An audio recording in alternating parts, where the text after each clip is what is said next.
Welcome to Truth Meets Fiction, your home for timeless stories, unforgettable characters, and the kind of content that stays with you long after the credits roll.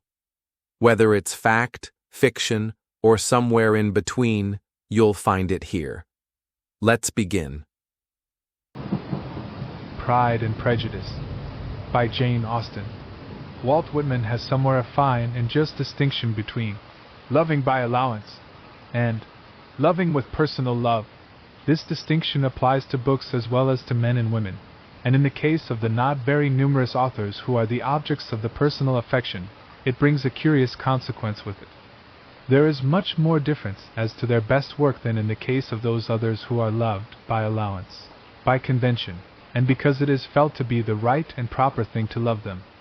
And in the sect, fairly large and yet unusually choice, of Austenians or Janites, there would probably be found partisans of the claim to primacy of almost every one of the novels.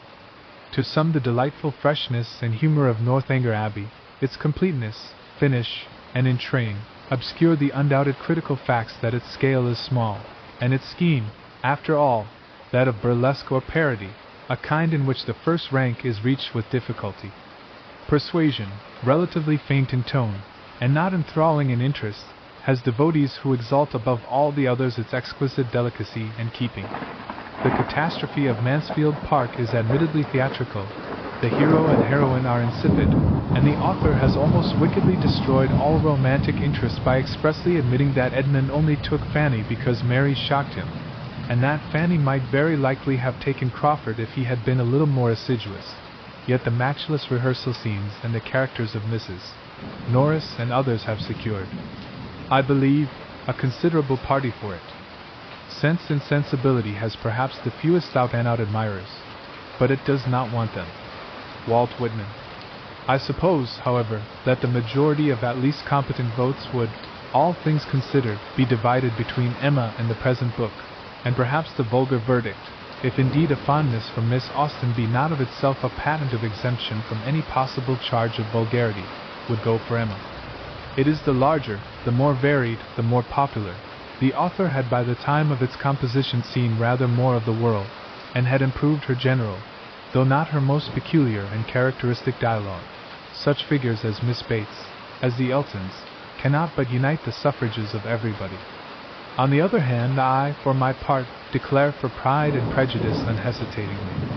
It seems to me the most perfect, the most characteristic, the most eminently quintessential of its author's works, and for this contention in such narrow space as is permitted to me, I propose here to show cause.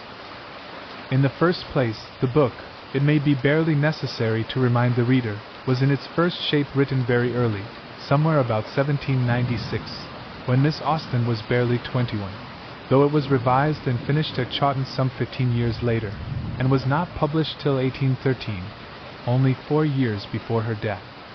I do not know whether, in this combination of the fresh and vigorous projection of youth, and the critical revision of middle life, there may be traced a distinct superiority in point of construction, which, as it seems to me, it possesses over all the others.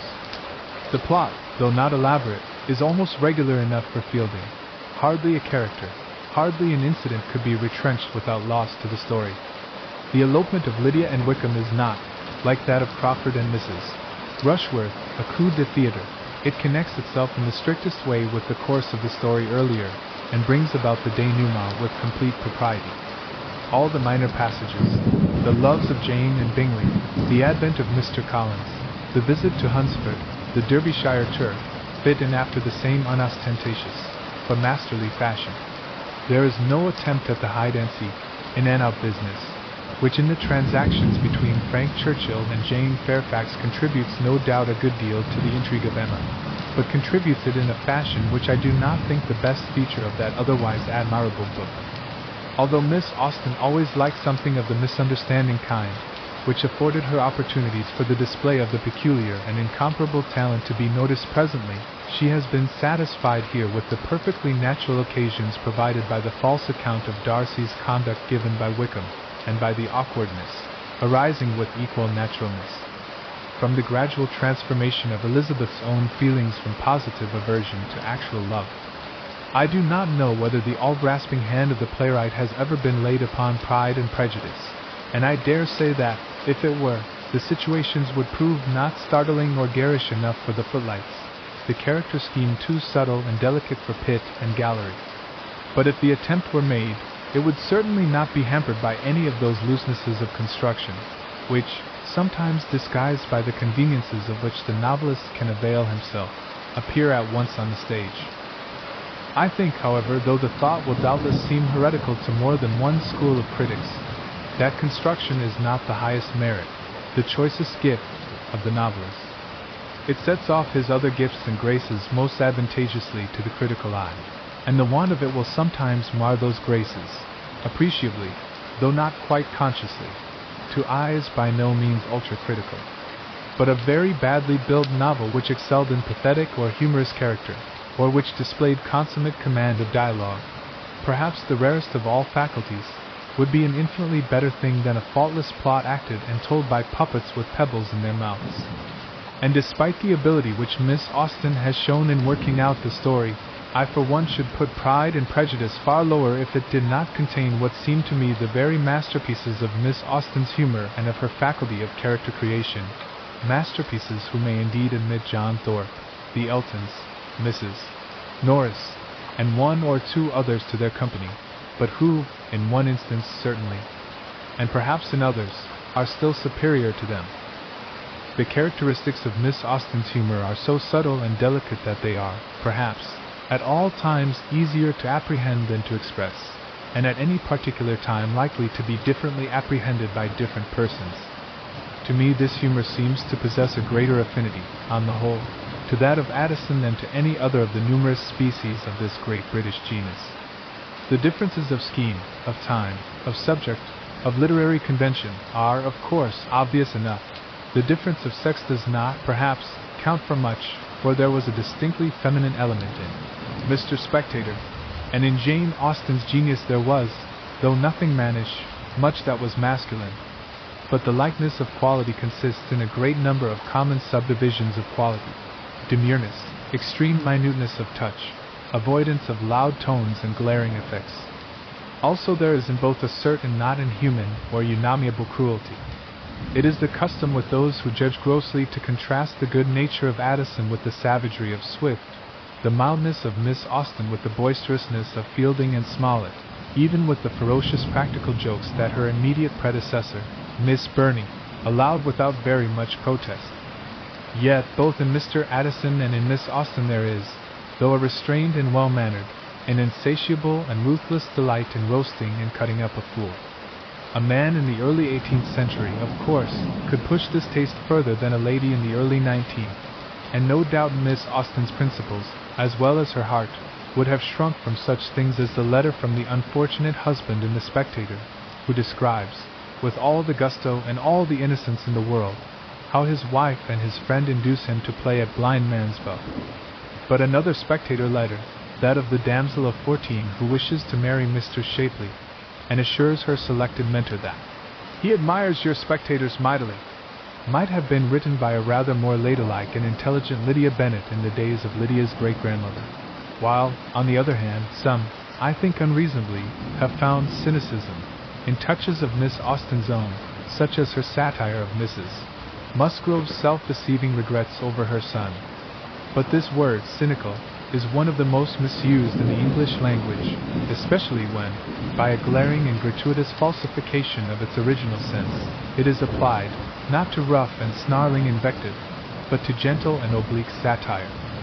If cynicism means the perception of the other side, the sense of the accepted hells beneath, the consciousness that motives are nearly always mixed, and that to seem is not identical with to be, if this be cynicism, then every man and woman who is not a fool, who does not care to live in a fool's paradise, who has knowledge of nature and the world and life, is a cynic. And in that sense Miss Austen certainly was one. She may even have been one in the further sense that, like her own Mr. Bennet, she took an Epicurean delight in dissecting, in displaying, in setting at work her fools and her mean persons. I think she did take this delight, and I do not think at all the worse of her for it as a woman, while she was immensely the better for it as an artist. In respect of her art generally, Mr. Goldwin Smith has truly observed that metaphor has been exhausted in depicting the perfection of it, combined with the narrowness of her field. And he has justly added that we need not go beyond her own comparison to the art of a miniature painter. To make this latter observation quite exact, we must not use the term miniature in its restricted sense, and must think rather of Memling at one end of the history of painting and Meissonier at the other, than of Causeway or any of his kind. And I am not so certain that I should myself use the word narrow in connection with her. If her world is a microcosm, the cosmic quality of it is at least as eminent as the littleness.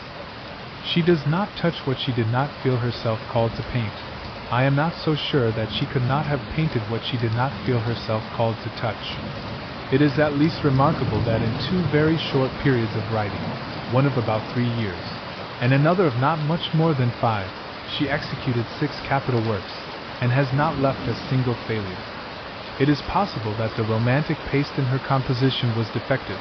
We must always remember that hardly anybody born in her decade, that of the 18th century 70s, independently exhibited the full romantic quality. Even Scott required hill and mountain and ballad, even Coleridge metaphysics and German to enable them to chip the classical shell.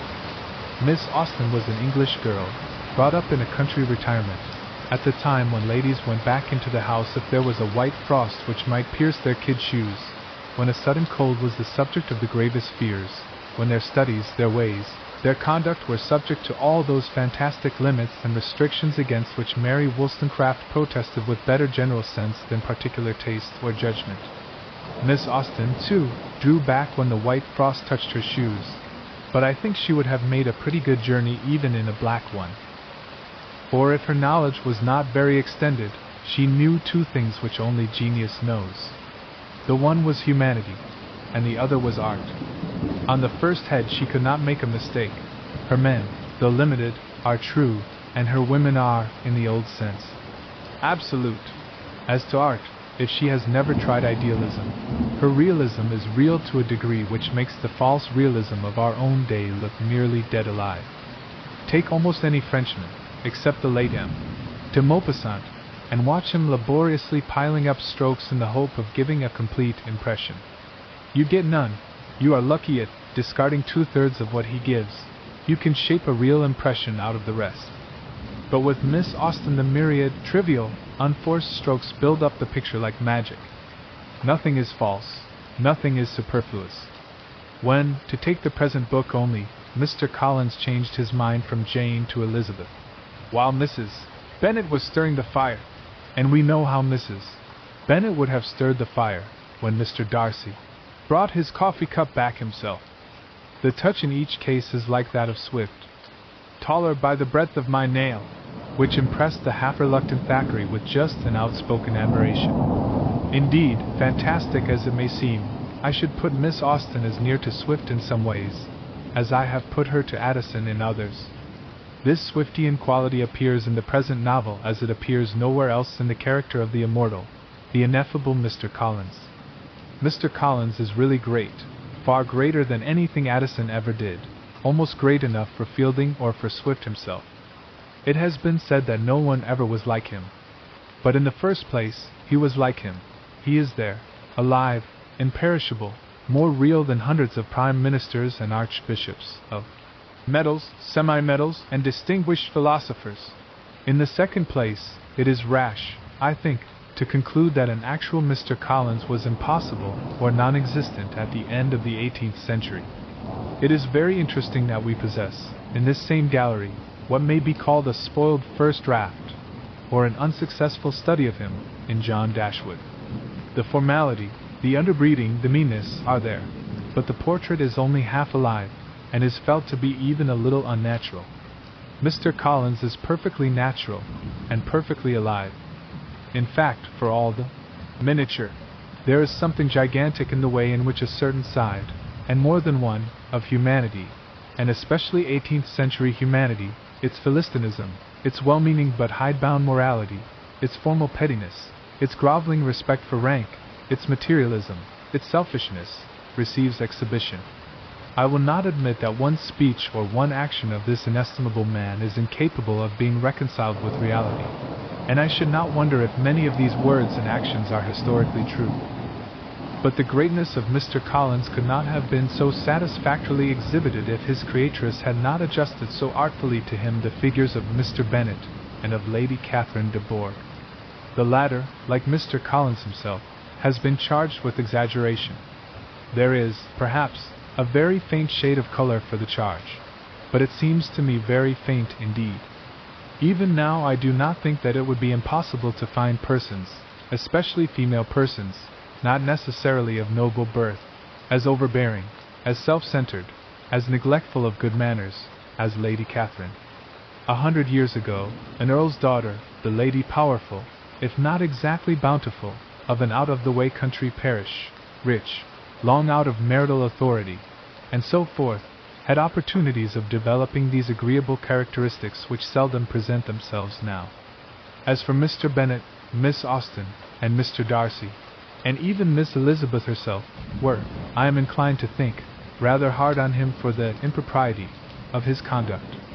His wife was evidently, and must always have been, a quite irreclaimable fool, and unless he had shot her or himself there was no way out of it for a man of sense and spirit but the ironic. From no other point of view is he open to any reproach, except for an excusable and not unnatural helplessness at the crisis of the elopement, and his utterances are the most acutely delightful in the consciously humorous kind, in the kind that we laugh with, not at, that even Miss Austen has put into the mouth of any of her characters. It is difficult to know whether he is most agreeable when talking to his wife, or when putting Mr. Collins through his paces, but the general sense of the world has probably been right in preferring to the first rank his consolation to the former when she wanders over the entail. My dear, do not give way to such gloomy thoughts. Let us hope for better things. Let us flatter ourselves that I may be the survivor. And his inquiry to his colossal cousin as to the compliments which Mr. Collins has just related as made by himself to Lady Catherine.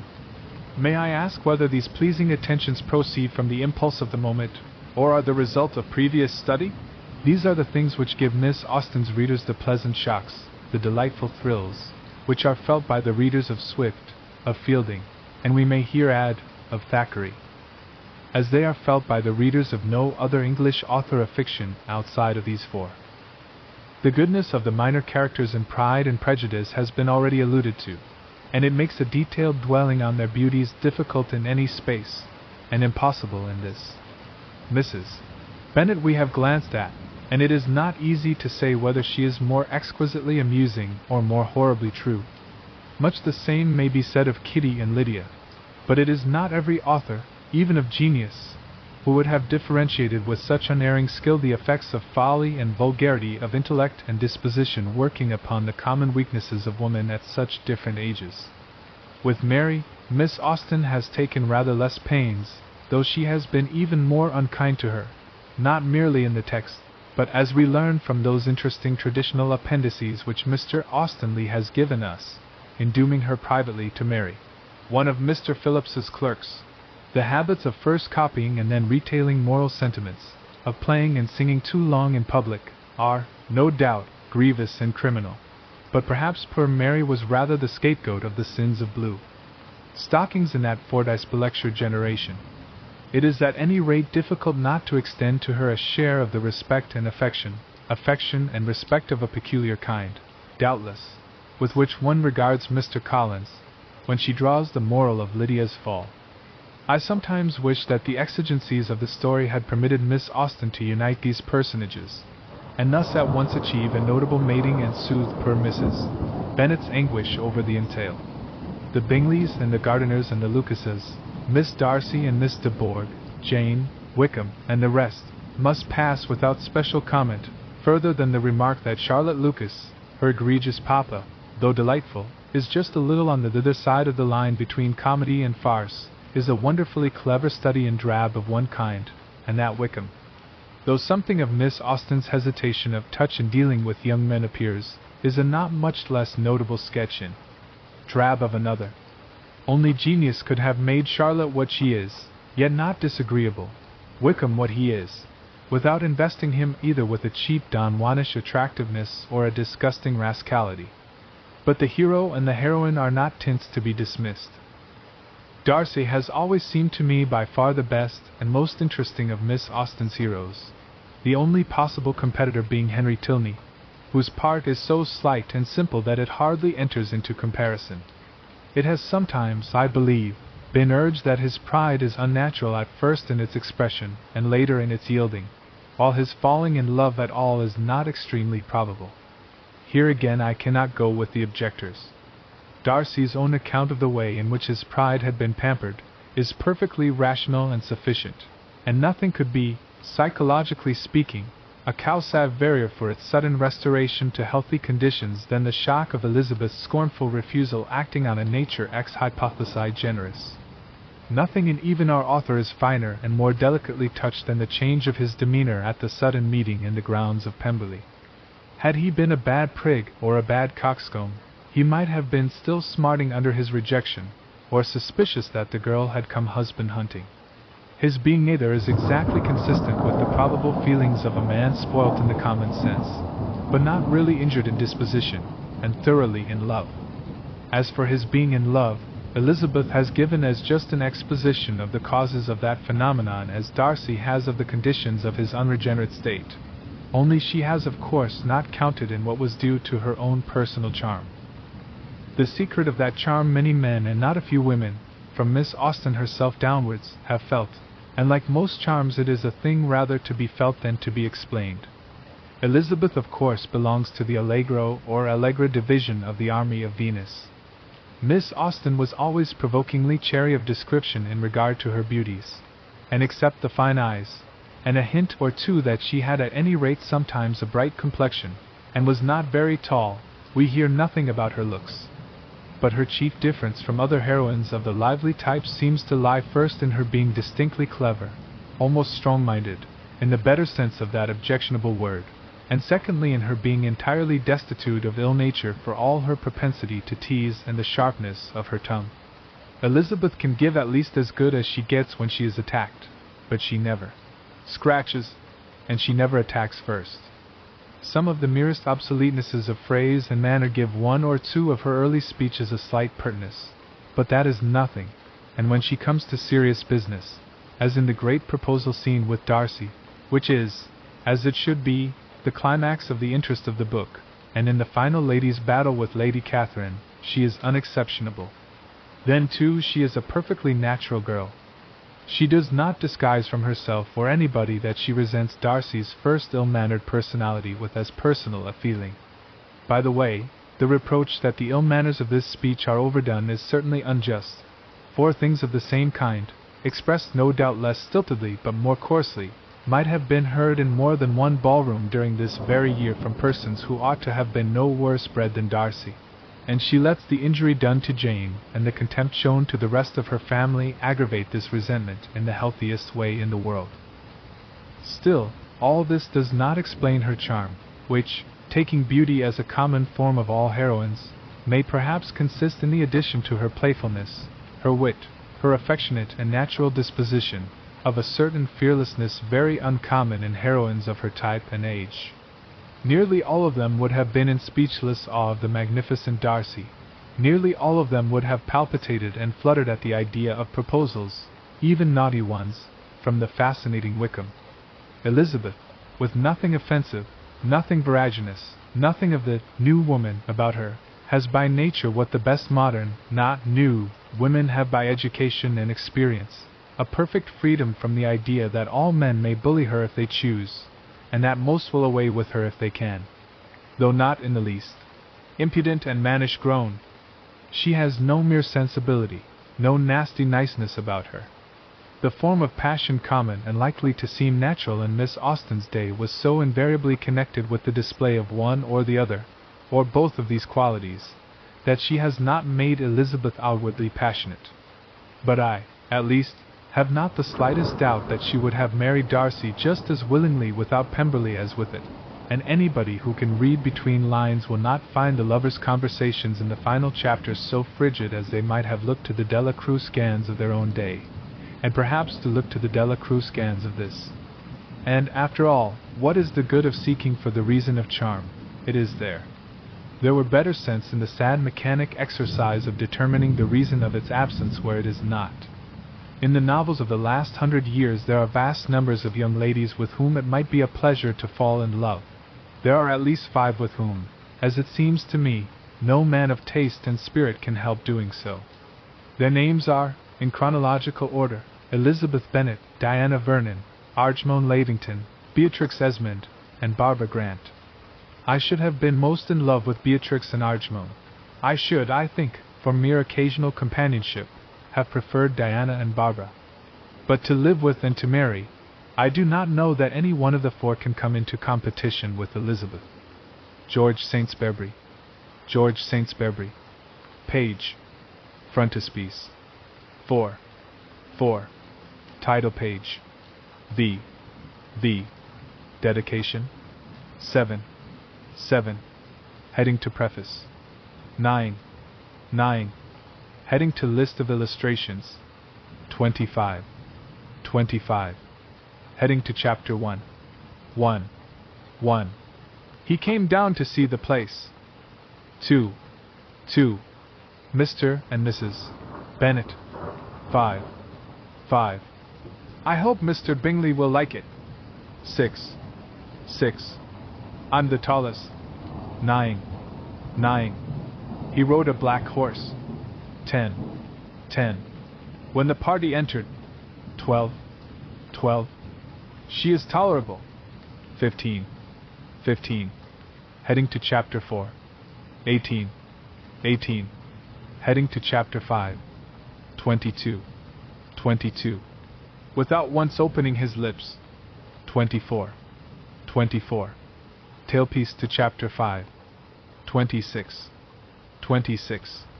Heading to chapter 6. 27. The entreaties of several. 31. A note from Miss Bennet. 36. Cheerful prognostics. 40. The apothecary came. 43. Covering a screen. 45. Mrs. Bennet and her 2 youngest girls. 53. Heading to chapter 10. 60. No, stay where you are. 67. Piling up the fire. 69. Heading to chapter 12. 75. Heading to chapter 13. 78. Heading to chapter 14. 84. Protested that he never read novels. 87. Heading to chapter 15. 89. Heading to chapter 16. 95. The officers of the Shire. 97. Delighted to see their dear friend again. 108. Heading to chapter 18. 113. Such very superior dancing is not often seen. 118. To assure you in the most animated language. 132. Heading to chapter 20. 139. They entered the breakfast room. 143. Heading to chapter 21. 146. Walked back with them. 148. Heading to chapter 22. 154. So much love and eloquence. 156. Protested he must be entirely mistaken. 161. Whenever she spoke in a low voice. 166. Heading to chapter 24. 168. Heading to Chapter 25. 175. 175.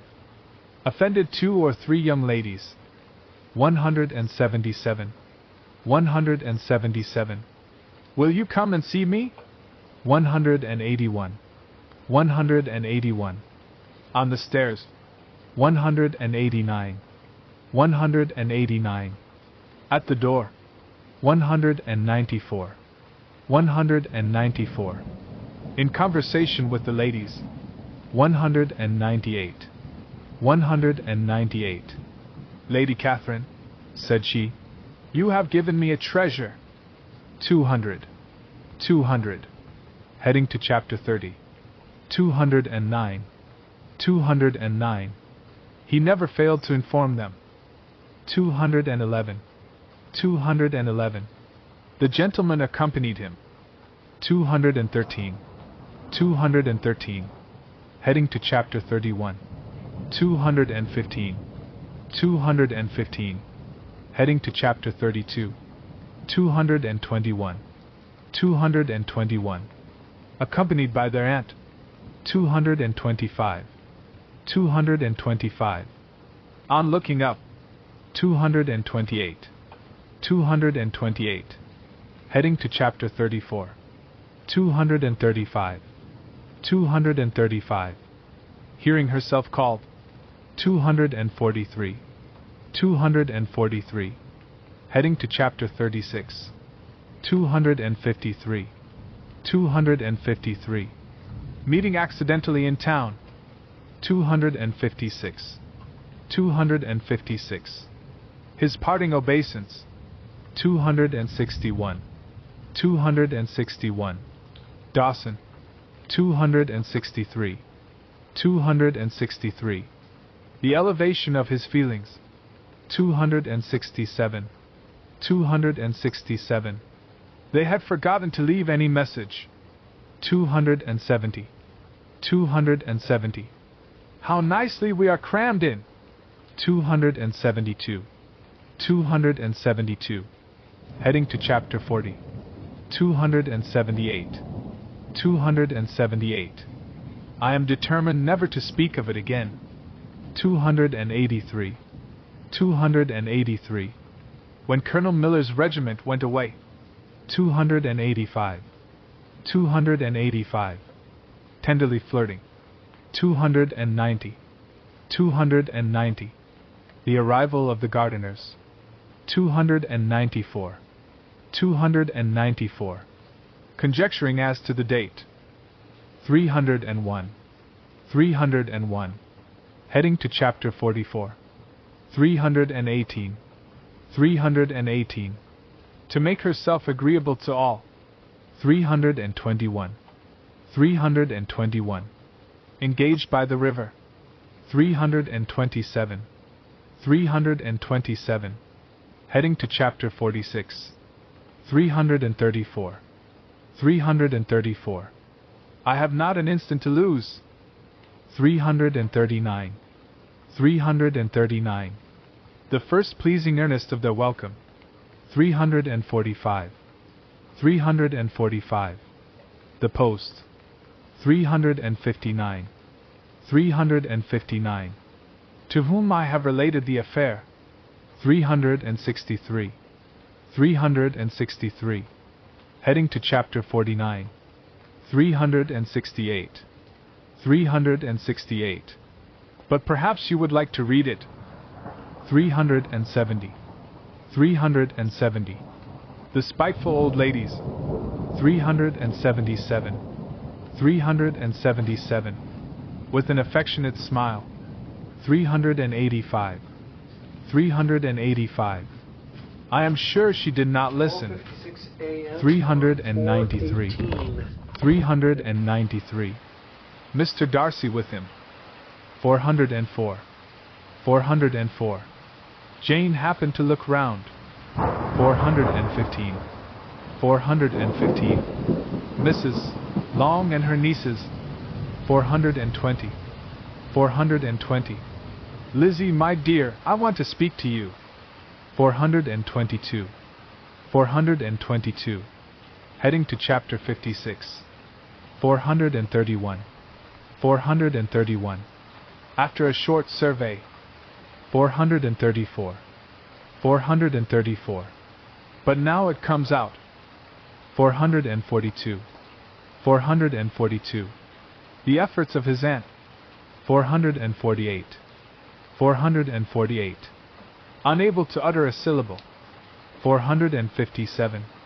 457. The obsequious civility. 466. 466. Heading to Chapter 61. 472. 472. The end. 476. 476. Chapter 1. It is a truth universally acknowledged, that a single man in possession of a good fortune must be in want of a wife. However little known the feelings or views of such a man may be on his first entering a neighborhood, this truth is so well fixed in the minds of the surrounding families, that he is considered as the rightful property of some one or other of their daughters. "My dear Mr. Bennet," said his lady to him one day, "have you heard that Netherfield Park is let at last?" Mr. Bennet replied that he had not. "But it is," returned she, "for Mrs. Long has just been here, and she told me all about it." Mr. Bennet made no answer. "Do not you want to know who has taken it?" cried his wife, impatiently. "You want to tell me, and I have no objection to hearing it." This was invitation enough. "Why, my dear, you must know, Mrs. Long says that Netherfield is taken by a young man of large fortune from the north of England, that he came down on Monday in a chaise and four to see the place, and was so much delighted with it that he agreed with Mr. Morris immediately, that he is to take possession before Michaelmas, and some of his servants are to be in the house by the end of next week. What is his name? Bingley. Is he married or single? Oh, single, my dear, to be sure. A single man of large fortune, 4,000 or 5,000 a year. What a fine thing for our girls. How so? How can it affect them? My dear Mr. Bennet, replied his wife, how can you be so tiresome? You must know that I am thinking of his marrying one of them. Is that his design in settling here? Design? Nonsense, how can you talk so? But it is very likely that he may fall in love with one of them, and therefore you must visit him as soon as he comes. I see no occasion for that. You and the girls may go, or you may send them by themselves, which perhaps will be still better, for as you are as handsome as any of them, Mr. Bingley might like you the best of the party. My dear, you flatter me. I certainly have had my share of beauty, but I do not pretend to be anything extraordinary now. When a woman has 5 grown-up daughters, she ought to give over thinking of her own beauty. In such cases, a woman has not often much beauty to think of. But, my dear, you must indeed go and see Mr. Bingley when he comes into the neighborhood. It is more than I engaged for, I assure you. But consider your daughters. Only think what an establishment it would be for one of them. Sir William and Lady Lucas are determined to go, merely on that account, for in general, you know, they visit no newcomers. Indeed you must go, for it will be impossible for us to visit him, if you do not. You are over-scrupulous, surely. I dare say Mr. Bingley will be very glad to see you, and I will send a few lines by you to assure him of my hearty consent to his marrying whichever he chooses of the girls, though I must throw in a good word for my little Lizzie. I desire you will do no such thing. Lizzie is not a bit better than the others, and I am sure she is not half so handsome as Jane, nor half so good-humored as Lydia. But you are always giving her the preference. They have none of them much to recommend them, replied he. They are all silly and ignorant like other girls, but Lizzie has something more of quickness than her sisters. Mr. Bennet, how can you abuse your own children in such a way? You take delight in vexing me. You have no compassion on my poor nerves. You mistake me, my dear. I have a high respect for your nerves. They are my old friends. I have heard you mention them with consideration these 20 years at least. Ah, you do not know what I suffer. But I hope you will get over it, and live to see many young men of 4,000 a year come into the neighborhood. It will be no use to us if 20 such should come, since you will not visit them. Depend upon it, my dear, that when there are 20, I will visit them all. Mr. Bennet was so odd a mixture of quick parts, sarcastic humor, reserve, and caprice, that the experience of 23 years had been insufficient to make his wife understand his character. Her mind was less difficult to develop. She was a woman of mean understanding, little information, and uncertain temper. When she was discontented, she fancied herself nervous. The business of her life was to get her daughters married. Its solace was visiting and news. Chapter 2. Bennet was among the earliest of those who waited on Mr. Bingley. He had always intended to visit him, though to the last always assuring his wife that he should not go. Until the evening after the visit was paid she had no knowledge of it. It was then disclosed in the following manner. Observing his second daughter employed in trimming a hat, he suddenly addressed her with, "I hope Mr. Bingley will like it, Lizzie. We are not in a way to know what Mr. Bingley likes," said her mother resentfully, "since we are not to visit." "But you forget, Mamma," said Elizabeth, "that we shall meet him at the assemblies, and that Mrs. Long has promised to introduce him." "I do not believe Mrs. Long will do any such thing. She has 2 nieces of her own. She is a selfish, hypocritical woman, and I have no opinion of her." "No more have I," said Mr. Bennet, "and I am glad to find that you do not depend on her serving you." Mrs. Bennet deigned not to make any reply, but unable to contain herself, began scolding one of her daughters. "Don't keep coughing so, Kitty, for heaven's sake. Have a little compassion on my nerves. You tear them to pieces." "Kitty has no discretion in her coughs," said her father. "She times them ill." "I do not cough for my own amusement," replied Kitty fretfully. "When is your next ball to be, Lizzie?" "Tomorrow fortnight." "Aye, so it is," cried her mother, "and Mrs. Long does not come back till the day before, so it will be impossible for her to introduce him, for she will not know him herself." "Then, my dear, you may have the advantage of your friend, and introduce Mr. Bingley to her." "Impossible, Mr. Bennet, impossible, when I am not acquainted with him myself. How can you be so teasing?" "I honor your circumspection. A fortnight's acquaintance is certainly very little. One cannot know what a man really is by the end of a fortnight. But if we do not venture, somebody else will, and after all, Mrs. Long and her nieces must stand their chance, and therefore, as she will think it an act of kindness, if you decline the office, I will take it on myself." The girls stared at their father. Mrs. Bennet said only, "Nonsense, nonsense! What can be the meaning of that emphatic exclamation?" cried he. "Do you consider the forms of introduction, and the stress that is laid on them, as nonsense? I cannot quite agree with you there. What say you, Mary? For you are a young lady of deep reflection, I know, and read great books, and make extracts." Mary wished to say something very sensible, but knew not how. "While Mary is adjusting her ideas," he continued, "let us return to Mr. Bingley." "I am sick of Mr. Bingley," cried his wife. "I am sorry to hear that, but why did you not tell me so before? If I had known as much this morning, I certainly would not have called on him. It is very unlucky, but as I have actually paid the visit, we cannot escape the acquaintance now." The astonishment of the ladies was just what he wished, that of Mrs. Bennet perhaps surpassing the rest, though when the first tumult of joy was over, she began to declare that it was what she had expected all the while. "How good it was in you, my dear Mr. Bennet! But I knew I should persuade you at last.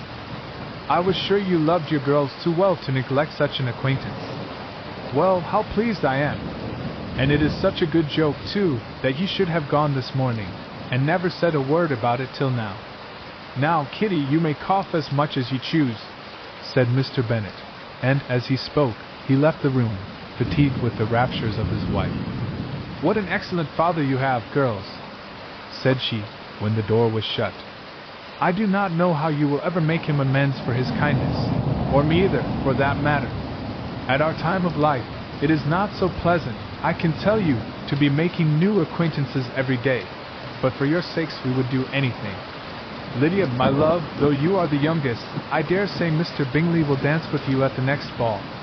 Oh, said Lydia stoutly, I am not afraid, for though I am the youngest, I'm the tallest.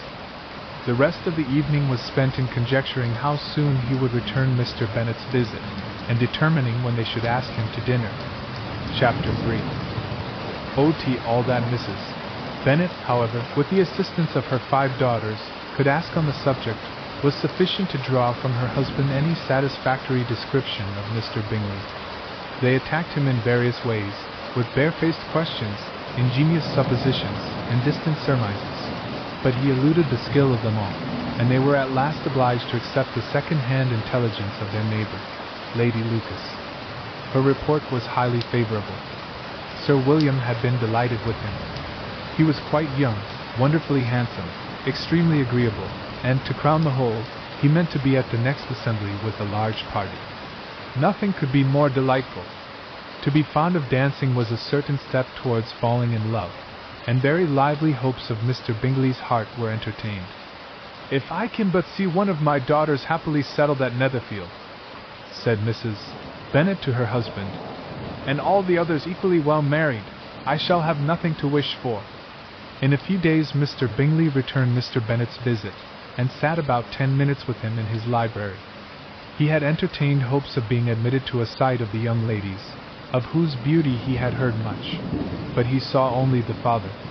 The ladies were somewhat more fortunate, for they had the advantage of ascertaining, from an upper window, that he wore a blue coat and rode a black horse. An invitation to dinner was soon afterwards dispatched, and already had Mrs. Bennet planned the courses that were to do credit to her housekeeping, when an answer arrived which deferred it all. Mr. Bingley was obliged to be in town the following day, and consequently unable to accept the honor of their invitation, etc. Mrs. Bennet was quite disconcerted.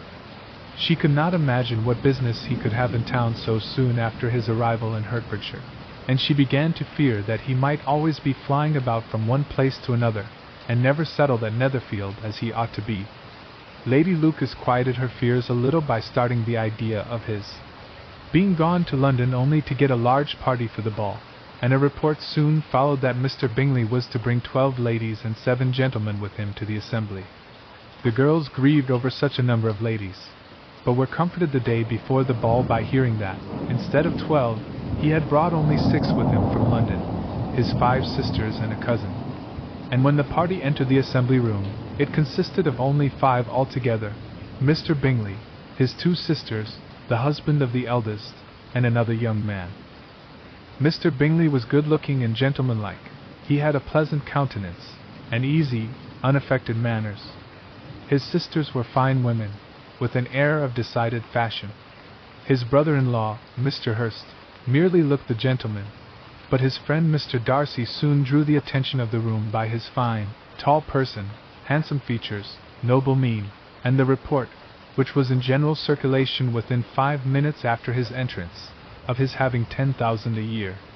The gentleman pronounced him to be a fine figure of a man. The ladies declared he was much handsomer than Mr. Bingley, and he was looked at with great admiration for about half the evening, till his manners gave a disgust which turned the tide of his popularity, for he was discovered to be proud, to be above his company, and above being pleased. And not all his large estate in Derbyshire could save him from having a most forbidding, disagreeable countenance, and being unworthy to be compared with his friend. Mr. Bingley had soon made himself acquainted with all the principal people in the room. He was lively and unreserved, danced every dance, was angry that the ball closed so early, and talked of giving one himself at Netherfield. Such amiable qualities must speak for themselves. What a contrast between him and his friend! Mr. Darcy danced only once with Mrs. Hurst and once with Miss Bingley, declined being introduced to any other lady, and spent the rest of the evening in walking about the room, speaking occasionally to one of his own party. His character was decided. He was the proudest, most disagreeable man in the world, and everybody hoped that he would never come there again. Amongst the most violent against him was Mrs. Bennet, whose dislike of his general behavior was sharpened into particular resentment by his having slighted one of her daughters. Elizabeth Bennet had been obliged, by the scarcity of gentlemen, to sit down for 2 dances, and during part of that time, Mr. Darcy had been standing near enough for her to overhear a conversation between him and Mr. Bingley, who came from the dance for a few minutes to press his friend to join it. "Come, Darcy," said he, "I must have you dance. I hate to see you standing about by yourself in this stupid manner. You had much better dance." "I certainly shall not. You know how I detest it, unless I am particularly acquainted with my partner. At such an assembly as this, it would be insupportable. Your sisters are engaged, and there is not another woman in the room whom it would not be a punishment to me to stand up with." "I would not be so fastidious as you are," cried Bingley. "For a kingdom! Upon my honor, I never met with so many pleasant girls in my life as I have this evening, and there are several of them, you see, uncommonly pretty. You are dancing with the only handsome girl in the room," said Mr. Darcy, looking at the eldest Miss Bennet. "Oh, she is the most beautiful creature I ever beheld. But there is one of her sisters sitting down just behind you, who is very pretty, and I dare say very agreeable. Do let me ask my partner to introduce you." "Which do you mean?" And turning round, he looked for a moment at Elizabeth, till, catching her eye, he withdrew his own, and coldly said, "She is tolerable, but not handsome enough to tempt me, and I am in no humor at present to give consequence to young ladies who are slighted by other men. You had better return to your partner, and enjoy her smiles, for you are wasting your time with me." Mr. Bingley followed his advice. Mr. Darcy walked off, and Elizabeth remained with no very cordial feelings towards him. She told the story, however, with great spirit among her friends, for she had a lively, playful disposition, which delighted in anything ridiculous. The evening altogether passed off pleasantly to the whole family. Mrs. Bennet had seen her eldest daughter much admired by the Netherfield party. Mr. Bingley had danced with her twice, and she had been distinguished by his sisters. Jane was as much gratified by this as her mother could be, though in a quieter way. Elizabeth felt Jane's pleasure. Mary had heard herself mentioned to Miss Bingley as the most accomplished girl in the neighborhood, and Catherine and Lydia had been fortunate enough to be never without partners, which was all that they had yet learned to care for at a ball. They returned, therefore, in good spirits to Longbourn, the village where they lived, and of which they were the principal inhabitants. They found Mr. Bennet still up. With a book, he was regardless of time, and on the present occasion he had a good deal of curiosity as to the event of an evening which had raised such splendid expectations.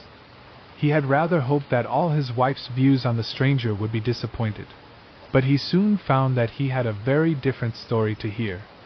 "Oh, my dear Mr. Bennet," as she entered the room, "we have had a most delightful evening, a most excellent ball. I wish you had been there. Jane was so admired, nothing could be like it. Everybody said how well she looked, and Mr. Bingley thought her quite beautiful, and danced with her twice.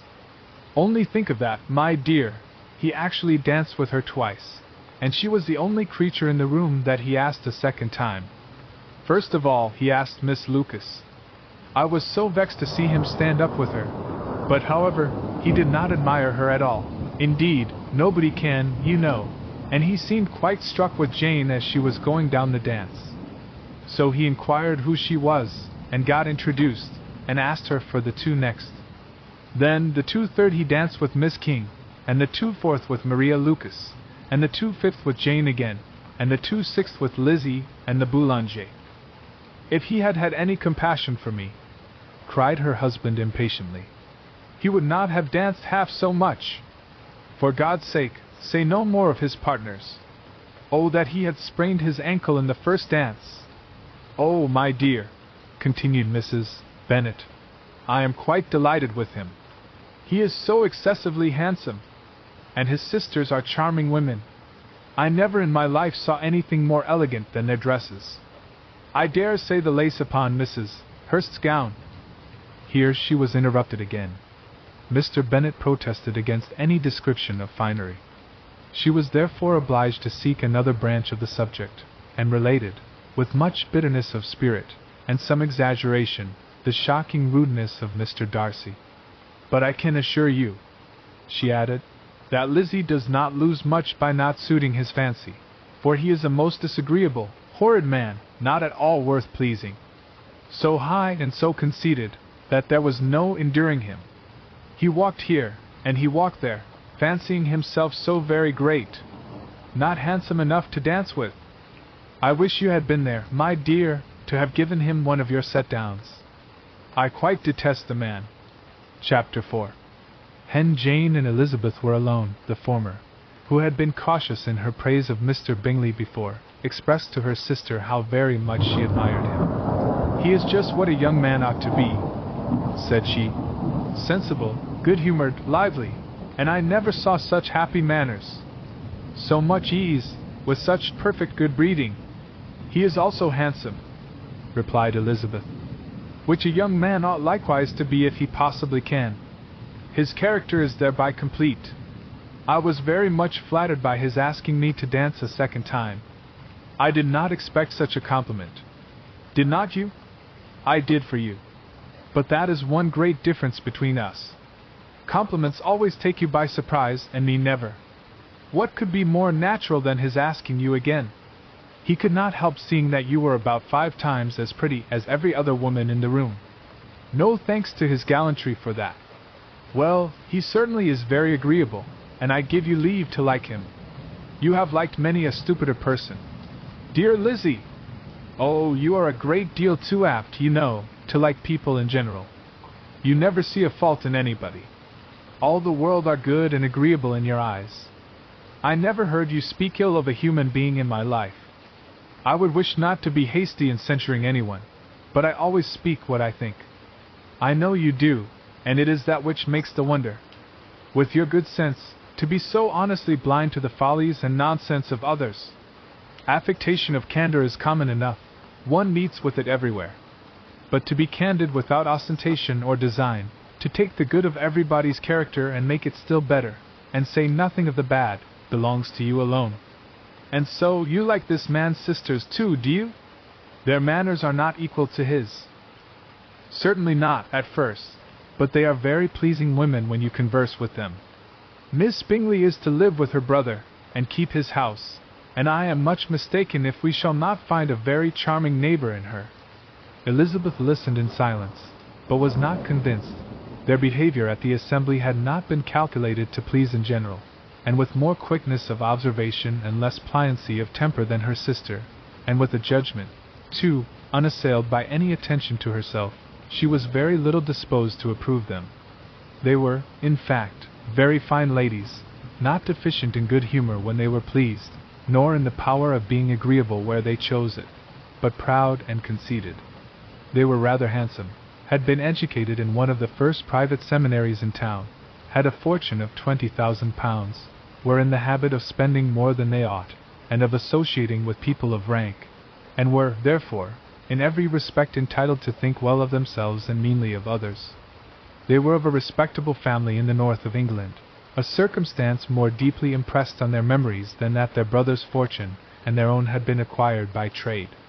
Mr. Bingley inherited property to the amount of nearly £100,000 from his father, who had intended to purchase an estate, but did not live to do it.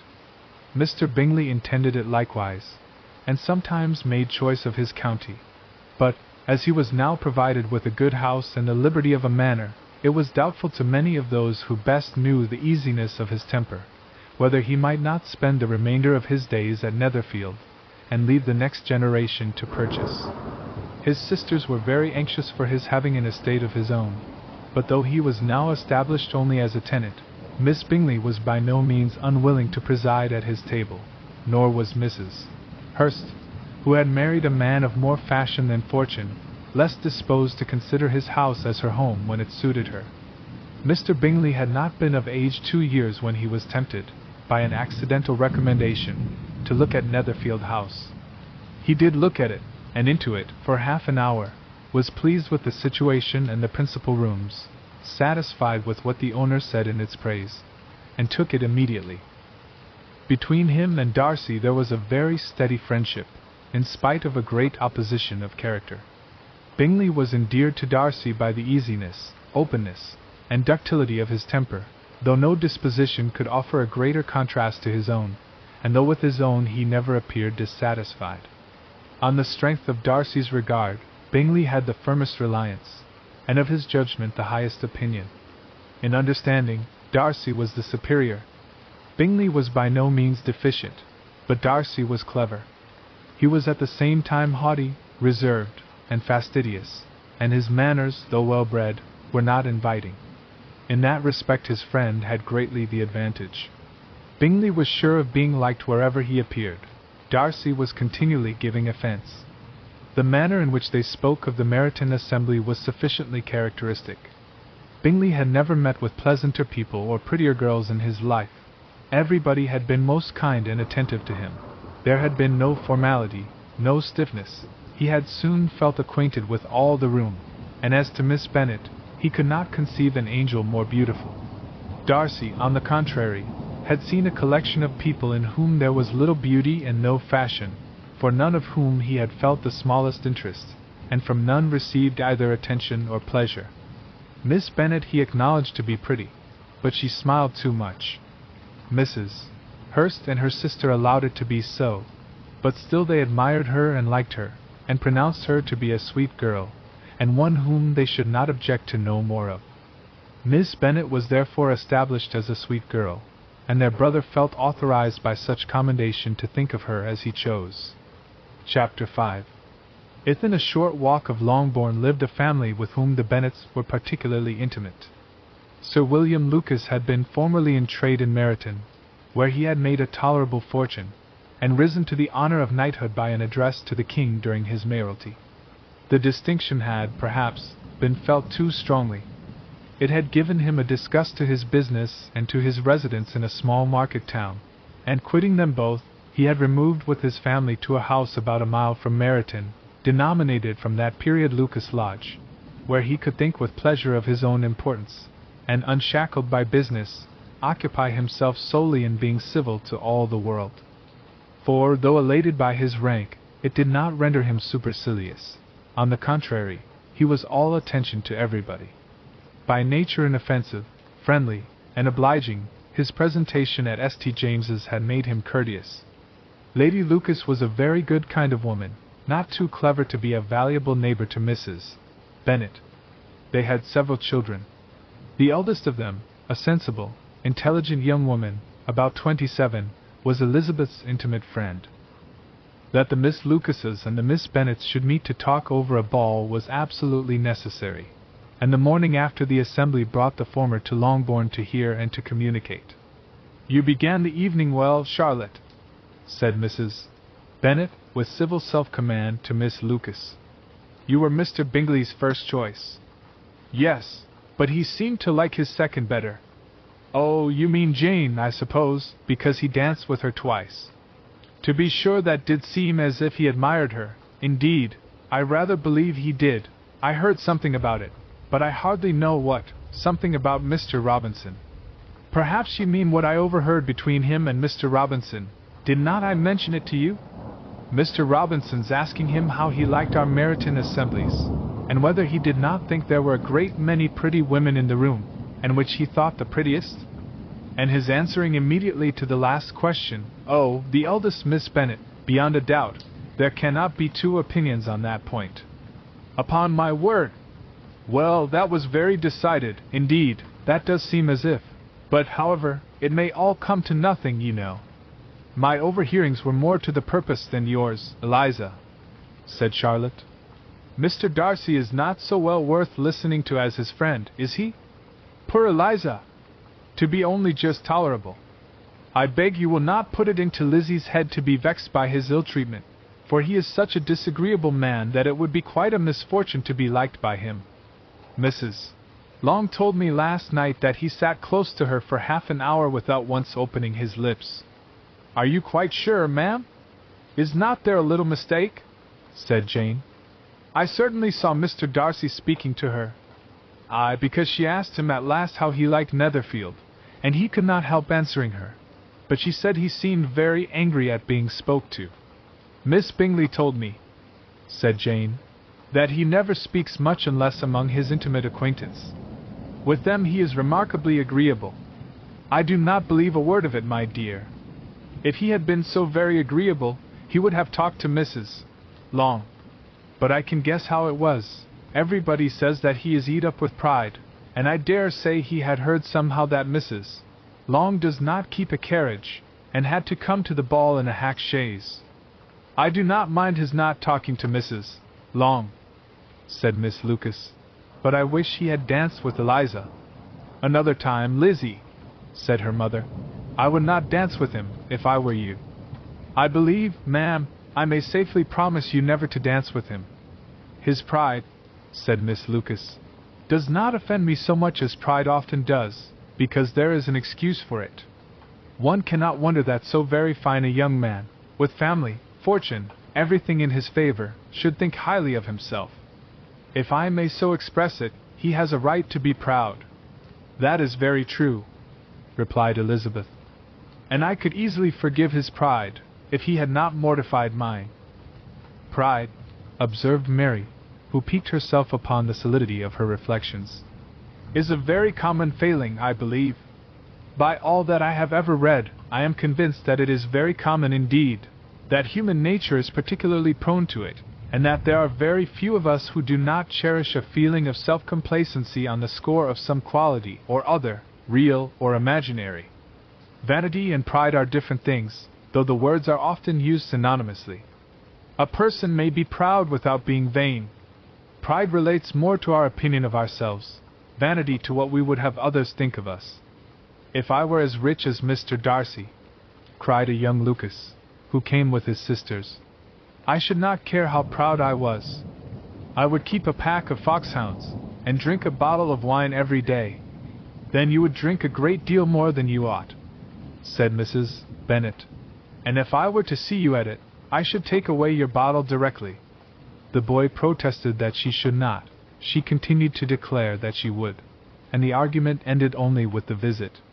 Chapter 6. He ladies of Longbourn soon waited on those of Netherfield. The visit was returned in due form. Miss Bennet's pleasing manners grew on the goodwill of Mrs. Hurst and Miss Bingley, and though the mother was found to be intolerable, and the younger sisters not worth speaking to, a wish of being better acquainted with them was expressed towards the two eldest. By Jane this attention was received with the greatest pleasure, but Elizabeth still saw superciliousness in their treatment of everybody, hardly excepting even her sister, and could not like them, though their kindness to Jane, such as it was, had a value, as arising, in all probability, from the influence of their brother's admiration. It was generally evident, whenever they met, that he did admire her, and to her it was equally evident that Jane was yielding to the preference which she had begun to entertain for him from the first, and was in a way to be very much in love. But she considered with pleasure that it was not likely to be discovered by the world in general, since Jane united with great strength of feeling, a composure of temper and an uniform cheerfulness of manner, which would guard her from the suspicions of the impertinent. She mentioned this to her friend, Miss Lucas.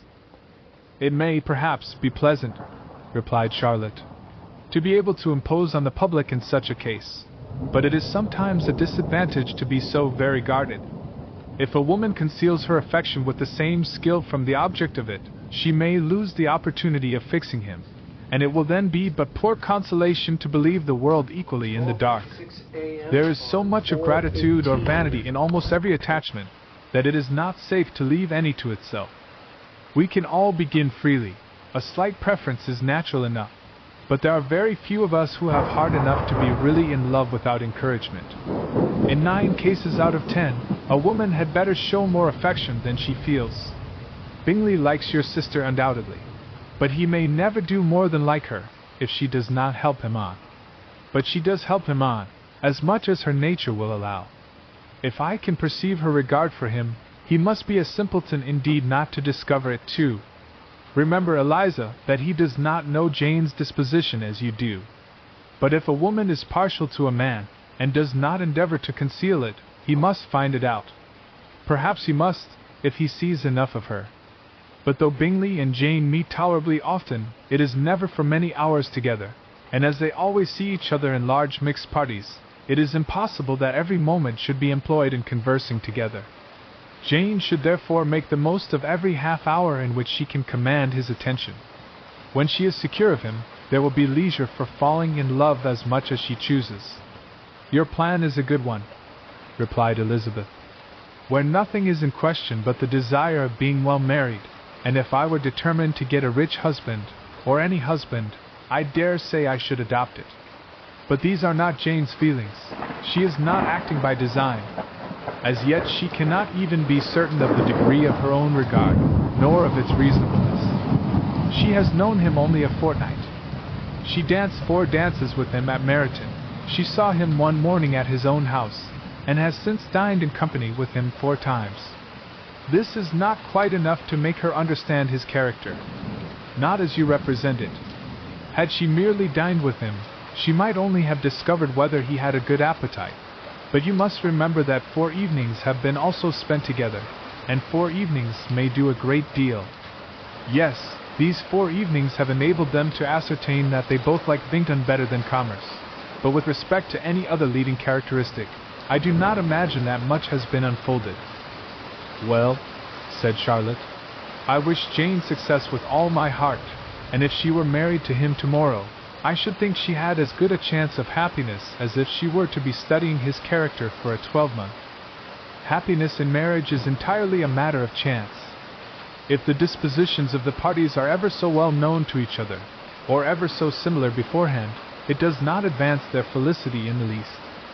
They always continue to grow sufficiently unlike afterwards to have their share of vexation, and it is better to know as little as possible of the defects of the person with whom you are to pass your life.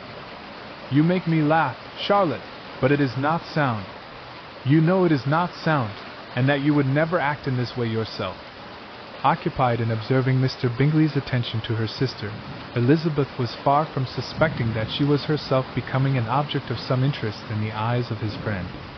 Mr. Darcy had at first scarcely allowed her to be pretty. He had looked at her without admiration at the ball, and when they next met, he looked at her only to criticize.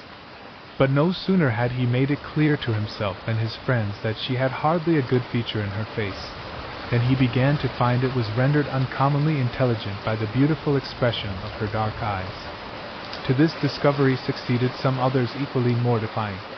Though he had detected with a critical eye more than one failure of perfect symmetry in her form, he was forced to acknowledge her figure to be light and pleasing, and in spite of his asserting that her manners were not those of the fashionable world, he was caught by their easy playfulness. Of this she was perfectly unaware. To her he was only the man who made himself agreeable nowhere, and who had not thought her handsome enough to dance with. He began to wish to know more of her, and, as a step towards conversing with her himself, attended to her conversation with others. His doing so drew her notice. It was at Sir William Lucas's, where a large party were assembled. "What does Mr. Darcy mean?" said she to Charlotte, "by listening to my conversation with Colonel Forster? That is a question which Mr. Darcy only can answer. But if he does it any more, I shall certainly let him know that I see what he is about. He has a very satirical eye, and if I do not begin by being impertinent myself, I shall soon grow afraid of him." On his approaching them soon afterwards, though without seeming to have any intention of speaking, Miss Lucas defied her friend to mention such a subject to him, which immediately provoking Elizabeth to do it, she turned to him and said, "Did not you think, Mr. Darcy, that I expressed myself uncommonly well just now, when I was teasing Colonel Forster to give us a ball at Meryton? With great energy, but it is a subject which always makes a lady energetic. You are severe on us." "It will be her turn soon to be teased," said Miss Lucas. "I am going to open the instrument, Eliza, and you know what follows. You are a very strange creature by way of a friend, always wanting me to play and sing before anybody and everybody. If my vanity had taken a musical turn, you would have been invaluable, but as it is, I would really rather not sit down before those who must be in the habit of hearing the very best performers." On Miss Lucas's persevering, however, she added, "Very well, if it must be so, it must," and gravely glancing at Mr. Darcy, "There is a very fine old saying, which everybody here is of course familiar with, 'Keep your breath to cool your porridge,' and I shall keep mine to swell my song. Her performance was pleasing, though by no means capital. After a song or two, and before she could reply to the entreaties of several that she would sing again, she was eagerly succeeded at the instrument by her sister Mary, who having, in consequence of being the only plain one in the family, worked hard for knowledge and accomplishments, was always impatient for display. Mary had neither genius nor taste, and though vanity had given her application, it had given her likewise a pedantic air and conceited manner, which would have injured a higher degree of excellence than she had reached. Elizabeth, easy and unaffected, had been listened to with much more pleasure, though not playing half so well, and Mary, at the end of a long concerto, was glad to purchase praise and gratitude by Scotch and Irish airs, at the request of her younger sisters, who with some of the Lucases, and 2 or 3 officers, joined eagerly in dancing at one end of the room. Mr. Darcy stood near them in silent indignation at such a mode of passing the evening, to the exclusion of all conversation, and was too much engrossed by his own thoughts to perceive that Sir William Lucas was his neighbor, till Sir William thus began. "What a charming amusement for young people this is, Mr. Darcy! There is nothing like dancing, after all. I consider it as one of the first refinements of polished societies." "Certainly, sir, and it has the advantage also of being in vogue amongst the less polished societies of the world. Every savage can dance." Sir William only smiled. "Your friend performs delightfully," he continued, after a pause, on seeing Bingley join the group. "And I doubt not that you are an adept in the science yourself, Mr. Darcy. You saw me dance at Meryton, I believe, sir." "Yes, indeed, and received no inconsiderable pleasure from the sight." "Do you often dance at St. James's?" "Never, sir." "Do you not think it would be a proper compliment to the place?" "It is a compliment which I never pay to any place if I can avoid it." "You have a house in town, I conclude?" Mr. Darcy bowed. "I had once some thoughts of fixing in town myself, for I am fond of superior society, but I did not feel quite certain that the air of London would agree with Lady Lucas." He paused in hopes of an answer, but his companion was not disposed to make any, and Elizabeth at that instant moving towards them, he was struck with the notion of doing a very gallant thing, and called out to her, "My dear Miss Eliza, why are not you dancing? Mr. Darcy, you must allow me to present this young lady to you as a very desirable partner. You cannot refuse to dance, I am sure, when so much beauty is before you." And taking her hand, he would have given it to Mr. Darcy, who, though extremely surprised, was not unwilling to receive it, when she instantly drew back, and said with some discomposure to Sir William, "Indeed, sir, I have not the least intention of dancing. I entreat you not to suppose that I moved this way in order to beg for a partner." Mr. Darcy, with grave propriety, requested to be allowed the honor of her hand, but in vain. Elizabeth was determined, nor did Sir William at all shake her purpose by his attempt at persuasion. "You excel so much in the dance, Miss Eliza, that it is cruel to deny me the happiness of seeing you, and though this gentleman dislikes the amusement in general, he can have no objection, I am sure, to oblige us for 1/2 hour." "Mr. Darcy is all politeness," said Elizabeth, smiling. "He is, indeed, but considering the inducement, my dear Miss Eliza, we cannot wonder at his complaisance, for who would object to such a partner?" Elizabeth looked archly, and turned away. Her resistance had not injured her with the gentleman, and he was thinking of her with some complacency, when thus accosted by Miss Bingley. "I can guess the subject of your reverie." "I should imagine not. You are considering how insupportable it would be to pass many evenings in this manner, in such society, and indeed, I am quite of your opinion. I was never more annoyed. The insipidity, and yet the noise, the nothingness, and yet the self-importance, of all these people. What would I give to hear your strictures on them? Your conjecture is totally wrong, I assure you. My mind was more agreeably engaged. I have been meditating on the very great pleasure which a pair of fine eyes in the face of a pretty woman can bestow." Miss Bingley immediately fixed her eyes on his face, and desired he would tell her what lady had the credit of inspiring such reflections. Mr. Darcy replied, with great intrepidity, "Miss Elizabeth Bennet." "Miss Elizabeth Bennet," repeated Miss Bingley. I am all astonishment. How long has she been such a favorite? And pray when am I to wish you joy? That is exactly the question which I expected you to ask. A lady's imagination is very rapid. It jumps from admiration to love, from love to matrimony, in a moment. I knew you would be wishing me joy. Nay, if you are so serious about it, I shall consider the matter as absolutely settled. You will have a charming mother-in-law, indeed, and of course she will be always at Pemberley with you.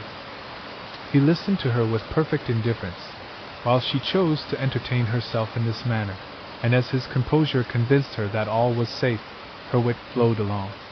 Chapter 7. R. Bennet's property consisted almost entirely in an estate of 2,000 a year, which, unfortunately for his daughters, was entailed, in default of heirs male, on a distant relation, and their mother's fortune, though ample for her situation in life, could but ill supply the deficiency of his. Her father had been an attorney in Narrated, and had left her £4,000. She had a sister married to a Mr. Phillips, who had been a clerk to their father and succeeded him in the business, and a brother settled in London in a respectable line of trade. The village of Longbourn was only 1 mile from Narrated, a most convenient distance for the young ladies, who were usually tempted thither 3 or 4 times a week, to pay their duty to their aunt, and to a milliner's shop just over the way. The 2 youngest of the family, Catherine and Lydia, were particularly frequent in these attentions.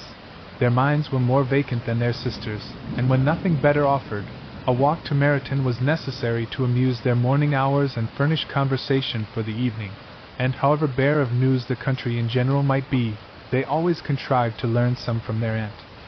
At present, indeed, they were well supplied both with news and happiness by the recent arrival of a militia regiment in the neighborhood.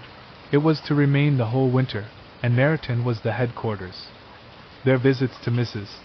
Phillips were now productive of the most interesting intelligence. Every day added something to their knowledge of the officers' names and connections. Their lodgings were not long a secret, and at length they began to know the officers themselves. Mr. Phillips visited them all, and this opened to his nieces a source of felicity unknown before. They could talk of nothing but officers, and Mr. Bingley's large fortune, the mention of which gave animation to their mother, was worthless in their eyes when opposed to the regimentals of an ensign. After listening one morning to their effusions on this subject, Mr. Bennet coolly observed, "From all that I can collect by your manner of talking, you must be 2 of the silliest girls in the country. I have suspected it some time, but I am now convinced." Catherine was disconcerted, and made no answer, but Lydia, with perfect indifference, continued to express her admiration of Captain Carter, and her hope of seeing him in the course of the day, as he was going the next morning to London. "I am astonished, my dear," said Mrs. Bennet, "that you should be so ready to think your own children silly. If I wish to think slightingly of anybody's children, it should not be of my own, however. If my children are silly, I must hope to be always sensible of it. Yes, but as it happens, they are all of them very clever. This is the only point, I flatter myself, on which we do not agree. I had hoped that our sentiments coincided in every particular, but I must so far differ from you as to think our 2 youngest daughters uncommonly foolish. My dear Mr. Bennet, you must not expect such girls to have the sense of their father and mother. When they get to our age, I dare say they will not think about officers any more than we do. I remember the time when I liked a red coat myself very well, and indeed, so I do still at my heart, and if a smart young colonel, with 5,000 or 6,000 a year, should want one of my girls, I shall not say nay to him, and I thought Colonel Forster looked very becoming the other night at Sir William's in his regimentals." "Mamma," cried Lydia, "my aunt says that Colonel Forster and Captain Carter do not go so often to Miss Watson's as they did when they first came. She sees them now very often standing in Clark's library." Mrs. Bennet was prevented replying by the entrance of the footman with a note for Miss Bennet. It came from Netherfield, and the servant waited for an answer. Mrs. Bennet's eyes sparkled with pleasure, and she was eagerly calling out, while her daughter read, "Well, Jane, who is it from? What is it about? What does he say? Well, Jane, make haste and tell us. Make haste, my love." "It is from Miss Bingley," said Jane, and then read it aloud. My dear friend, if you are not so compassionate as to dine today with Louisa and me, we shall be in danger of hating each other for the rest of our lives. For a whole day's tete-a-tete between two women can never end without a quarrel. Come as soon as you can on the receipt of this. My brother and the gentlemen are to dine with the officers. Yours ever, Caroline Bingley. Caroline Bingley. With the officers, cried Lydia. I wonder my aunt did not tell us of that. Dining out, said Mrs. Bennet. That is very unlucky. Can I have the carriage? Said Jane. No, my dear, you had better go on horseback, because it seems likely to rain, and then you must stay all night. That would be a good scheme, said Elizabeth, if you were sure that they would not offer to send her home. Oh, but the gentlemen will have Mr. Bingley's chaise to go to Meryton, and the Hursts have no horses to theirs. I had much rather go in the coach. But, my dear, your father cannot spare the horses, I am sure. They are wanted in the farm, Mr. Bennet, are not they? They are wanted in the farm much oftener than I can get them. But if you have got them today, said Elizabeth, my mother's purpose will be answered. She did at last extort from her father an acknowledgment that the horses were engaged. Jane was therefore obliged to go on horseback, and her mother attended her to the door with many cheerful prognostics of a bad day. Her hopes were answered. Jane had not been gone long before it rained hard. Her sisters were uneasy for her, but her mother was delighted. The rain continued the whole evening without intermission. Jane certainly could not come back. This was a lucky idea of mine, indeed, said Mrs. Bennet more than once, as if the credit of making it rain were all her own.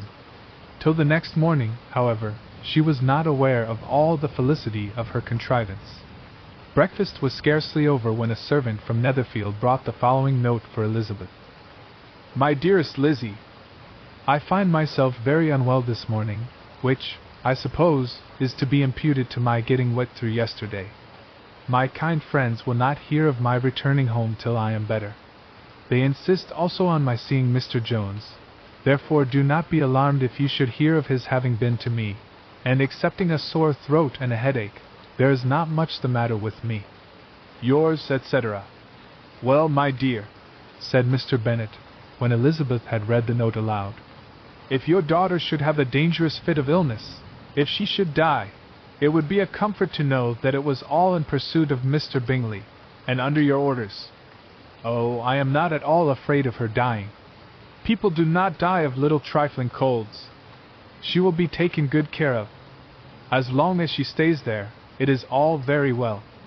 I would go and see her if I could have the carriage. Elizabeth, feeling really anxious, determined to go to her, though the carriage was not to be had, and as she was no horsewoman, walking was her only alternative. She declared her resolution. How can you be so silly, cried her mother, as to think of such a thing, in all this dirt? You will not be fit to be seen when you get there. I shall be very fit to see Jane, which is all I want. Is this a hint to me, Lizzie, said her father, to send for the horses? No, indeed. I do not wish to avoid the walk. The distance is nothing, when one has a motive. Only 3 miles. I shall be back by dinner. I admire the activity of your benevolence, observed Mary. But every impulse of feeling should be guided by reason, and, in my opinion, exertion should always be in proportion to what is required. We will go as far as Meryton with you, said Catherine and Lydia. Elizabeth accepted their company, and the 3 young ladies set off together. If we make haste, said Lydia, as they walked along, perhaps we may see something of Captain Carter before he goes. In Meryton they parted. The 2 youngest repaired to the lodgings of one of the officers' wives, and Elizabeth continued her walk alone, crossing field after field at a quick pace, jumping over stiles and springing over puddles, with impatient activity, and finding herself at last within view of the house, with weary ankles, dirty stockings, and a face glowing with the warmth of exercise. She was shown into the breakfast parlor, where all but Jane were assembled, and where her appearance created a great deal of surprise. That she should have walked 3 miles so early in the day in such dirty weather, and by herself, was almost incredible to Mrs. Hurst and Miss Bingley, and Elizabeth was convinced that they held her in contempt for it. She was received, however, very politely by them, and in their brother's manners there was something better than politeness. There was good humor and kindness. Mr. Darcy said very little, and Mr. Hurst nothing at all. The former was divided between admiration of the brilliancy which exercise had given to her complexion, and doubt as to the occasions justifying her coming so far alone. The latter was thinking only of his breakfast. Her inquiries after her sister were not very favorably answered. Miss Bennet had slept ill, and though up, was very feverish, and not well enough to leave her room. Elizabeth was glad to be taken to her immediately, and Jane, who had only been withheld by the fear of giving alarm or inconvenience, from expressing in her note how much she longed for such a visit, was delighted at her entrance. She was not equal, however, to much conversation, and when Miss Bingley left them together, could attempt little beside expressions of gratitude for the extraordinary kindness she was treated with. Elizabeth silently attended her. When breakfast was over, they were joined by the sisters, and Elizabeth began to like them herself, when she saw how much affection and solicitude they showed for Jane. The apothecary came, and having examined his patient, said, as might be supposed, that she had caught a violent cold, and that they must endeavor to get the better of it, advised her to return to bed, and promised her some draughts. The advice was followed readily, for the feverish symptoms increased, and her head ached acutely. Elizabeth did not quit her room for a moment, nor were the other ladies often absent. The gentlemen being out, they had in fact nothing to do elsewhere. When the clock struck 3, Elizabeth felt that she must go, and very unwillingly said so. Miss Bingley offered her the carriage, and she only wanted a little pressing to accept it, when Jane testified such concern at parting with her that Miss Bingley was obliged to convert the offer of the chaise into an invitation to remain at Netherfield for the present. Elizabeth most thankfully consented, and a servant was dispatched to Longbourn, to acquaint the family with her stay, and bring back a supply of clothes. Chapter 8. At 5 o'clock the two ladies retired to dress, and at 6:30 Elizabeth was summoned to dinner.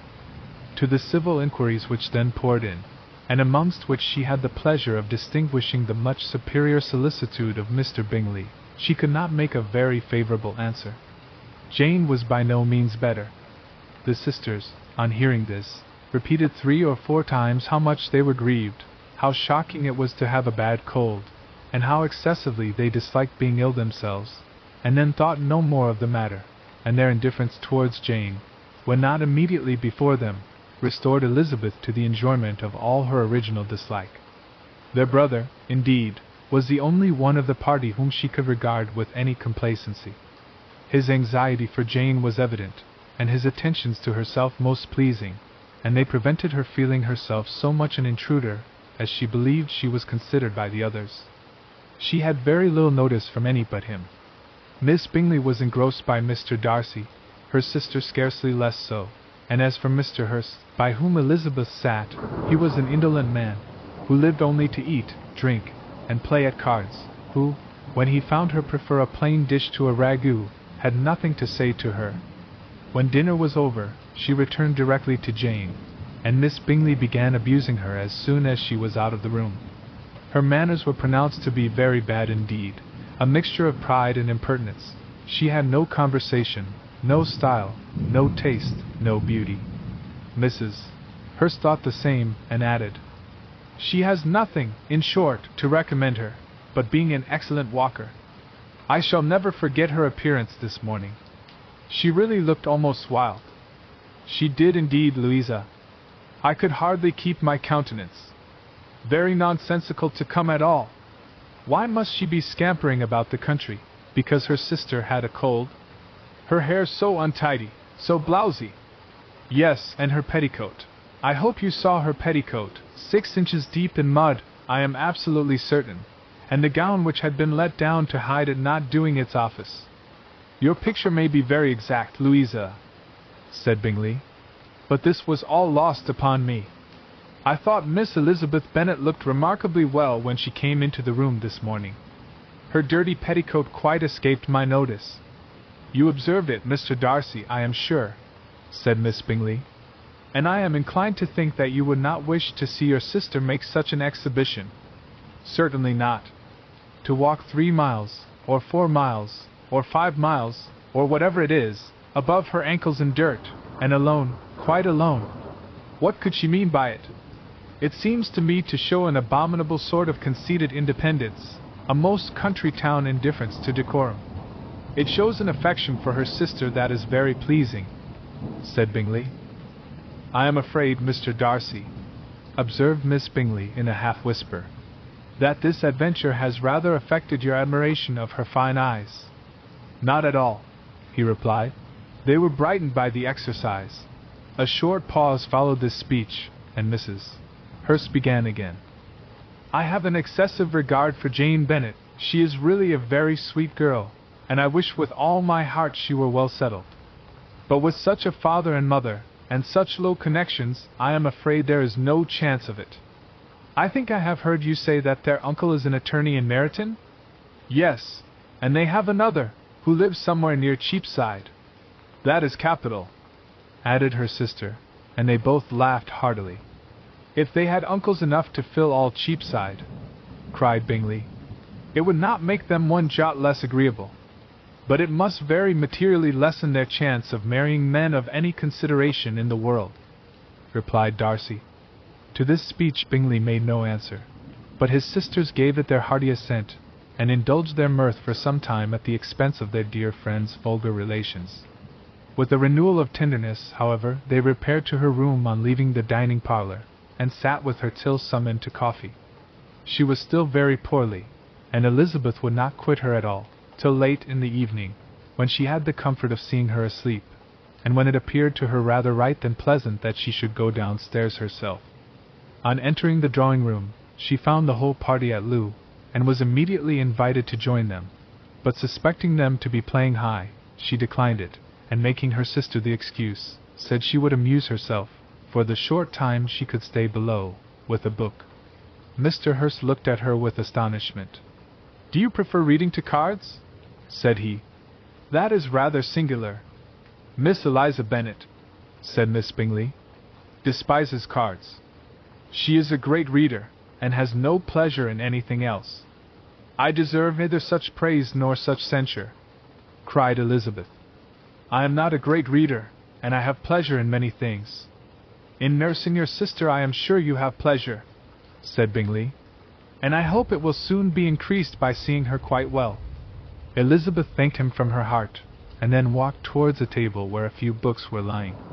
He immediately offered to fetch her others, all that his library afforded. And I wished my collection were larger for your benefit and my own credit, but I am an idle fellow, and though I have not many, I have more than I ever looked into. Elizabeth assured him that she could suit herself perfectly with those in the room. I am astonished, said Miss Bingley, that my father should have left so small a collection of books. What a delightful library you have at Pemberley, Mr. Darcy. It ought to be good, he replied. It has been the work of many generations. And then you have added so much to it yourself. You are always buying books. I cannot comprehend the neglect of a family library in such days as these. Neglect? I am sure you neglect nothing that can add to the beauties of that noble place. Charles, when you build your house, I wish it may be half as delightful as Pemberley. I wish it may. But I would really advise you to make your purchase in that neighborhood, and take Pemberley for a kind of model. There is not a finer county in England than Derbyshire. With all my heart, I will buy Pemberley itself, if Darcy will sell it. I am talking of possibilities, Charles. Upon my word, Caroline, I should think it more possible to get Pemberley by purchase than by imitation. Elizabeth was so much caught by what passed, as to leave her very little attention for her book, and soon laying it wholly aside, she drew near the card table, and stationed herself between Mr. Bingley and his eldest sister, to observe the game. Is Miss Darcy much grown since the spring? Said Miss Bingley. Will she be as tall as I am? I think she will. She is now about Miss Elizabeth Bennet's height, or rather taller. How I long to see her again! I never met with anybody who delighted me so much. Such a countenance, such manners, and so extremely accomplished for her age. Her performance on the pianoforte is exquisite. It is amazing to me, said Bingley, how young ladies can have patience to be so very accomplished as they all are. All young ladies accomplished? My dear Charles, what do you mean? Yes, all of them, I think. They all paint tables, cover screens, and net purses. I scarcely know any one who cannot do all this, and I am sure I never heard a young lady spoken of for the first time, without being informed that she was very accomplished.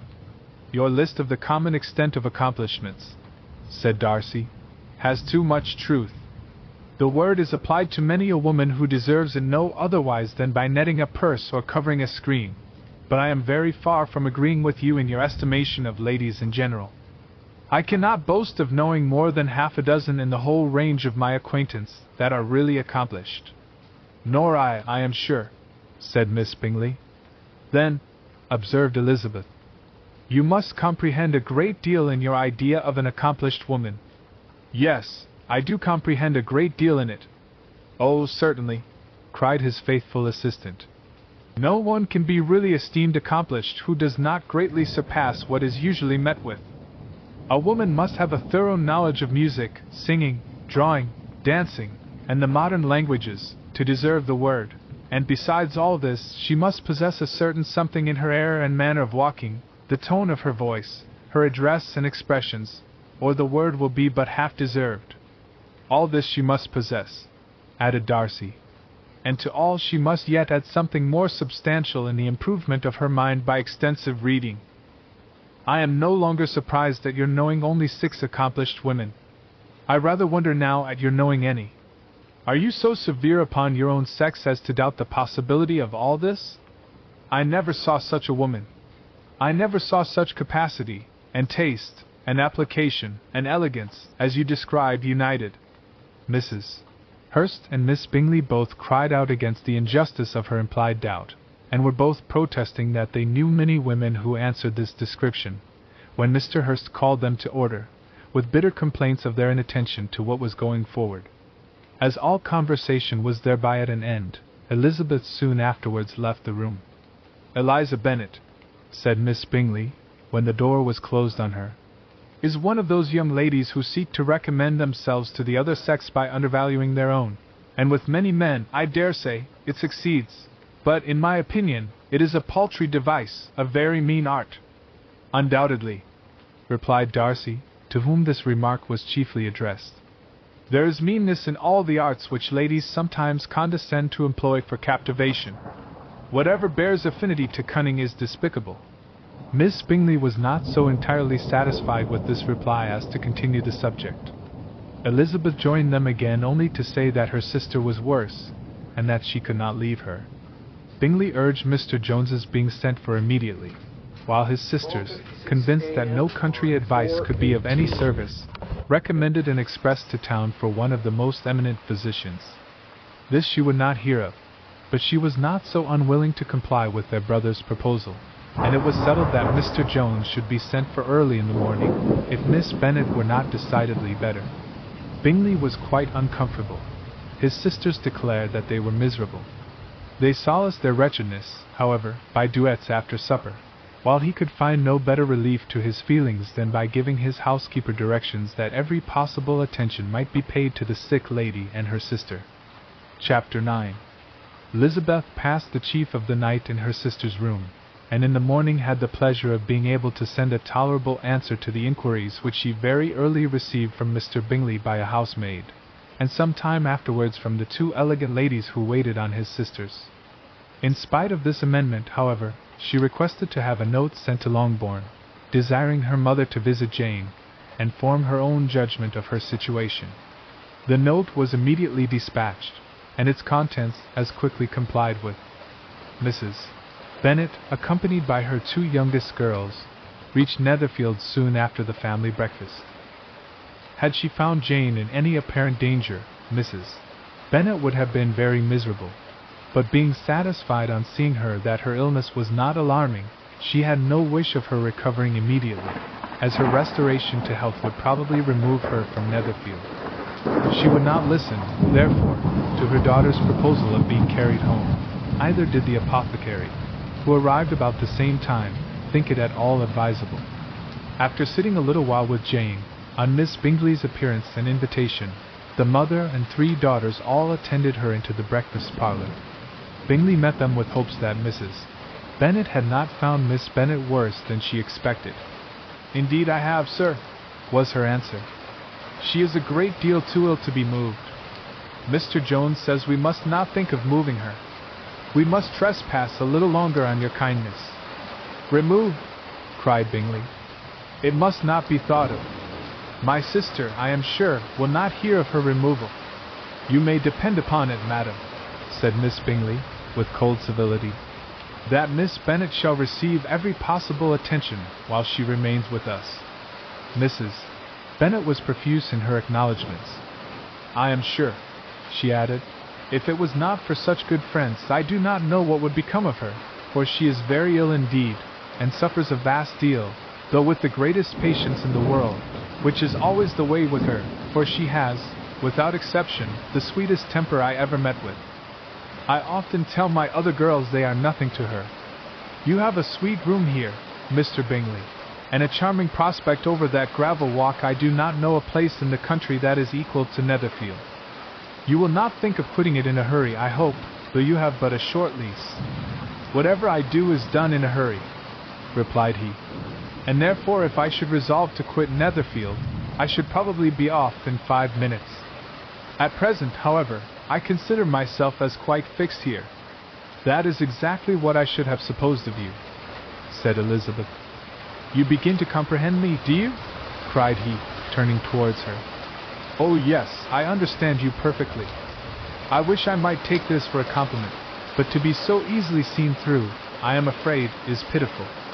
That is as it happens. It does not necessarily follow that a deep, intricate character is more or less estimable than such a one as yours." "Lizzie," cried her mother, "remember where you are, and do not run on in the wild manner that you are suffered to do at home. I did not know before," continued Bingley, immediately, "that you were a studier of character. It must be an amusing study." "Yes, but intricate characters are the most amusing. They have at least that advantage."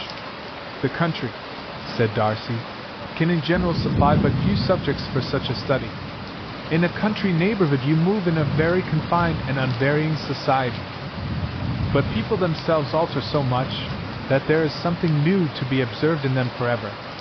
"Yes, indeed," cried Mrs. Bennet, offended by his manner of mentioning a country neighborhood.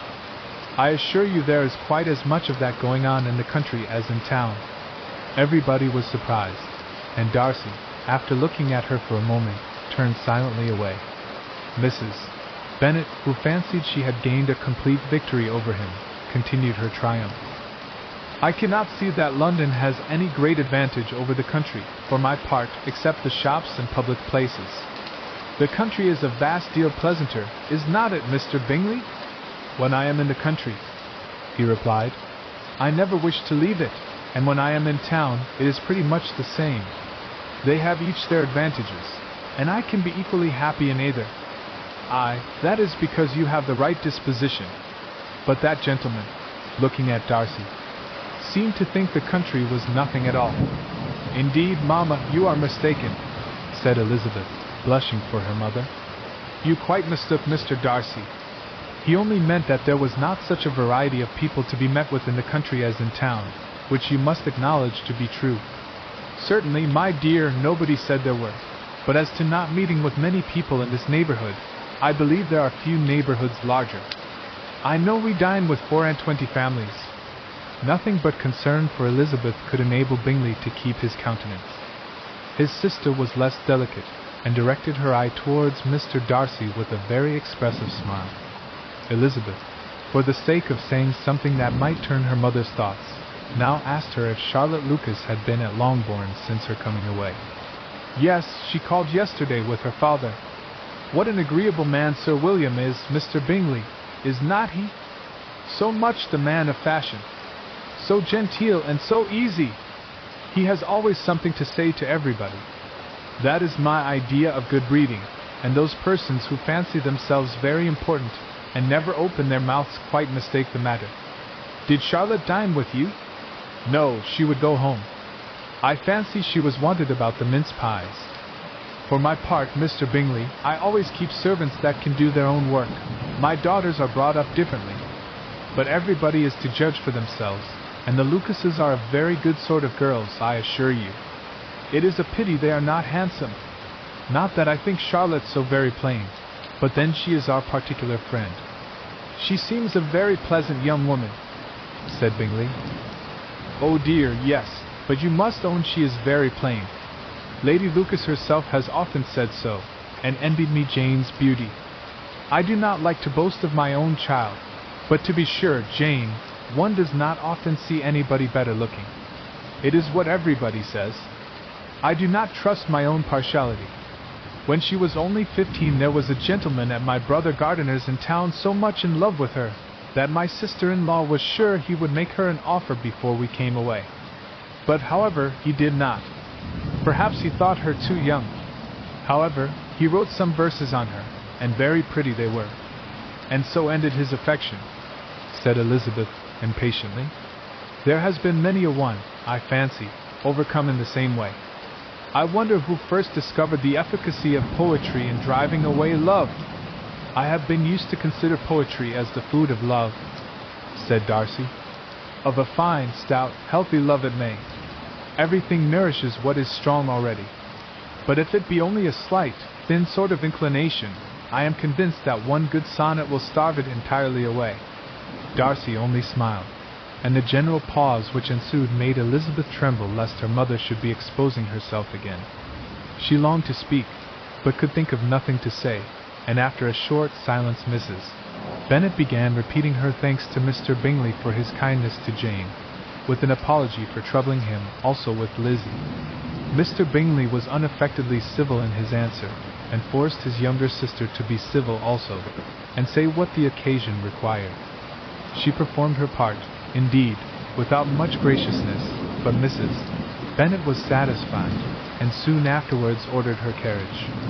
Upon this signal, the youngest of her daughters put herself forward. The two girls had been whispering to each other during the whole visit, and the result of it was that the youngest should tax Mr. Bingley with having promised on his first coming into the country to give a ball at Netherfield. Lydia was a stout, well-grown girl of 15, with a fine complexion and good-humored countenance, a favorite with her mother, whose affection had brought her into public at an early age. She had high animal spirits, and a sort of natural self-consequence, which the attentions of the officers, to whom her uncle's good dinners and her own easy manners recommended her, had increased into assurance. She was very equal, therefore, to address Mr. Bingley on the subject of the ball, and abruptly reminded him of his promise, adding that it would be the most shameful thing in the world if he did not keep it. His answer to this sudden attack was delightful to her mother's ear. I am perfectly ready, I assure you, to keep my engagement, and when your sister is recovered you shall, if you please, name the very day of the ball. But you would not wish to be dancing while she is ill? Lydia declared herself satisfied. Oh yes, it would be much better to wait till Jane was well, and by that time, most likely, Captain Carter would be at Meryton again. And when you have given your ball, she added, I shall insist on their giving one also. I shall tell Colonel Forster it will be quite a shame if he does not. Mrs. Bennet and her daughters then departed, and Elizabeth returned instantly to Jane, leaving her own and her relations' behavior to the remarks of the two ladies and Mr. Darcy, the latter of whom, however, could not be prevailed on to join in their censure of her, in spite of all Miss Bingley's witticisms on fine eyes. Chapter 10. The day passed much as the day before had done. Mrs. Hurst and Miss Bingley had spent some hours of the morning with the invalid, who continued, though slowly, to mend, and in the evening Elizabeth joined their party in the drawing-room. The loo table, however, did not appear. Mr. Darcy was writing, and Miss Bingley, seated near him, was watching the progress of his letter, and repeatedly calling off his attention by messages to his sister. Mr. Hurst and Mr. Bingley were at piquet, and Mrs. Hurst was observing their game. Elizabeth took up some needlework, and was sufficiently amused in attending to what passed between Darcy and his companion. the perpetual commendations of the lady either on his handwriting, or on the evenness of his lines, or on the length of his letter, with the perfect unconcern with which her praises were received, formed a curious dialogue, and was exactly in unison with her opinion of each. "How delighted Miss Darcy will be to receive such a letter!" He made no answer. "You write uncommonly fast." "You are mistaken. I write rather slowly." "How many letters you must have occasion to write in the course of a year! Letters of business, too! How odious I should think them! It is fortunate, then, that they fall to my lot instead of to yours. Pray tell your sister that I long to see her. I have already told her so once, by your desire. I am afraid you do not like your pen. Let me mend it for you. I mend pens remarkably well. Thank you, but I always mend my own. How can you contrive to write so even?" He was silent.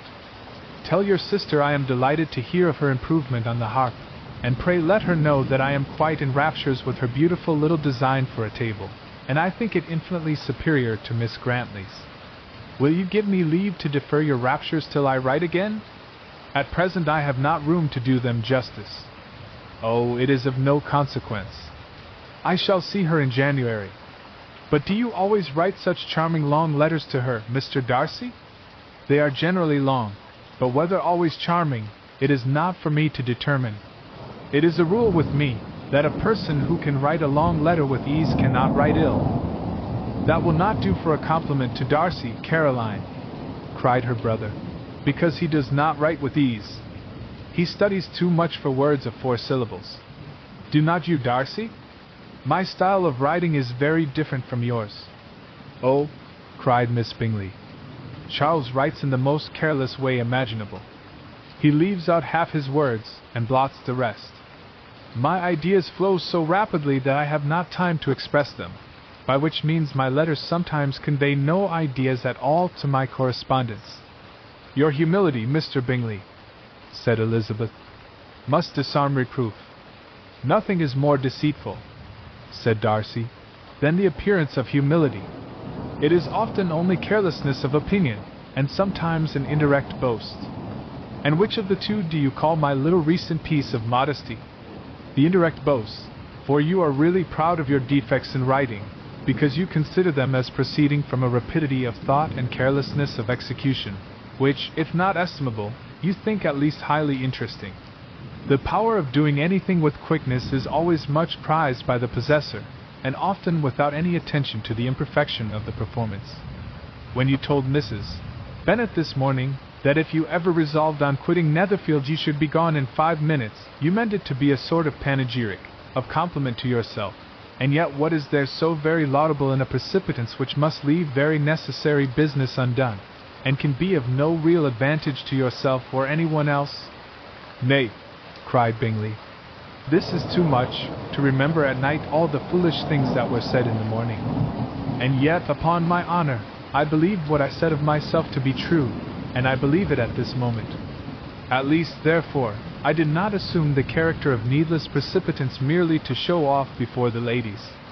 I dare say you believed it, but I am by no means convinced that you would be gone with such celerity. Your conduct would be quite as dependent on chance as that of any man I know, and if, as you were mounting your horse, a friend were to say, 'Bingley, you had better stay till next week,' you would probably do it, you would probably not go, and, at another word, might stay a month. You have only proved by this," cried Elizabeth, "that Mr. Bingley did not do justice to his own disposition. You have shown him off now much more than he did himself." "I am exceedingly gratified," said Bingley, "by your converting what my friend says into a compliment on the sweetness of my temper. But I am afraid you are giving it a turn which that gentleman did by no means intend, for he would certainly think the better of me if, under such a circumstance, I were to give a flat denial, and ride off as fast as I could. Would Mr. Darcy then consider the rashness of your original intention as atoned for by your obstinacy in adhering to it? Upon my word, I cannot exactly explain the matter. Darcy must speak for himself. You expect me to account for opinions which you choose to call mine, but which I have never acknowledged. Allowing the case, however, to stand according to your representation, you must remember, Miss Bennet, that the friend who is supposed to desire his return to the house, and the delay of his plan, has merely desired it, asked it without offering one argument in favor of its propriety. To yield readily, easily, to the persuasion of a friend is no merit with you. To yield without conviction is no compliment to the understanding of either. You appear to me, Mr. Darcy, to allow nothing for the influence of friendship and affection. A regard for the requester would often make one readily yield to a request, without waiting for arguments to reason one into it. I am not particularly speaking of such a case as you have supposed about Mr. Bingley. We may as well wait, perhaps, till the circumstance occurs, before we discuss the discretion of his behavior thereupon. But in general and ordinary cases, between friend and friend, where one of them is desired by the other to change a resolution of no very great moment, should you think ill of that person for complying with the desire, without waiting to be argued into it? Will it not be advisable, before we proceed on this subject, to arrange with rather more precision the degree of importance which is to appertain to this request, as well as the degree of intimacy subsisting between the parties? By all means, cried Bingley. Let us hear all the particulars, not forgetting their comparative height and size, for that will have more weight in the argument.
12:56 a.m. on 4/18.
Let us hear all the particulars, not forgetting their comparative height and size, for that will have more weight in the argument, Miss Bennet, than you may be aware of. I assure you that if Darcy were not such a great tall fellow, in comparison with myself, I should not pay him half so much deference. I declare I do not know a more awful object than Darcy on particular occasions, and in particular places, at his own house especially, and of a Sunday evening, when he has nothing to do. Mr. Darcy smiled, but Elizabeth thought she could perceive that he was rather offended, and therefore checked her laugh. Miss Bingley warmly resented the indignity he had received, in an expostulation with her brother for talking such nonsense. "I see your design, Bingley," said his friend. "You dislike an argument, and want to silence this. Perhaps I do. Arguments are too much like disputes. If you and Miss Bennet will defer yours till I am out of the room, I shall be very thankful, and then you may say whatever you like of me." "What you ask," said Elizabeth, "is no sacrifice on my side, and Mr. Darcy had much better finish his letter." Mr. Darcy took her advice, and did finish his letter. When that business was over, he applied to Miss Bingley and Elizabeth for the indulgence of some music. Miss Bingley moved with alacrity to the pianoforte, and after a polite request that Elizabeth would lead the way, which the other as politely and more earnestly negatived, she seated herself. Mrs. Hurst sang with her sister, and while they were thus employed, Elizabeth could not help observing, as she turned over some music books that lay on the instrument, how frequently Mr. Darcy's eyes were fixed on her. She hardly knew how to suppose that she could be an object of admiration to so great a man, and yet that he should look at her because he disliked her was still more strange. She could only imagine, however, at last, that she drew his notice because there was something about her more wrong and reprehensible, according to his ideas of right, than in any other person present. The supposition did not pain her. She liked him too little to care for his approbation. After playing some Italian songs, Miss Bingley varied the charm by a lively Scotch air, and soon afterwards Mr. Darcy, drawing near Elizabeth, said to her, "Do you not feel a great inclination, Miss Bennet, to seize such an opportunity of dancing a reel?" She smiled, but made no answer. He repeated the question, with some surprise at her silence. "Oh," said she, "I heard you before, but I could not immediately determine what to say in reply. You wanted me, I know, to say yes, that you might have the pleasure of despising my taste, but I always delight in overthrowing those kind of schemes, and cheating a person of their premeditated contempt. I have, therefore, made up my mind to tell you that I do not want to dance a reel at all, and now despise me if you dare." "Indeed I do not dare." Elizabeth, having rather expected to affront him, was amazed at his gallantry, but there was a mixture of sweetness and archness in her manner which made it difficult for her to affront anybody, and Darcy had never been so bewitched by any woman as he was by her. He really believed that, were it not for the inferiority of her connections, he should be in some danger. Miss Bingley saw, or suspected, enough to be jealous, and her great anxiety for the recovery of her dear friend Jane received some assistance from her desire of getting rid of Elizabeth. She often tried to provoke Darcy into disliking her guest, by talking of their supposed marriage, and planning his happiness in such an alliance. "I hope," said she, as they were walking together in the shrubbery the next day, "you will give your mother-in-law a few hints, when this desirable event takes place, as to the advantage of holding her tongue, and if you can compass it, to cure the younger girls of running after the officers. And if I may mention so delicate a subject, endeavor to check that little something, bordering on conceit and impertinence, which your lady possesses. Have you anything else to propose for my domestic felicity?" "Oh, yes. Do let the portraits of your uncle and Aunt Phillips be placed in the gallery at Temberley. Put them next to your great-uncle the judge. They are in the same profession, you know, only in different lines. As for your Elizabeth's picture, you must not attempt to have it taken, for what painter could do justice to those beautiful eyes? It would not be easy, indeed, to catch their expression, but their color and shape, and the eyelashes, so remarkably fine, might be copied." At that moment they were met from another walk by Mrs. Hurst and Elizabeth herself. "I did not know that you intended to walk," said Miss Bingley in some confusion, lest they had been overheard. "You used us abominably ill," answered Mrs. Hurst, "running away without telling us that you were coming out." Then taking the disengaged arm of Mr. Darcy, she left Elizabeth to walk by herself. The path just admitted 3. Mr. Darcy felt their rudeness, and immediately said, "This walk is not wide enough for our party. We had better go into the avenue." But Elizabeth, who had not the least inclination to remain with them, laughingly answered, "No, no, stay where you are. You are charmingly grouped, and appear to uncommon advantage. The picturesque would be spoiled by admitting a fourth. Goodbye." She then ran gaily off, rejoicing, as she rambled about, in the hope of being at home again in a day or 2. Jane was already so much recovered as to intend leaving her room for a couple of hours that evening. Chapter 11. When the ladies removed after dinner, Elizabeth ran up to her sister, and seeing her well guarded from cold, attended her into the drawing-room, where she was welcomed by her 2 friends with many professions of pleasure, and Elizabeth had never seen them so agreeable as they were during the hour which passed before the gentlemen appeared. Their powers of conversation were considerable. They could describe an entertainment with accuracy, relate an anecdote with humor, and laugh at their acquaintance with spirit. But when the gentlemen entered, Jane was no longer the first object. Miss Bingley's eyes were instantly turned towards Darcy, and she had something to say to him before he had advanced many steps. He addressed himself directly to Miss Bennet with a polite congratulation.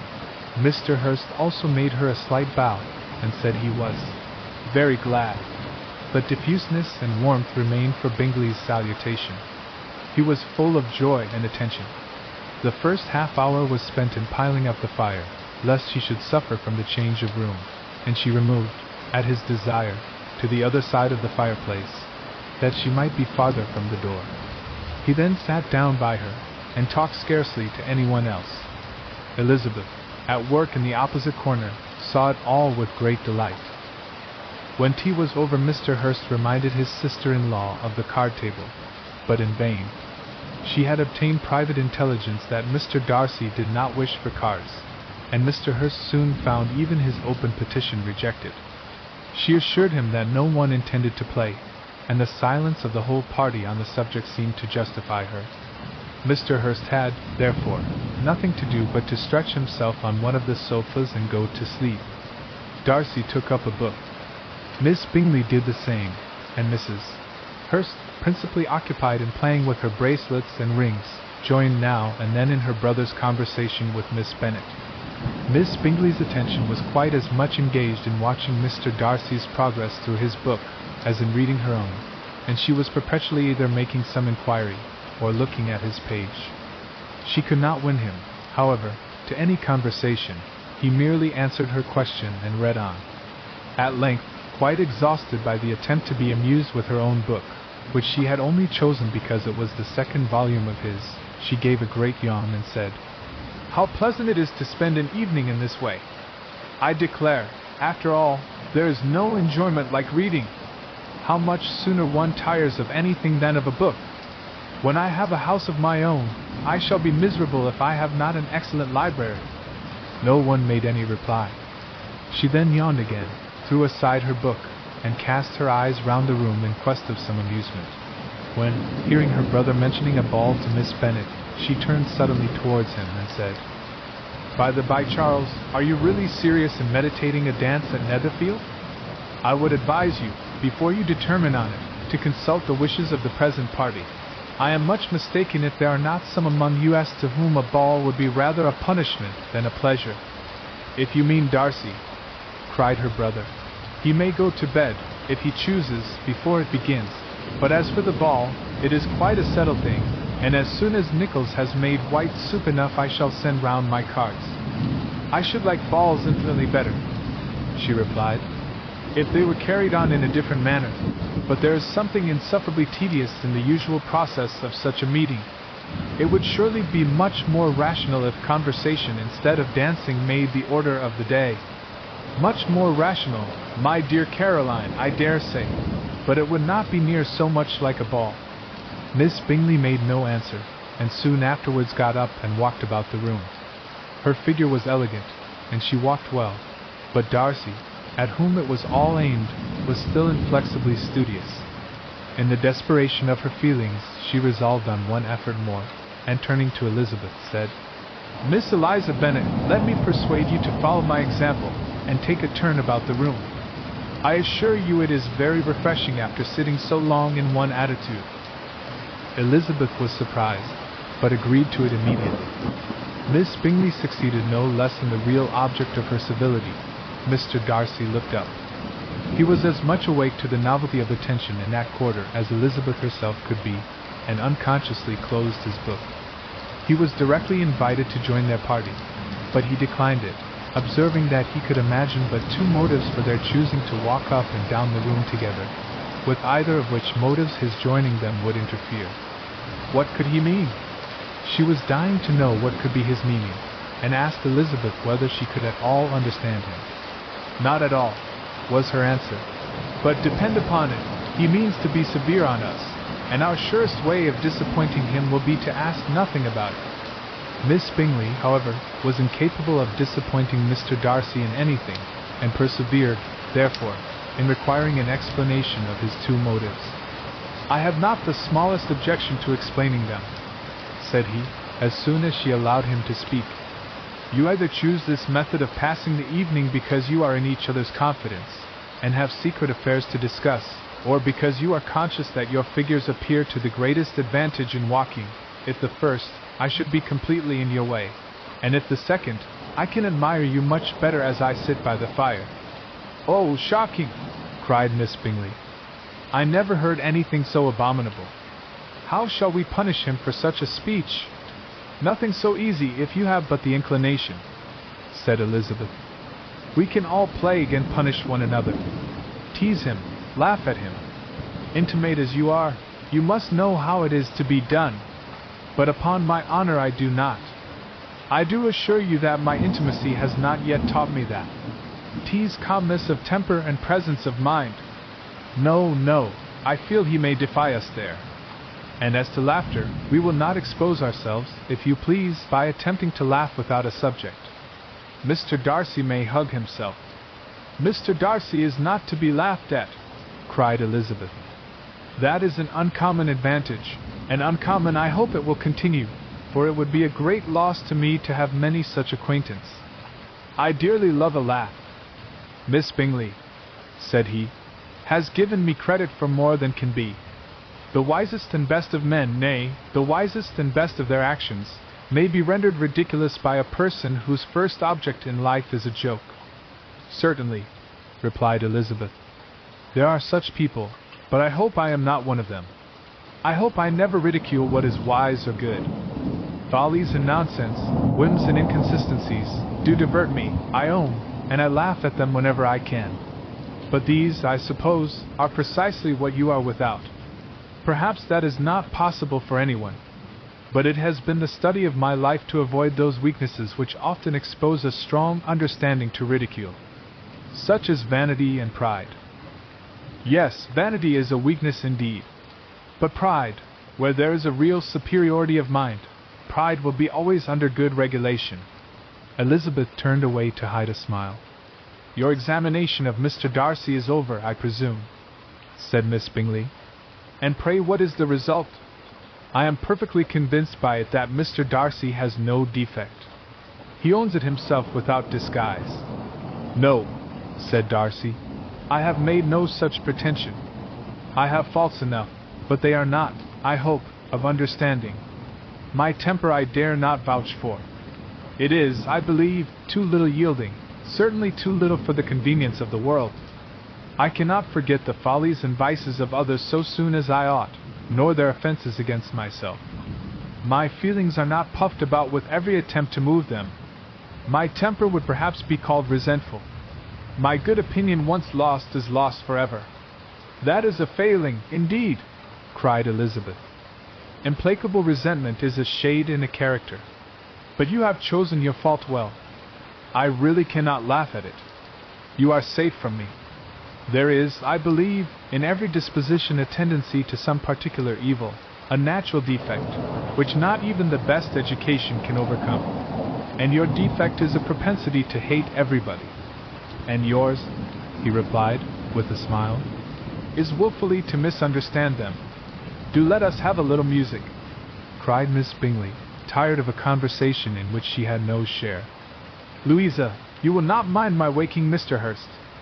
Her sister made not the smallest objection, and the pianoforte was opened, and Darcy, after a few moments' recollection, was not sorry for it. He began to feel the danger of paying Elizabeth too much attention. Chapter 12. In consequence of an agreement between the sisters, Elizabeth wrote the next morning to her mother, to beg that the carriage might be sent for them in the course of the day. But Mrs. Bennet, who had calculated on her daughters remaining at Netherfield till the following Tuesday, which would exactly finish Jane's week, could not bring herself to receive them with pleasure before. Her answer, therefore, was not propitious, at least not to Elizabeth's wishes, for she was impatient to get home. Mrs. Bennet sent them word that they could not possibly have the carriage before Tuesday, and in her postscript it was added that if Mr. Bingley and his sister pressed them to stay longer, she could spare them very well. Against staying longer, however, Elizabeth was positively resolved, nor did she much expect it would be asked, and fearful, on the contrary, of being considered as intruding themselves needlessly long, she urged Jane to borrow Mr. Bingley's carriage immediately, and at length it was settled that their original design of leaving Netherfield that morning should be mentioned, and the request made. The communication excited many professions of concern, and enough was said of wishing them to stay at least till the following day to work on Jane, and till the morrow their going was deferred. Miss Bingley was then sorry that she had proposed the delay, for her jealousy and dislike of one sister much exceeded her affection for the other. The master of the house heard with real sorrow that they were to go so soon, and repeatedly tried to persuade Miss Bennet that it would not be safe for her, that she was not enough recovered. But Jane was firm where she felt herself to be right. To Mr. Darcy it was welcome intelligence. Elizabeth had been at Netherfield long enough. She attracted him more than he liked, and Miss Bingley was uncivil to her and more teasing than usual to himself. He wisely resolved to be particularly careful that no sign of admiration should now escape him, nothing that could elevate her with the hope of influencing his felicity, sensible that, if such an idea had been suggested, his behavior during the last day must have material weight in confirming or crushing it. Steady to his purpose, he scarcely spoke 10 words to her through the whole of Saturday, and though they were at one time left by themselves for half an hour, he adhered most conscientiously to his book, and would not even look at her. On Sunday, after morning service, the separation, so agreeable to almost all, took place. Miss Bingley's civility to Elizabeth increased at last very rapidly, as well as her affection for Jane, and when they parted, after assuring the latter of the pleasure it would always give her to see her either at Longbourn or Netherfield, and embracing her most tenderly, she even shook hands with the former. Elizabeth took leave of the whole party in the liveliest spirits. They were not welcomed home very cordially by their mother. Mrs. Bennet wondered at their coming, and thought them very wrong to give so much trouble, and was sure Jane would have caught cold again. But their father, though very laconic in his expressions of pleasure, was really glad to see them. He had felt their importance in the family circle. The evening conversation, when they were all assembled, had lost much of its animation, and almost all its sense, by the absence of Jane and Elizabeth. They found Mary, as usual, deep in the study of thorough base and human nature, and had some new extracts to admire, and some new observations of threadbare morality to listen to. Catherine and Lydia had information for them of a different sort. Much had been done, and much had been said in the regiment since the preceding Wednesday. Several of the officers had dined lately with their uncle, a private had been flogged, and it had actually been hinted that Colonel Forster was going to be married. Chapter 13. "Hope, my dear," said Mr. Bennet to his wife, as they were at breakfast the next morning, "that you have ordered a good dinner today, because I have reason to expect an addition to our family party." "Who do you mean, my dear?" "I know of nobody that is coming, I am sure, unless Charlotte Lucas should happen to call in, and I hope my dinners are good enough for her. I do not believe she often sees such at home. The person of whom I speak is a gentleman and a stranger." Mrs. Bennet's eyes sparkled. "A gentleman and a stranger. It is Mr. Bingley, I am sure.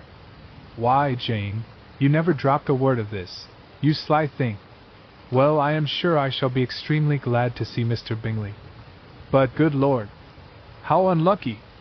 There is not a bit of fish to be got today. Lydia, my love, ring the bell. I must speak to Hill this moment."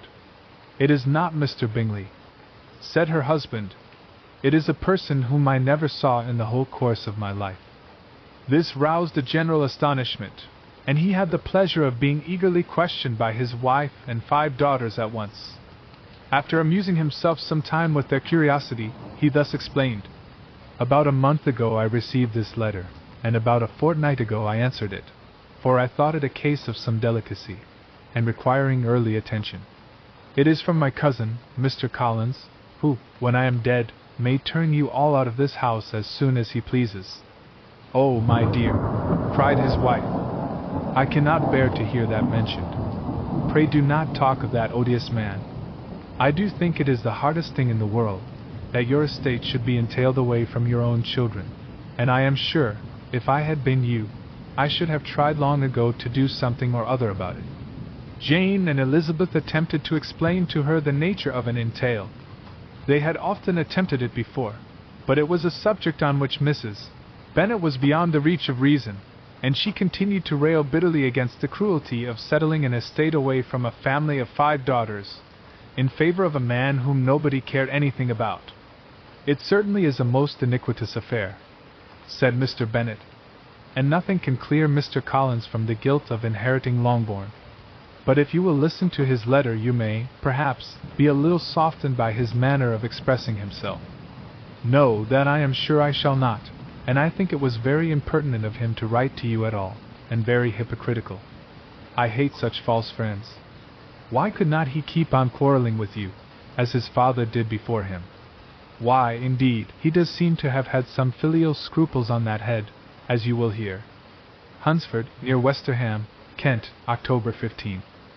Dear Sir, the disagreement subsisting between yourself and my late honored father always gave me much uneasiness, and since I have had the misfortune to lose him, I have frequently wished to heal the breach, but for some time I was kept back by my own doubts, fearing lest it might seem disrespectful to his memory for me to be on good terms with anyone with whom it had always pleased him to be at variance. There, Mrs. Bennet. My mind, however, is now made up on the subject, for, having received ordination at Easter, I have been so fortunate as to be distinguished by the patronage of the Right Honourable Lady Catherine de Bourgh, widow of Sir Louis de Bourgh, whose bounty and beneficence has preferred me to the valuable rectory of this parish, where it shall be my earnest endeavour to demean myself with grateful respect towards her ladyship, and be ever ready to perform those rites and ceremonies which are instituted by the Church of England. As a clergyman, moreover, I feel it my duty to promote and establish the blessing of peace in all families within the reach of my influence, and on these grounds I flatter myself that my present overtures of goodwill are highly commendable, and that the circumstance of my being next in the entail of Longbourn estate will be kindly overlooked on your side, and not lead you to reject the offered olive branch. I cannot be otherwise than concerned at being the means of injuring your amiable daughters, and beg leave to apologize for it, as well as to assure you of my readiness to make them every possible amends, but of this hereafter. If you should have no objection to receive me into your house, I propose myself the satisfaction of waiting on you and your family, Monday, November 18th, by 4 o'clock, and shall probably trespass on your hospitality till the Saturday night following, which I can do without any inconvenience, as Lady Catherine is far from objecting to my occasional absence on a Sunday, provided that some other clergyman is engaged to do the duty of the day. I remain, dear sir, with respectful compliments to your lady and daughters, your well-wisher and friend, William Collins. William Collins. At 4 o'clock, therefore, we may expect this peacemaking gentleman, said Mr. Bennet, as he folded up the letter. He seems to be a most conscientious and polite young man, upon my word, and I doubt not, will prove a valuable acquaintance, especially if Lady Catherine should be so indulgent as to let him come to us again. There is some sense in what he says about the girls, however, and if he is disposed to make them any amends, I shall not be the person to discourage him. Though it is difficult, said Jane, to guess in what way he can mean to make us the atonement he thinks our due, the wish is certainly to his credit. Elizabeth was chiefly struck with his extraordinary deference for Lady Catherine, and his kind intention of christening, marrying, and burying his parishioners whenever it were required. He must be an oddity, I think, said she. I cannot make him out. There is something very pompous in his style. And what can he mean by apologizing for being next in the entail? We cannot suppose he would help it, if he could. Can he be a sensible man, sir? No, my dear, I think not. I have great hopes of finding him quite the reverse. There is a mixture of servility and self-importance in his letter which promises well. I am impatient to see him. In point of composition, said Mary, his letter does not seem defective. The idea of the olive branch perhaps is not wholly new, yet I think it is well expressed. To Catherine and Lydia either the letter nor its writer were in any degree interesting. It was next to impossible that their cousin should come in a scarlet coat, and it was now some weeks since they had received pleasure from the society of a man in any other color. As for their mother, Mr. Collins's letter had done away much of her ill will, and she was preparing to see him with a degree of composure which astonished her husband and daughters. Mr. Collins was punctual to his time, and was received with great politeness by the whole family. Mr. Bennet indeed said little, but the ladies were ready enough to talk, and Mr. Collins seemed neither in need of encouragement, nor inclined to be silent himself. He was a tall, heavy-looking young man of 25. His air was grave and stately, and his manners were very formal. He had not been long seated before he complimented Mrs. Bennet on having so fine a family of daughters, said he had heard much of their beauty, but that, in this instance, fame had fallen short of the truth, and added, that he did not doubt her seeing them all in due time well disposed of in marriage.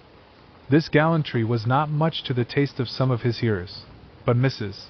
Bennet, who quarrelled with no compliments, answered most readily. You are very kind, sir, I am sure, and I wish with all my heart it may prove so, for else they will be destitute enough. Things are settled so oddly. You allude, perhaps, to the entail of this estate. Ah, sir, I do indeed. It is a grievous affair to my poor girls, you must confess. Not that I mean to find fault with you, for such things, I know, are all chance in this world. There is no knowing how estates will go when once they come to be entailed. I am very sensible, madam, of the hardship to my fair cousins, and could say much on the subject, but that I am cautious of appearing forward and precipitate. But I can assure the young ladies that I come prepared to admire them. At present I will not say more, but perhaps, when we are better acquainted. He was interrupted by a summons to dinner, and the girls smiled on each other. They were not the only objects of Mr. Collins's admiration. The hall, the dining room, and all its furniture, were examined and praised, and his commendation of everything would have touched Mrs. Bennet's heart, but for the mortifying supposition of his viewing it all as his own future property. The dinner, too, in its turn, was highly admired, and he begged to know to which of his fair cousins the excellence of its cookery was owing. But here he was set right by Mrs. Bennet, who assured him, with some asperity, that they were very well able to keep a good cook, and that her daughters had nothing to do in the kitchen. He begged pardon for having displeased her. In a softened tone she declared herself not at all offended, but he continued to apologize for about a quarter of an hour. Chapter 14. During dinner, Mr. Bennet scarcely spoke at all, but when the servants were withdrawn, he thought it time to have some conversation with his guest, and therefore started a subject in which he expected him to shine, by observing that he seemed very fortunate in his patroness. Lady Catherine de Bourgh's attention to his wishes, and consideration for his comfort, appeared very remarkable. Mr. Bennet could not have chosen better. Mr. Collins was eloquent in her praise. The subject elevated him to more than usual solemnity of manner, and with a most important aspect he protested that he had never in his life witnessed such behavior in a person of rank, such affability and condescension, as he had himself experienced from Lady Catherine. She had been graciously pleased to approve of both the discourses which he had already had the honor of preaching before her. She had also asked him twice to dine at Rosings, and had sent for him only the Saturday before, to make up her pool of quadrille in the evening. Lady Catherine was reckoned proud by many people, he knew, but he had never seen anything but affability in her. She had always spoken to him as she would to any other gentleman. She made not the smallest objection to his joining in the society of the neighborhood, nor to his leaving his parish occasionally for a week or two to visit his relations. She had even condescended to advise him to marry as soon as he could, provided he chose with discretion, and had once paid him a visit in his humble parsonage, where she had perfectly approved all the alterations he had been making, and had even vouchsafed to suggest some herself, some shelves in the closets upstairs. That is all very proper and civil, I am sure, said Mrs. Bennet, and I dare say she is a very agreeable woman. It is a pity that great ladies in general are not more like her. Does she live near you, sir? The garden in which stands my humble abode is separated only by a lane from Rosings Park, her ladyship's residence. I think you said she was a widow, sir? Has she any family? She has one only daughter, the heiress of Rosings, and of very extensive property. Ah, cried Mrs. Bennet, shaking her head, then she is better off than many girls. And what sort of young lady is she? Is she handsome? She is a most charming young lady, indeed. Lady Catherine herself says that, in point of true beauty, Miss de Bourgh is far superior to the handsomest of her sex, because there is that in her features which marks the young woman of distinguished birth. She is unfortunately of a sickly constitution, which has prevented her making that progress in many accomplishments which she could not otherwise have failed of, as I am informed by the lady who superintended her education, and who still resides with them. But she is perfectly amiable, and often condescends to drive by my humble abode in her little phaeton and ponies. Has she been presented? I do not remember her name among the ladies at court. Her indifferent state of health unhappily prevents her being in town, and by that means, as I told Lady Catherine myself one day, has deprived the British court of its brightest ornament. Her ladyship seemed pleased with the idea, and you may imagine that I am happy on every occasion to offer those little delicate compliments which are always acceptable to ladies. I have more than once observed to Lady Catherine that her charming daughter seemed born to be a duchess, and that the most elevated rank, instead of giving her consequence, would be adorned by her. These are the kind of little things which please her ladyship, and it is a sort of attention which I conceive myself peculiarly bound to pay. You judge very properly, said Mr. Bennet, and it is happy for you that you possess the talent of flattering with delicacy. May I ask whether these pleasing attentions proceed from the impulse of the moment, or are the result of previous study? They arise chiefly from what is passing at the time, and though I sometimes amuse myself with suggesting and arranging such little elegant compliments as may be adapted to ordinary occasions, I always wish to give them as unstudied an air as possible.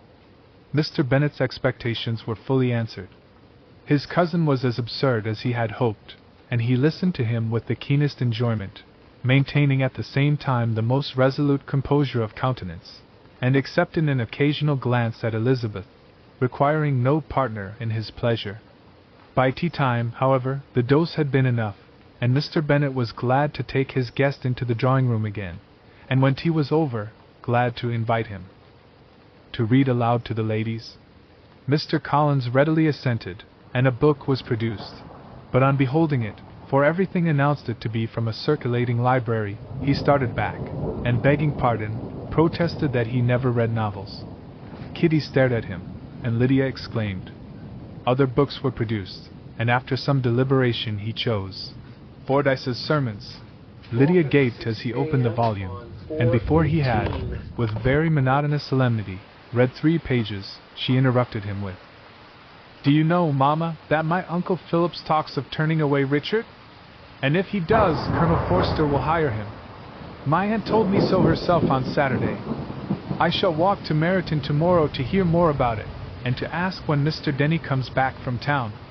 Lydia was bid by her 2 eldest sisters to hold her tongue, but Mr. Collins, much offended, laid aside his book, and said, "I have often observed how little young ladies are interested by books of a serious stamp, though written solely for their benefit. It amazes me, I confess, for certainly there can be nothing so advantageous to them as instruction. But I will no longer importune my young cousin." Then, turning to Mr. Bennet, he offered himself as his antagonist at backgammon. Mr. Bennet accepted the challenge, observing that he acted very wisely in leaving the girls to their own trifling amusements. Mrs. Bennet and her daughters apologized most civilly for Lydia's interruption, and promised that it should not occur again, if he would resume his book. But Mr. Collins, after assuring them that he bore his young cousin no ill will, and should never resent her behavior as any affront, seated himself at another table with Mr. Bennet, and prepared for backgammon. Chapter 15. R. Collins was not a sensible man, and the deficiency of nature had been but little assisted by education or society, the greatest part of his life having been spent under the guidance of an illiterate and miserly father, and though he belonged to one of the universities, he had merely kept the necessary terms without forming at it any useful acquaintance. The subjection in which his father had brought him up had given him originally great humility of manner, but it was now a good deal counteracted by the self-conceit of a weak head, living in retirement, and the consequential feelings of early and unexpected prosperity. A fortunate chance had recommended him to Lady Catherine de Bourgh when the living of Hunsford was vacant, and the respect which he felt for her high rank, and his veneration for her as his patroness, mingling with a very good opinion of himself, of his authority as a clergyman, and his right as a rector, made him altogether a mixture of pride and obsequiousness, self-importance and humility. Having now a good house and a very sufficient income, he intended to marry, and in seeking a reconciliation with the Longbourn family he had a wife in view, as he meant to choose one of the daughters, if he found them as handsome and amiable as they were represented by common report. This was his plan of amends, of atonement, for inheriting their father's estate, and he thought it an excellent one, full of eligibility and suitableness, and excessively generous and disinterested on his own part. His plan did not vary on seeing them. Miss Bennet's lovely face confirmed his views, and established all his strictest notions of what was due to seniority, and for the first evening she was his settled choice. The next morning, however, made an alteration, for in a quarter of an hour's tete-a-tete with Mrs. Bennet before breakfast, a conversation beginning with his parsonage house, and leading naturally to the avowal of his hopes that a mistress for it might be found at Longbourn, produced from her, amid very complaisant smiles and general encouragement, a caution against the very Jane he had fixed on. As to her younger daughters, she could not take upon her to say, she could not positively answer, but she did not know of any prepossession. Her eldest daughter she must just mention, she felt it incumbent on her to hint, was likely to be very soon engaged. Mr. Collins had only to change from Jane to Elizabeth, and it was soon done while Mrs. Bennet was stirring the fire. Elizabeth, equally next to Jane in birth and beauty, succeeded her of course. Mrs. Bennet treasured up the hint, and trusted that she might soon have 2 daughters married, and the man whom she could not bear to speak of the day before was now high in her good graces. Lydia's intention of walking to Meryton was not forgotten.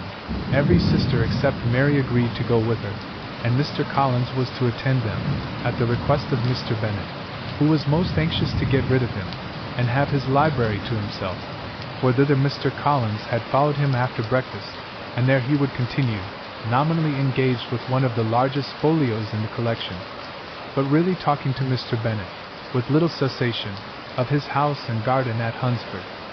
Such doings discomposed Mr. Bennet exceedingly. In his library he had been always sure of leisure and tranquillity, and though prepared, as he told Elizabeth, to meet with folly and conceit in every other room in the house, he was used to be free from them there. His civility, therefore, was most prompt in inviting Mr. Collins to join his daughters in their walk, and Mr. Collins, being in fact much better fitted for a walker than a reader, was extremely well pleased to close his large book, and go. In pompous nothings on his side, and civil assents on that of his cousins, their time passed till they entered Meryton. The attention of the younger ones was then no longer to be gained by him. Their eyes were immediately wandering up the street in quest of the officers, and nothing less than a very smart bonnet, indeed, or a really new muslin in a shop window, could recall them. But the attention of every lady was soon caught by a young man, whom they had never seen before, of most gentlemanlike appearance, walking with an officer on the other side of the way. The officer was the very Mr. Denny concerning whose return from London Lydia came to inquire, and he bowed as they passed. All were struck with the stranger's air, all wondered who he could be, and Kitty and Lydia, determined if possible to find out, led the way across the street, under pretense of wanting something in an opposite shop, and fortunately had just gained the pavement, when the 2 gentlemen, turning back, had reached the same spot. Mr. Denny addressed them directly, and entreated permission to introduce his friend, Mr. Wickham, who had returned with him the day before from town, and he was happy to say, had accepted a commission in their corps. This was exactly as it should be, for the young man wanted only regimentals to make him completely charming. His appearance was greatly in his favor. He had all the best parts of beauty, a fine countenance, a good figure, and very pleasing address. The introduction was followed up on his side by a happy readiness of conversation, a readiness at the same time perfectly correct and unassuming, and the whole party were still standing and talking together very agreeably, when the sound of horses drew their notice, and Darcy and Bingley were seen riding down the street. On distinguishing the ladies of the group, the 2 gentlemen came directly towards them, and began the usual civilities. Bingley was the principal spokesman, and Miss Bennet the principal object. He was then, he said, on his way to Longbourn on purpose to inquire after her. Mr. Darcy corroborated it with a bow, and was beginning to determine not to fix his eyes on Elizabeth, when they were suddenly arrested by the sight of the stranger, and Elizabeth, happening to see the countenance of both as they looked at each other, was all astonishment at the effect of the meeting.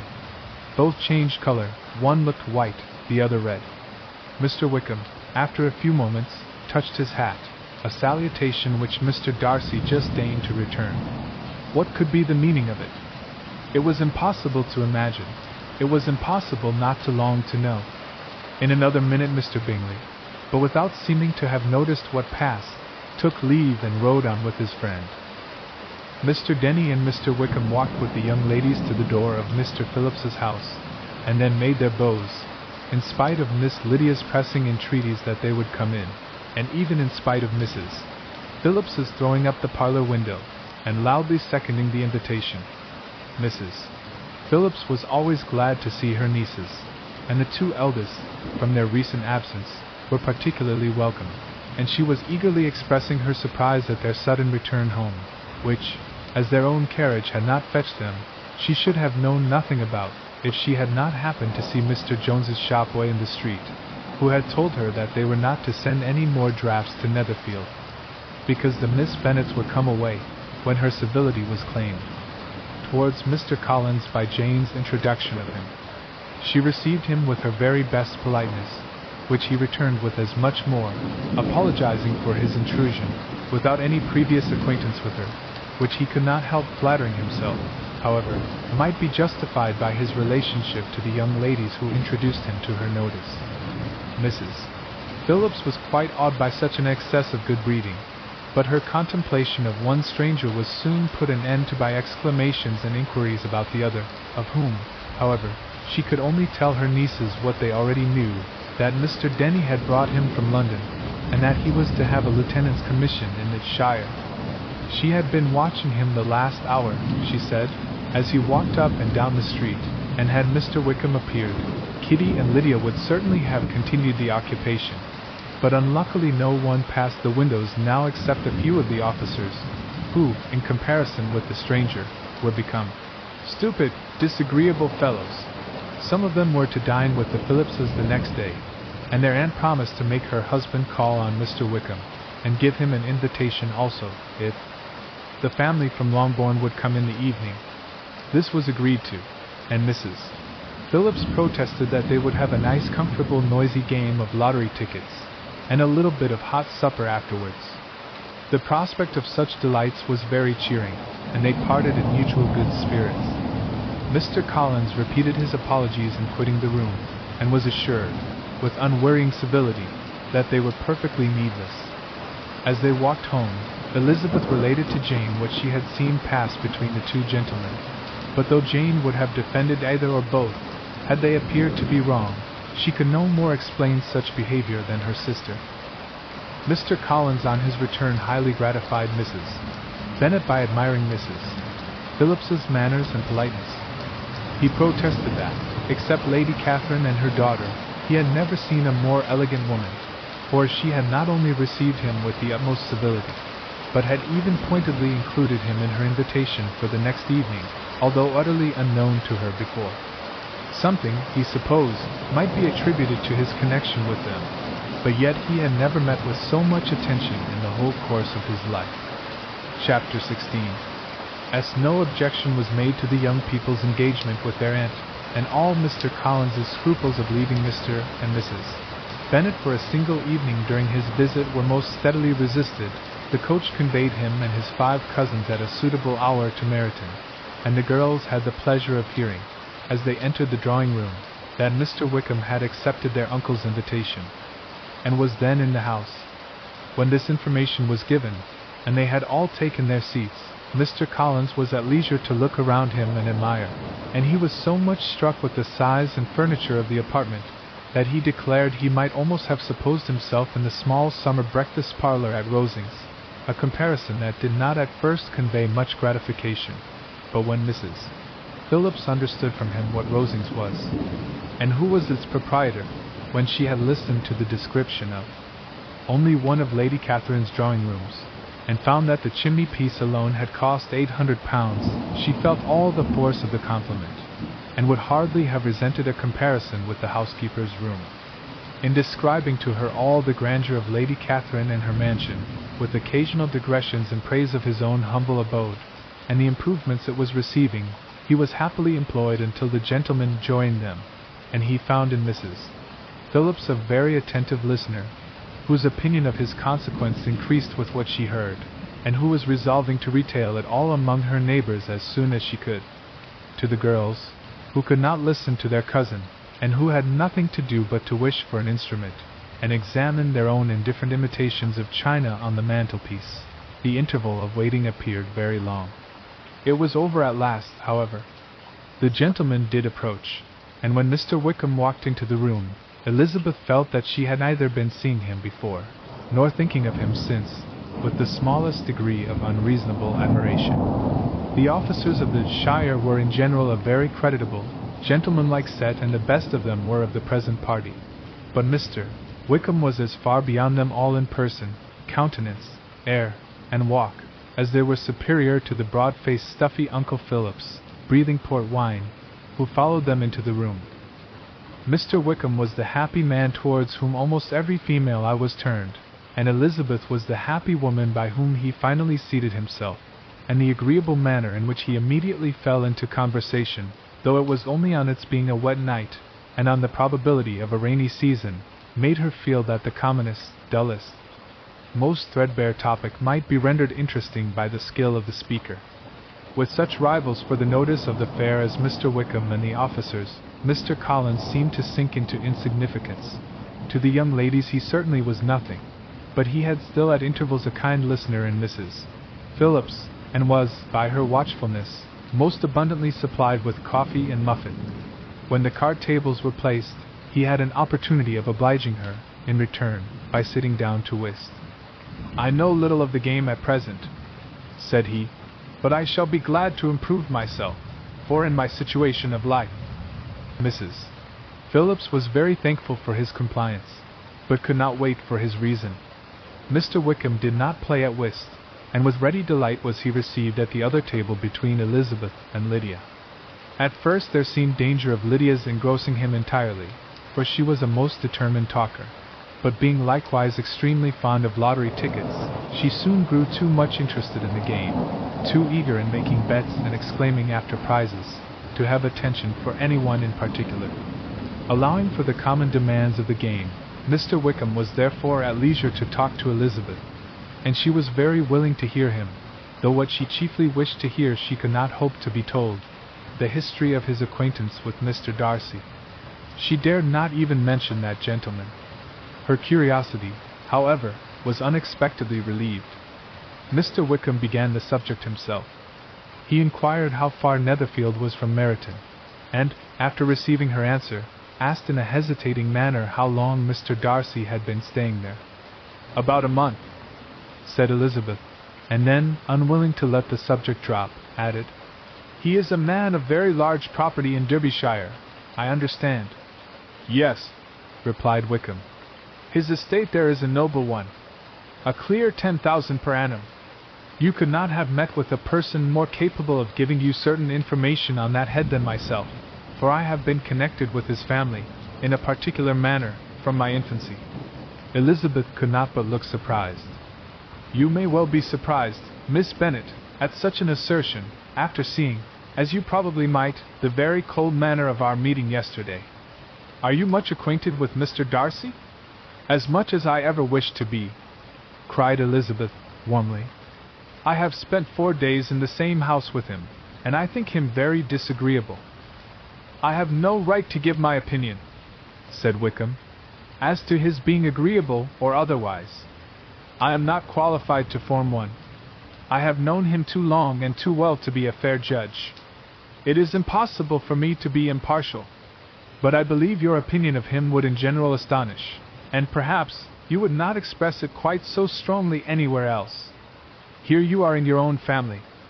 Upon my word I say no more here than I might say in any house in the neighborhood, except Netherfield. He is not at all liked in Hertfordshire. Everybody is disgusted with his pride. You will not find him more favorably spoken of by anyone.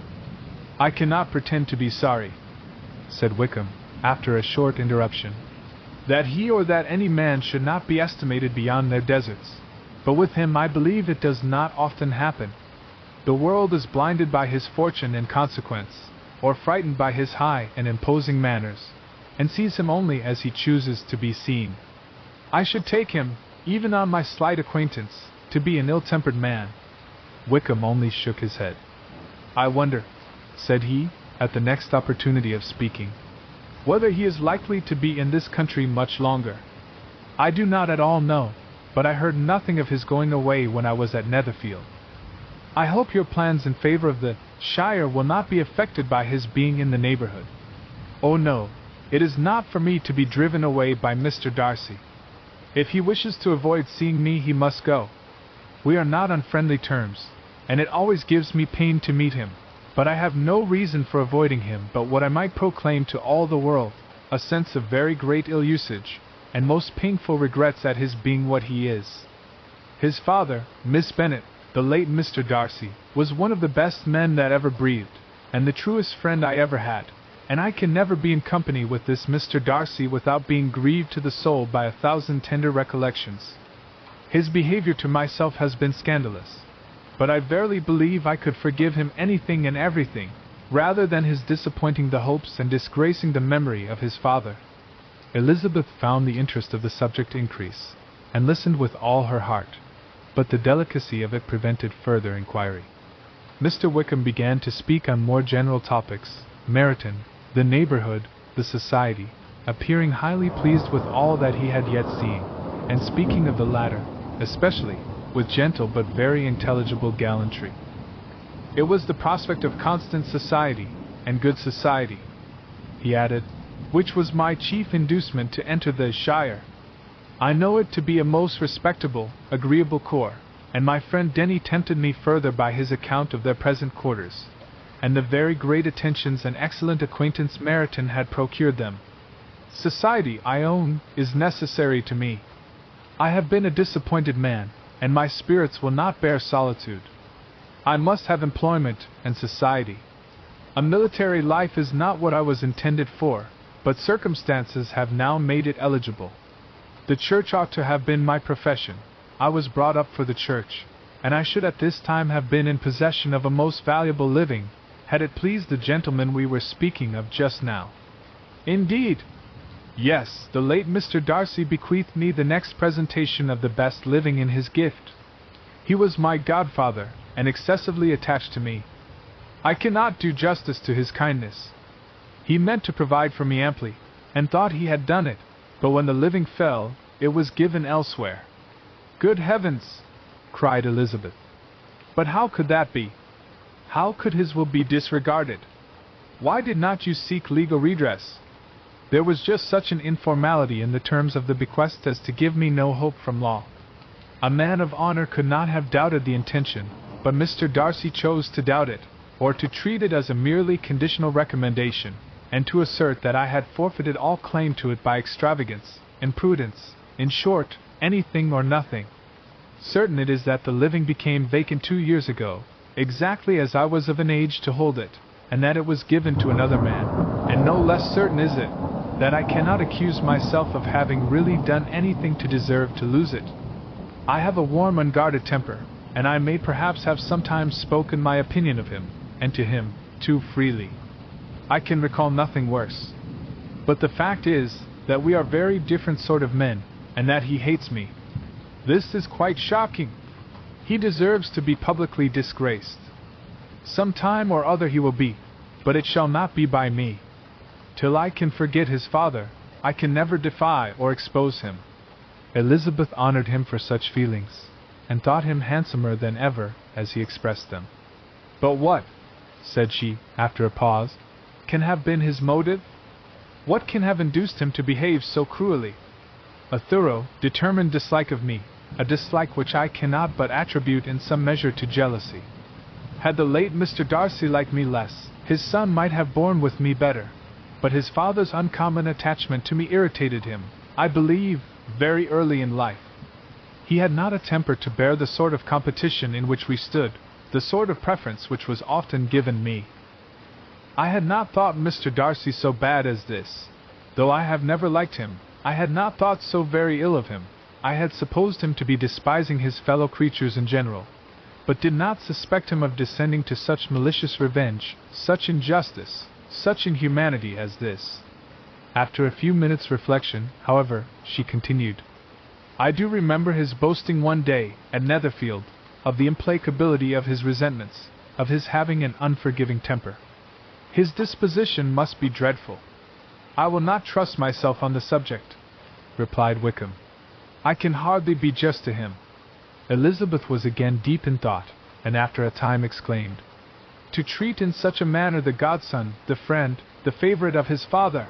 She could have added, a young man, too, like you, whose very countenance may vouch for your being amiable, but she contented herself with, and one, too, who had probably been his own companion from childhood, connected together, as I think you said, in the closest manner.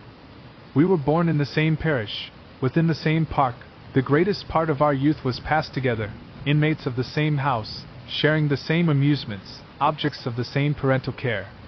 My father began life in the profession which your uncle, Mr. Phillips, appears to do so much credit to, but he gave up everything to be of use to the late Mr. Darcy, and devoted all his time to the care of the Pemberley property. He was most highly esteemed by Mr. Darcy, a most intimate, confidential friend. Mr. Darcy often acknowledged himself to be under the greatest obligations to my father's active superintendence, and when, immediately before my father's death, Mr. Darcy gave him a voluntary promise of providing for me, I am convinced that he felt it to be as much a debt of gratitude to him as of affection to myself. How strange! Cried Elizabeth. How abominable! I wonder that the very pride of this Mr. Darcy has not made him just to you, if from no better motive, that he should not have been too proud to be dishonest, for dishonesty I must call it. It is wonderful, replied Wickham, for almost all his actions may be traced to pride, and pride has often been his best friend. It has connected him nearer with virtue than any other feeling. But we are none of us consistent, and in his behavior to me there were stronger impulses even than pride. Can such abominable pride as his have ever done him good? Yes, it has often led him to be liberal and generous, to give his money freely, to display hospitality, to assist his tenants, and relieve the poor. Family pride, and filial pride, for he is very proud of what his father was, have done this. Not to appear to disgrace his family, to degenerate from the popular qualities, or lose the influence of the Pemberley house, is a powerful motive. He has also brotherly pride, which, with some brotherly affection, makes him a very kind and careful guardian of his sister, and you will hear him generally cried up as the most attentive and best of brothers. What sort of a girl is Miss Darcy? He shook his head. I wish I could call her amiable. It gives me pain to speak ill of a Darcy, but she is too much like her brother, very, very proud. As a child, she was affectionate and pleasing, and extremely fond of me, and I have devoted hours and hours to her amusement. But she is nothing to me now. She is a handsome girl, about 15 or 16, and I understand highly accomplished. Since her father's death her home has been London, where a lady lives with her, and superintends her education. After many pauses and many trials of other subjects, Elizabeth could not help reverting once more to the first, and saying, I am astonished at his intimacy with Mr. Bingley. How can Mr. Bingley, who seems good humour itself, and is, I really believe, truly amiable, be in friendship with such a man? How can they suit each other? Do you know Mr. Bingley? Not at all. He is a sweet-tempered, amiable, charming man. He cannot know what Mr. Darcy is. Probably not, but Mr. Darcy can please where he chooses. He does not want abilities. He can be a conversable companion if he thinks it worth his while. Among those who are at all his equals in consequence, he is a very different man from what he is to the less prosperous. His pride never deserts him, but with the rich he is liberal-minded, just, sincere, rational, honorable, and perhaps agreeable, allowing something for fortune and figure. The whist party soon afterwards breaking up, the players gathered round the other table, and Mr. Collins took his station between his cousin Elizabeth and Mrs. Phillips. The usual inquiries as to his success were made by the latter. It had not been very great. He had lost every point. But when Mrs. Phillips began to express her concern thereupon, he assured her, with much earnest gravity, that it was not of the least importance, that he considered the money as a mere trifle, and begged she would not make herself uneasy. "I know very well, madam," said he, "that when persons sit down to a card table they must take their chance of these things, and happily I am not in such circumstances as to make 5 shillings any object. There are, undoubtedly, many who could not say the same, but thanks to Lady Catherine de Bourgh, I am removed far beyond the necessity of regarding little matters." Mr. Wickham's attention was caught, and after observing Mr. Collins for a few moments, he asked Elizabeth in a low voice whether her relations were very intimately acquainted with the family of de Bourgh. "Lady Catherine de Bourgh," she replied, "has very lately given him a living. I hardly know how Mr. Collins was first introduced to her notice, but he certainly has not known her long. You know of course that Lady Catherine de Bourgh and Lady and Darcy were sisters, consequently that she is aunt to the present Mr. Darcy." "No, indeed, I did not. I knew nothing at all of Lady Catherine's connections. I never heard of her existence till the day before yesterday. Her daughter, Miss de Bourgh, will have a very large fortune, and it is believed that she and her cousin will unite the 2 estates." This information made Elizabeth smile, as she thought of poor Miss Bingley. Vain indeed must be all her attentions, vain and useless her affection for his sister, and her praise of himself, if he were already self-destined to another. "Mr. Collins," said she, "speaks highly both of Lady Catherine and her daughter, but from some particulars that he has related of her ladyship, I suspect his gratitude misleads him, and that, in spite of her being his patroness, she is an arrogant, conceited woman." "I believe her to be both in a great degree," replied Wickham. "I have not seen her for many years, but I very well remember that I never liked her, and that her manners were dictatorial and insolent. She has the reputation of being remarkably sensible and clever, but I rather believe she derives part of her abilities from her rank and fortune, part from her authoritative manner, and the rest from the pride of her nephew, who chooses that everyone connected with him should have an understanding of the first class." Elizabeth allowed that he had given a very rational account of it, and they continued talking together with mutual satisfaction till supper put an end to cards, and gave the rest of the ladies their share of Mr. Wickham's attentions. There could be no conversation in the noise of Mrs. Phillips's supper party, but his manners recommended him to everybody. Whatever he said was said well, and whatever he did done gracefully. Elizabeth went away with her head full of him. She could think of nothing but of Mr. Wickham, and of what he had told her, all the way home.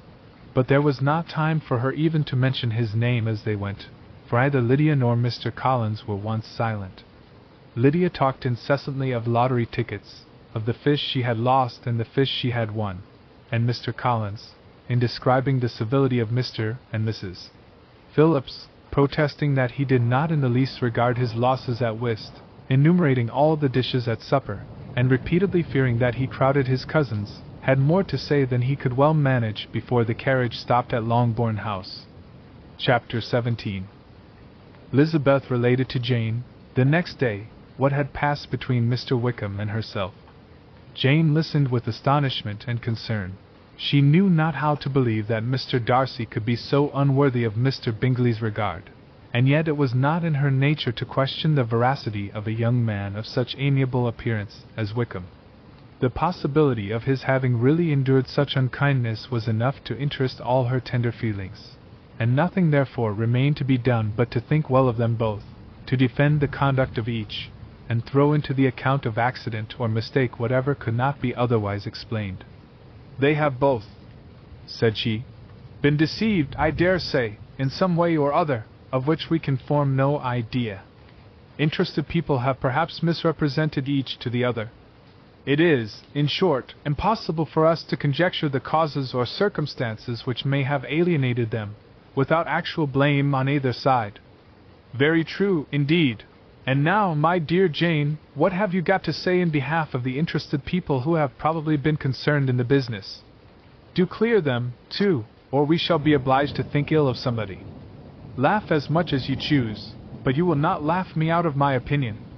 My dearest Lizzie, do but consider in what a disgraceful light it places Mr. Darcy, to be treating his father's favorite in such a manner, one whom his father had promised to provide for. It is impossible.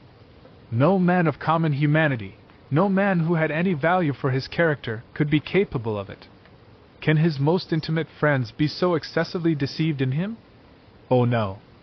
I can much more easily believe Mr. Bingley's being imposed on than that Mr. Wickham should invent such a history of himself as he gave me last night, names, facts, everything mentioned without ceremony. If it be not so, let Mr. Darcy contradict it. Besides, there was truth in his looks.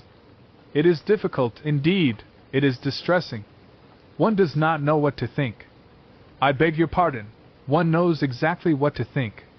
But Jane could think with certainty on only one point, that Mr. Bingley, if he had been imposed on, would have much to suffer when the affair became public. The two young ladies were summoned from the shrubbery, where this conversation passed, by the arrival of some of the very persons of whom they had been speaking. Mr. Bingley and his sisters came to give their personal invitation for the long-expected ball at Netherfield, which was fixed for the following Tuesday. The two ladies were delighted to see their dear friend again, called it an age since they had met, and repeatedly asked what she had been doing with herself since their separation. To the rest of the family they paid little attention, avoiding Mrs. Bennet as much as possible, saying not much to Elizabeth, and nothing at all to the others. They were soon gone again, rising from their seats with an activity which took their brother by surprise, and hurrying off as if eager to escape from Mrs. Bennet's civilities. The prospect of the Netherfield ball was extremely agreeable to every female of the family. Mrs. Bennet chose to consider it as given in compliment to her eldest daughter, and was particularly flattered by receiving the invitation from Mr. Bingley himself, instead of a ceremonious card.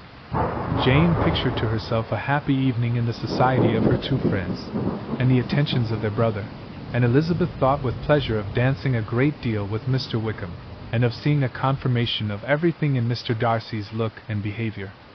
The happiness anticipated by Catherine and Lydia depended less on any single event, or any particular person, for though they each, like Elizabeth, meant to dance half the evening with Mr. Wickham, he was by no means the only partner who could satisfy them, and a ball was, at any rate, a ball.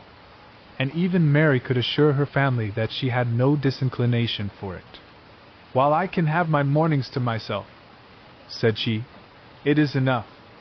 I think it is no sacrifice to join occasionally in evening engagements. Society has claims on us all, and I profess myself one of those who consider intervals of recreation and amusement as desirable for everybody." Elizabeth's spirits were so high on the occasion, that though she did not often speak unnecessarily to Mr. Collins, she could not help asking him whether he intended to accept Mr. Bingley's invitation, and if he did, whether he would think it proper to join in the evening's amusement. And she was rather surprised to find that he entertained no scruple whatever on that head, and was very far from dreading a rebuke, either from the Archbishop or Lady Catherine de Bourgh, by venturing to dance. "I am by no means of opinion, I assure you," said he, "that a ball of this kind, given by a young man of character, to respectable people, can have any evil tendency, and I am so far from objecting to dancing myself, that I shall hope to be honored with the hands of all my fair cousins in the course of the evening, and I take this opportunity of soliciting yours, Miss Elizabeth, for the two first dances especially, a preference which I trust my cousin Jane will attribute to the right cause, and not to any disrespect for her." Elizabeth felt herself completely taken in. She had fully proposed being engaged by Wickham for those very dances, and to have Mr. Collins instead. Her liveliness had been never worse timed. There was no help for it, however. Mr. Wickham's happiness and her own was perforce delayed a little longer, and Mr. Collins's proposal accepted with as good a grace as she could. She was not the better pleased with his gallantry, from the idea it suggested of something more. It now first struck her that she was selected from among her sisters as worthy of being the mistress of Hunsford Parsonage, and of assisting to form a quadrille table at Rosings, in the absence of more eligible visitors. The idea soon reached to conviction, as she observed his increasing civilities towards herself, and heard his frequent attempt at a compliment on her wit and vivacity, and though more astonished than gratified herself by this effect of her charms, it was not long before her mother gave her to understand that the probability of their marriage was exceedingly agreeable to her. Elizabeth, however, did not choose to take the hint, being well aware that a serious dispute must be the consequence of any reply. Mr. Collins might never make the offer, and till he did, it was useless to quarrel about him. If there had not been a Netherfield ball to prepare for and talk of, the younger Miss Bennets would have been in a pitiable state at this time, for, from the day of the invitation to the day of the ball, there was such a succession of rain as prevented their walking to Meryton once. No aunt, no officers, no news could be sought after. The very Shiroses for Netherfield were got by proxy. Even Elizabeth might have found some trial of her patience in weather which totally suspended the improvement of her acquaintance with Mr. Wickham, and nothing less than a dance on Tuesday could have made such a Friday, Saturday, Sunday, and Monday endurable to Kitty and Lydia. Chapter 18. Elizabeth entered the drawing-room at Netherfield, and looked in vain for Mr. Wickham among the cluster of red coats there assembled. A doubt of his being present had never occurred to her. The certainty of meeting him had not been checked by any of those recollections that might not unreasonably have alarmed her. She had dressed with more than usual care, and prepared in the highest spirits for the conquest of all that remained unsubdued of his heart, trusting that it was not more than might be won in the course of the evening. But in an instant arose the dreadful suspicion of his being purposely omitted from Mr. Darcy's pleasure in the Bingleys' invitation to the officers, and though this was not exactly the case, the absolute fact of his absence was pronounced by his friend Mr. Denny, to whom Lydia eagerly applied, and who told them that Wickham had been obliged to go to town on business the day before, and was not yet returned, adding, with a significant smile, "I do not imagine his business would have called him away just now, if he had not wished to avoid a certain gentleman here." This part of his intelligence, though unheard by Lydia, was caught by Elizabeth, and, as it assured her that Darcy was not less answerable for Wickham's absence than if her first surmise had been just, every feeling of displeasure against the former was so sharpened by immediate disappointment that she could hardly reply with tolerable civility to the polite inquiries which he directly afterwards approached to make. Attention, forbearance, patience with Darcy was injury to Wickham. She was resolved against any sort of conversation with him, and turned away with a degree of ill-humor which she could not wholly surmount even in speaking to Mr. Bingley, whose blind partiality provoked her. But Elizabeth was not formed for ill-humor, and though every prospect of her own was destroyed for the evening, it could not dwell long on her spirits, and having told all her griefs to Charlotte Lucas, whom she had not seen for a week, she was soon able to make a voluntary transition to the oddities of her cousin, and to point him out to her particular notice. The two first dances, however, brought a return of distress. They were dances of mortification. Mr. Collins, awkward and solemn, apologizing instead of attending, and often moving wrong without being aware of it, gave her all the shame and misery which a disagreeable partner for a couple of dances can give. The moment of her release from him was ecstasy. She danced next with an officer, and had the refreshment of talking of Wickham, and of hearing that he was universally liked. When those dances were over, she returned to Charlotte Lucas, and was in conversation with her, when she found herself suddenly addressed by Mr. Darcy, who took her so much by surprise in his application for her hand, that, without knowing what she did, she accepted him. He walked away again immediately, and she was left to fret over her own want of presence of mind. Charlotte tried to console her. "I dare say you will find him very agreeable." "Heaven forbid! That would be the greatest misfortune of all, to find a man agreeable whom one is determined to hate. Do not wish me such an evil." When the dancing recommenced, however, and Darcy approached to claim her hand, Charlotte could not help cautioning her, in a whisper, not to be a simpleton, and allow her fancy for Wickham to make her appear unpleasant in the eyes of a man oftentimes his consequence. Elizabeth made no answer, and took her place in the set, amazed at the dignity to which she was arrived in being allowed to stand opposite to Mr. Darcy, and reading in her neighbours' looks their equal amazement in beholding it. They stood for some time without speaking a word, and she began to imagine that their silence was to last through the two dances, and, at first, was resolved not to break it, till suddenly fancying that it would be the greater punishment to her partner to oblige him to talk, she made some slight observation on the dance. He replied, and was again silent. After a pause of some minutes, she addressed him a second time, with, "It is your turn to say something now, Mr. Darcy. I talked about the dance, and you ought to make some kind of remark on the size of the room, or the number of couples." He smiled, and assured her that whatever she wished him to say should be said. "Very well, that reply will do for the present. Perhaps, by and by, I may observe that private balls are much pleasanter than public ones, but now we may be silent." "Do you talk by rule, then, while you are dancing?" "Sometimes. One must speak a little, you know. It would look odd to be entirely silent for half an hour together, and yet, for the advantage of some, conversation ought to be so arranged as that they may have the trouble of saying as little as possible. Are you consulting your own feelings in the present case, or do you imagine that you are gratifying mine?" "Both," replied Elizabeth archly. "For I have always seen a great similarity in the turn of our minds.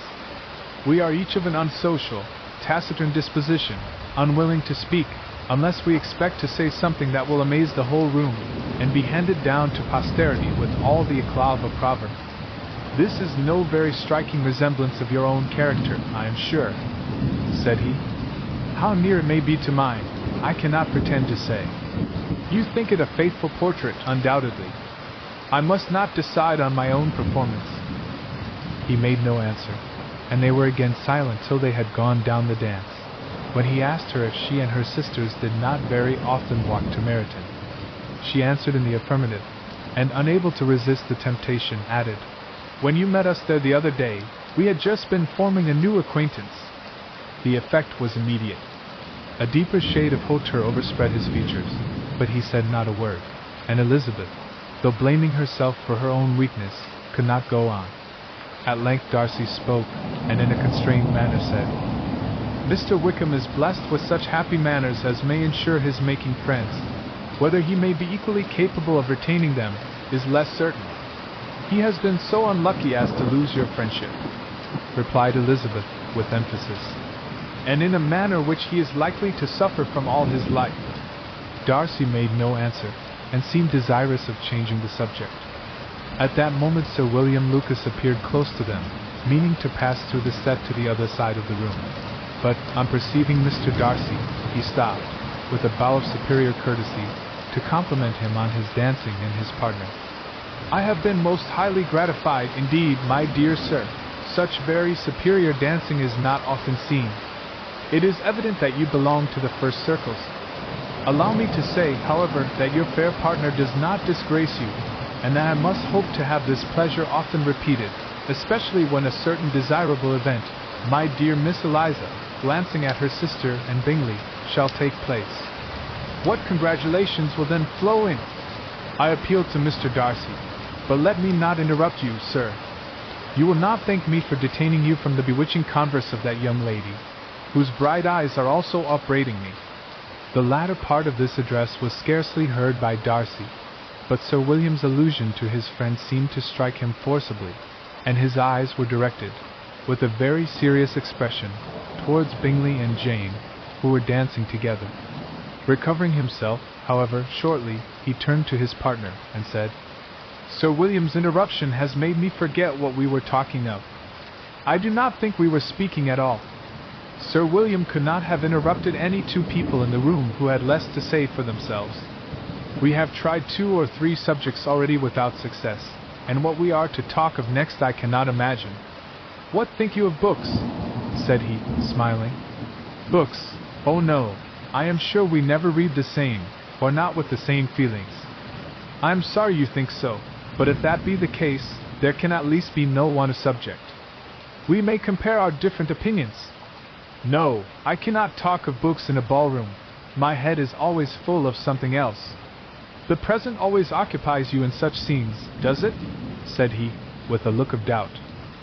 "Yes, always," she replied, without knowing what she said, for her thoughts had wandered far from the subject, as soon afterwards appeared by her suddenly exclaiming, "I remember hearing you once say, Mr. Darcy, that you hardly ever forgave, that your resentment, once created, was unappeasable. You are very cautious, I suppose, as to its being created? I am, said he, with a firm voice. And never allow yourself to be blinded by prejudice? I hope not. It is particularly incumbent on those who never change their opinion to be secure of judging properly at first. May I ask to what these questions tend? Merely to the illustration of your character, said she, endeavoring to shake off her gravity. I am trying to make it out. And what is your success? She shook her head. I do not get on at all. I hear such different accounts of you as puzzle me exceedingly.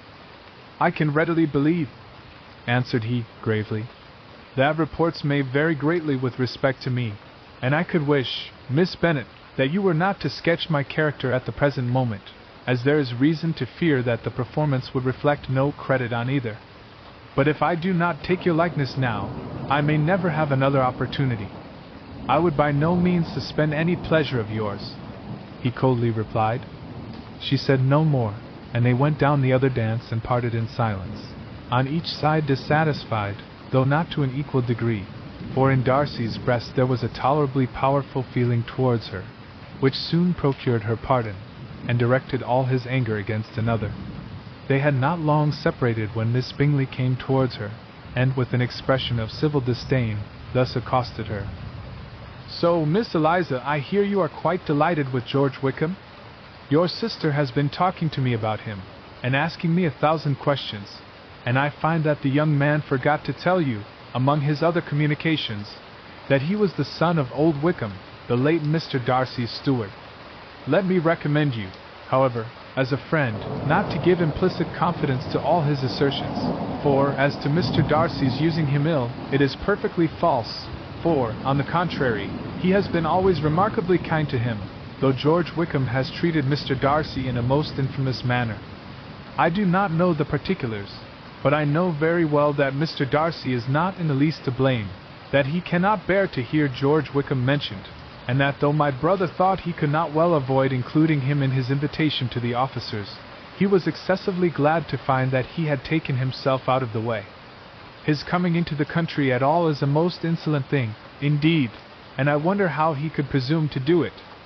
I pity you, Miss Eliza, for this discovery of your favourite's guilt, but really, considering his descent, one could not expect much better.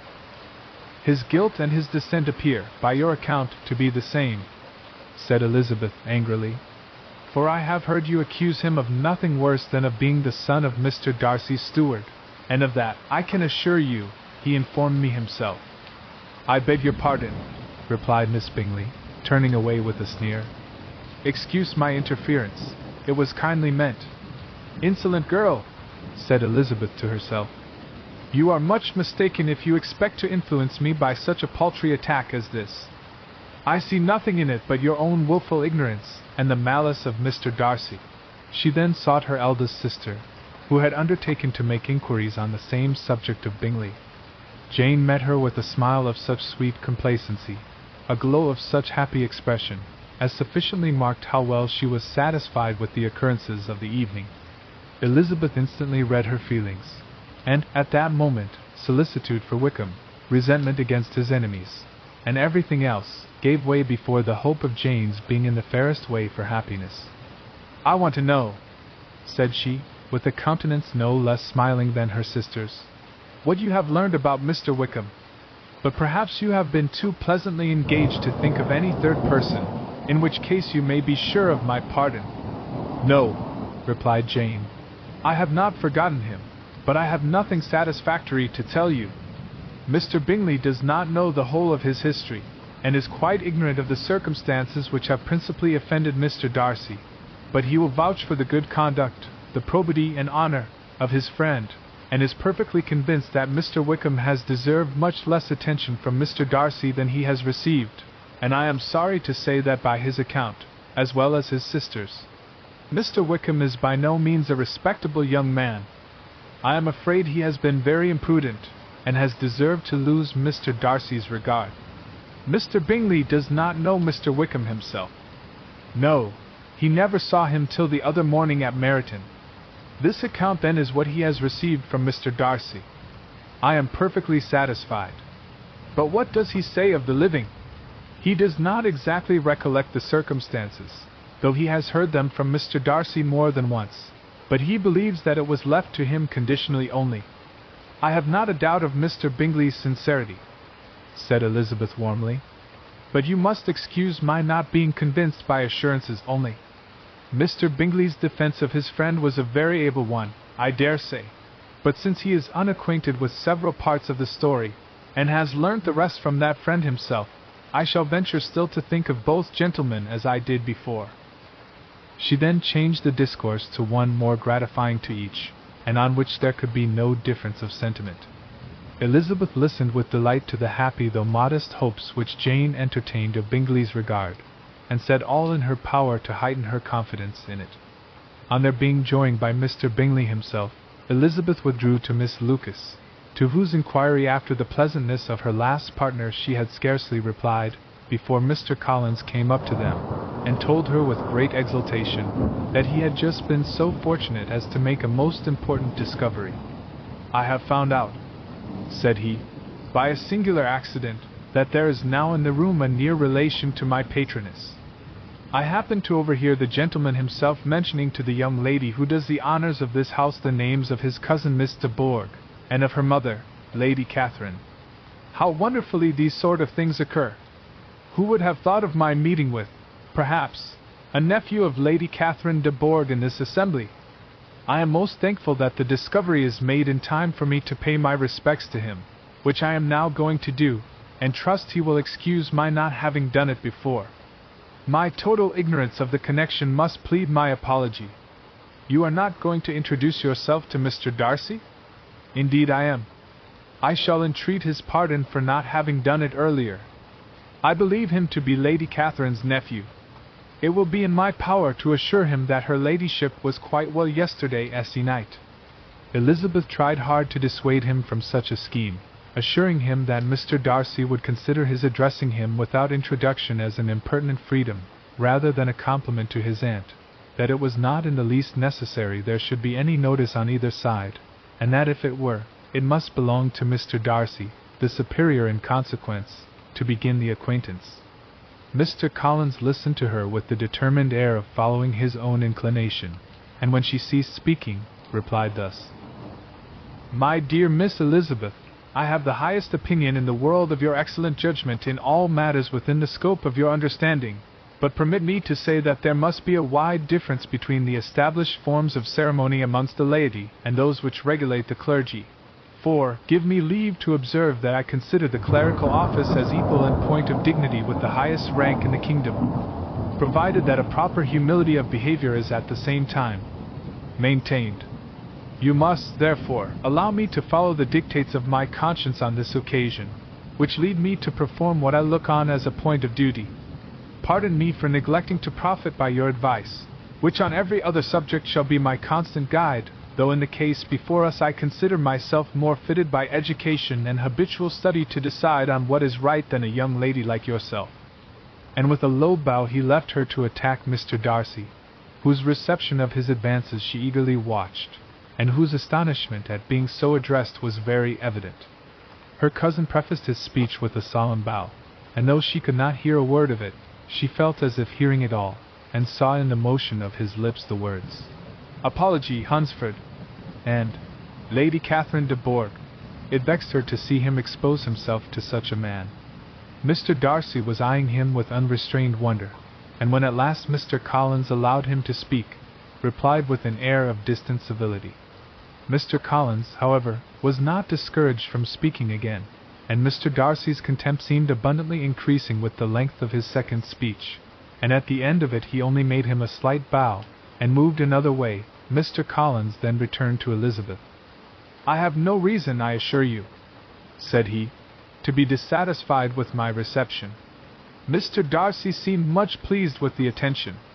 He answered me with the utmost civility, and even paid me the compliment of saying that he was so well convinced of Lady Catherine's discernment as to be certain she could never bestow a favor unworthily.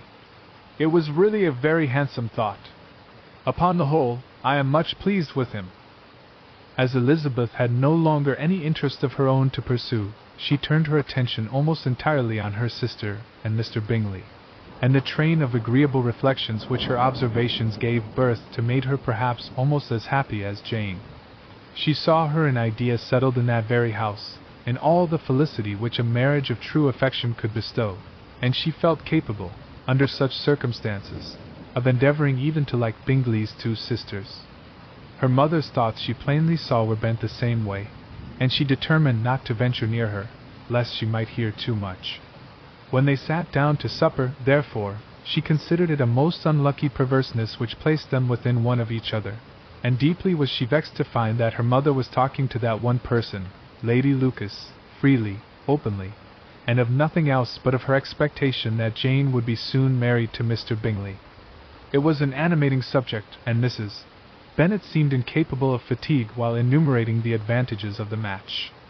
His being such a charming young man, and so rich, and living but 3 miles from them, were the first points of self-gratulation, and then it was such a comfort to think how fond the two sisters were of Jane, and to be certain that they must desire the connection as much as she could do.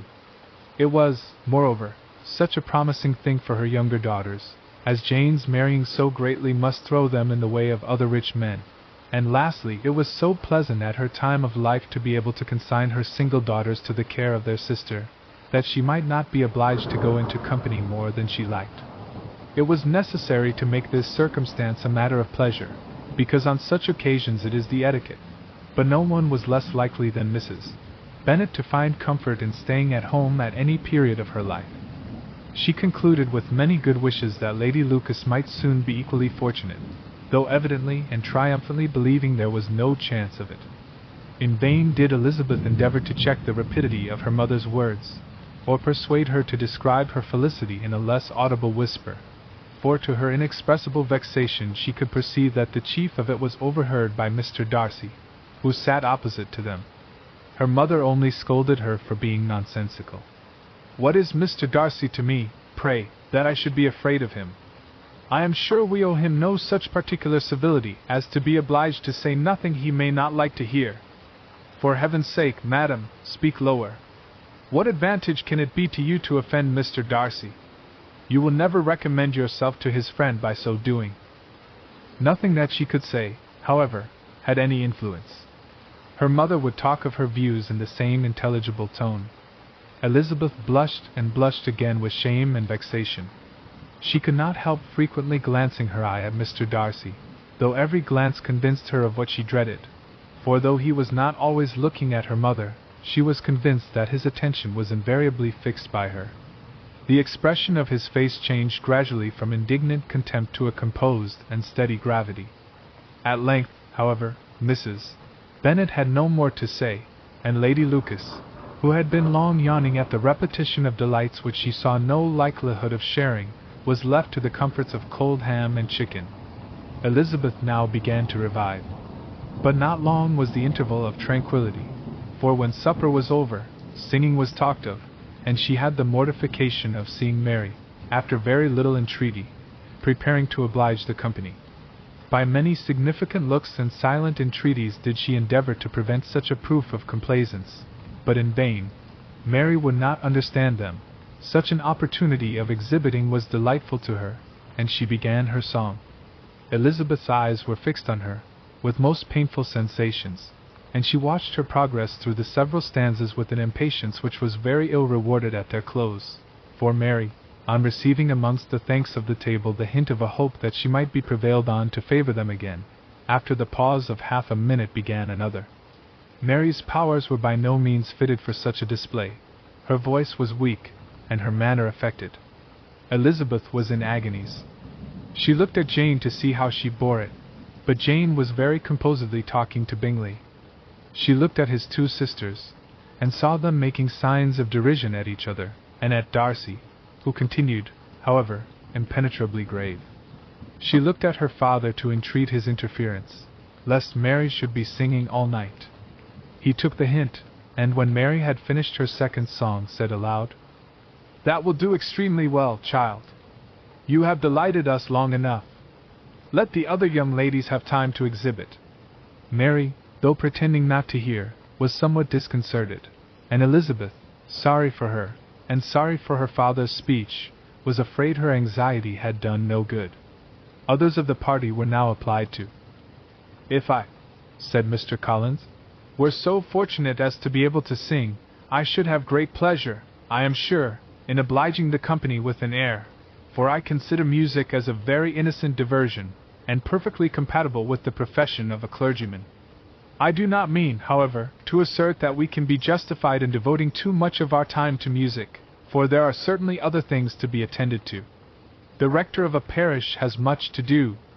In the first place, he must make such an agreement for tithes as may be beneficial to himself and not offensive to his patron.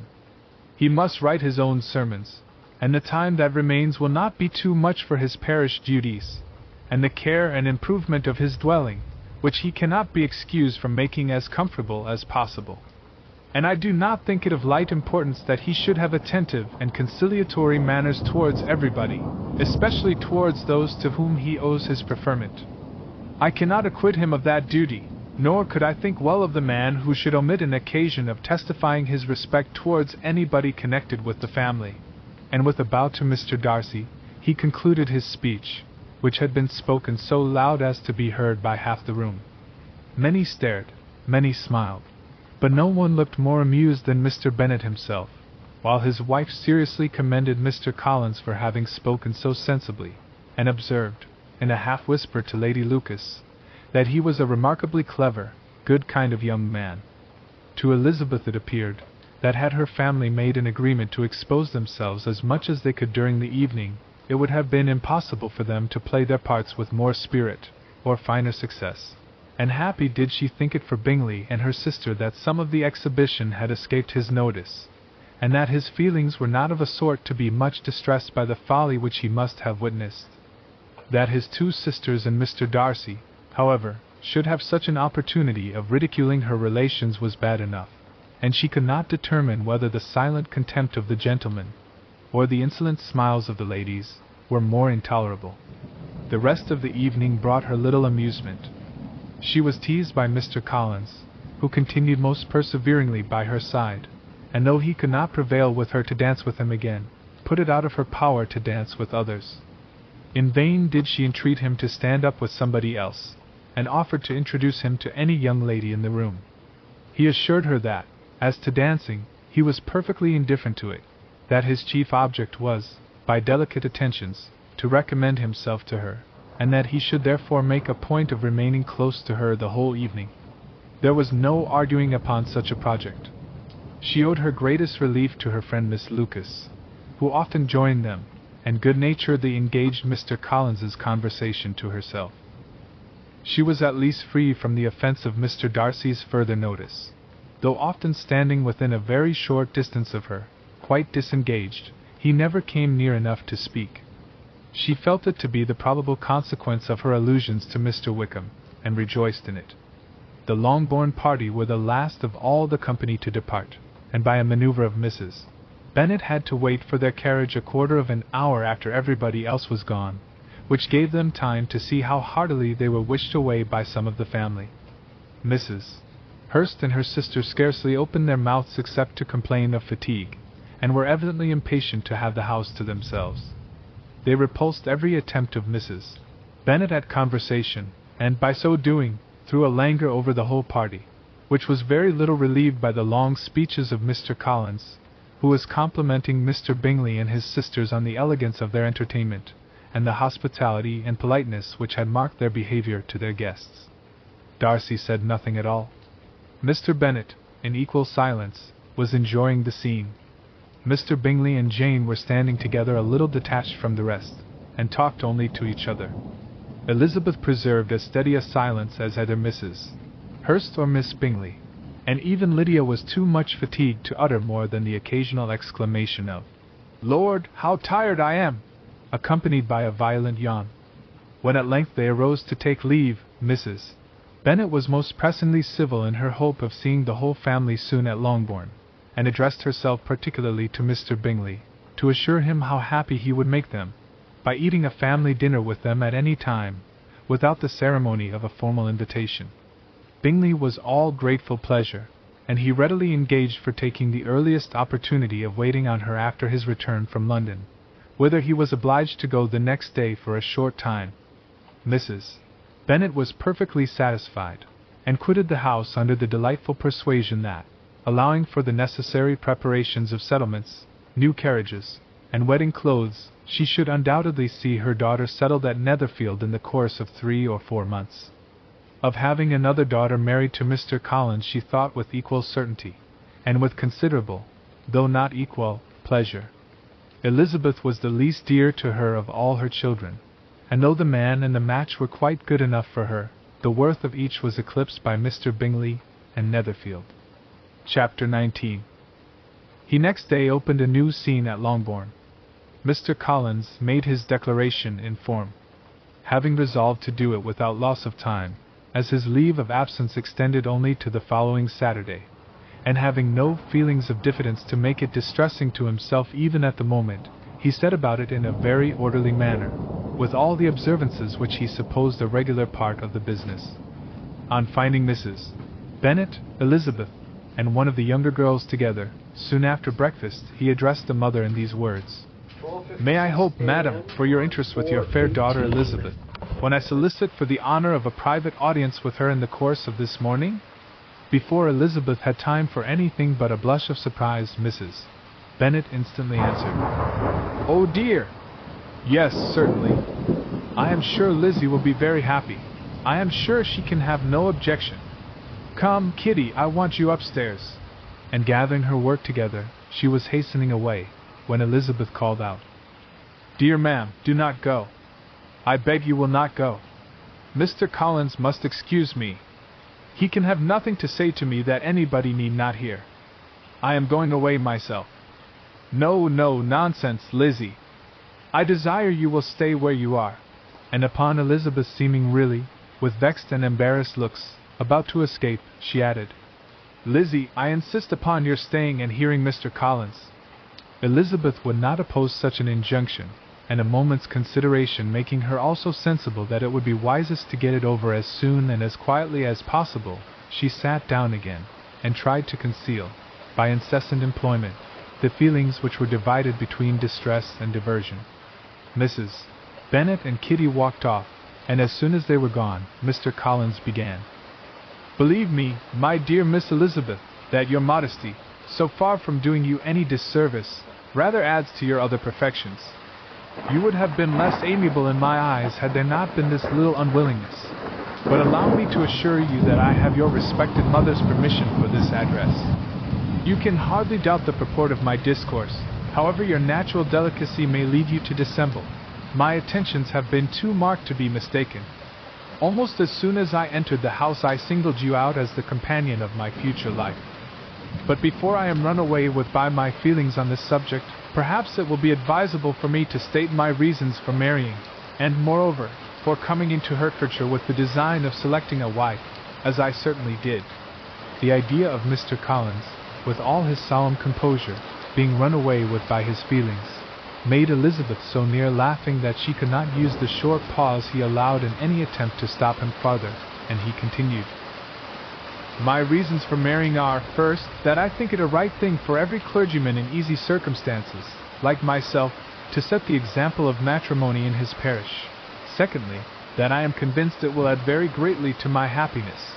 And thirdly, which perhaps I ought to have mentioned earlier, that it is the particular advice and recommendation of the very noble lady whom I have the honor of calling patroness.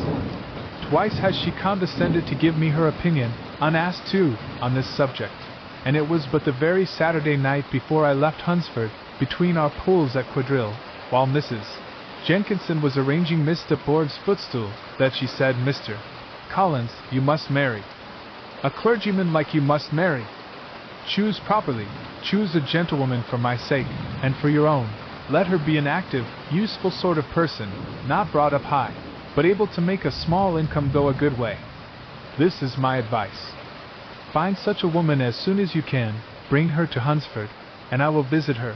Allow me, by the way, to observe, my fair cousin, that I do not reckon the notice and kindness of Lady Catherine de Bourgh as among the least of the advantages in my power to offer. You will find her manners beyond anything I can describe, and your wit and vivacity, I think, must be acceptable to her, especially when tempered with the silence and respect which her rank will inevitably excite. Thus much for my general intention in favor of matrimony. It remains to be told why my views were directed to Longbourn instead of my own neighborhood, where I assure you there are many amiable young women. But the fact is, that being, as I am, to inherit this estate after the death of your honored father, who, however, may live many years longer, I could not satisfy myself without resolving to choose a wife from among his daughters, that the loss to them might be as little as possible when the melancholy event takes place, which, however, as I have already said, may not be for several years. This has been my motive, my fair cousin, and I flatter myself it will not sink me in your esteem. And now nothing remains for me but to assure you in the most animated language of the violence of my affection. To fortune I am perfectly indifferent, and shall make no demand of that nature on your father, since I am well aware that it could not be complied with, and that £1,000 in the 4%, which will not be yours till after your mother's decease, is all that you may ever be entitled to. On that head, therefore, I shall be uniformly silent, and you may assure yourself that no ungenerous reproach shall ever pass my lips when we are married. It was absolutely necessary to interrupt him now. You are too hasty, sir, she cried. You forget that I have made no answer. Let me do it without further loss of time. Accept my thanks for the compliment you are paying me. I am very sensible of the honor of your proposals, but it is impossible for me to do otherwise than decline them. I am not now to learn, replied Mr. Collins, with a formal wave of the hand, that it is usual with young ladies to reject the addresses of the man whom they secretly mean to accept, when he first applies for their favor, and that sometimes the refusal is repeated a second or even a third time. I am, therefore, by no means discouraged by what you have just said, and shall hope to lead you to the altar ere long. Upon my word, sir, cried Elizabeth, your hope is rather an extraordinary one after my declaration. I do assure you that I am not one of those young ladies, if such young ladies there are, who are so daring as to risk their happiness on the chance of being asked a second time. I am perfectly serious in my refusal. You could not make me happy, and I am convinced that I am the last woman in the world who would make you so. Nay, were your friend Lady Catherine to know me, I am persuaded she would find me in every respect ill-qualified for the situation. Were it certain that Lady Catherine would think so, said Mr. Collins very gravely, but I cannot imagine that her ladyship would at all disapprove of you, and you may be certain that when I have the honor of seeing her again I shall speak in the highest terms of your modesty, economy, and other amiable qualifications. Indeed, Mr. Collins, all praise of me will be unnecessary. You must give me leave to judge for myself, and pay me the compliment of believing what I say. I wish you very happy and very rich, and by refusing your hand, do all in my power to prevent your being otherwise. In making me the offer, you must have satisfied the delicacy of your feelings with regard to my family, and may take possession of Longbourn estate whenever it falls, without any self-reproach. This matter may be considered, therefore, as finally settled. And rising as she thus spoke, she would have quitted the room, had not Mr. Collins thus addressed her. When I do myself the honor of speaking to you next on the subject, I shall hope to receive a more favorable answer than you have now given me, though I am far from accusing you of cruelty at present, because I know it to be the established custom of your sex to reject a man on the first application, and perhaps you have even now said as much to encourage my suit as would be consistent with the true delicacy of the female character. Really, Mr. Collins, cried Elizabeth, with some warmth, you puzzle me exceedingly. If what I have hitherto said can appear to you in the form of encouragement, I know not how to express my refusal in such a way as may convince you of its being one. You must give me leave to flatter myself, my dear cousin, that your refusal of my addresses are merely words of course. My reasons for believing it are briefly these.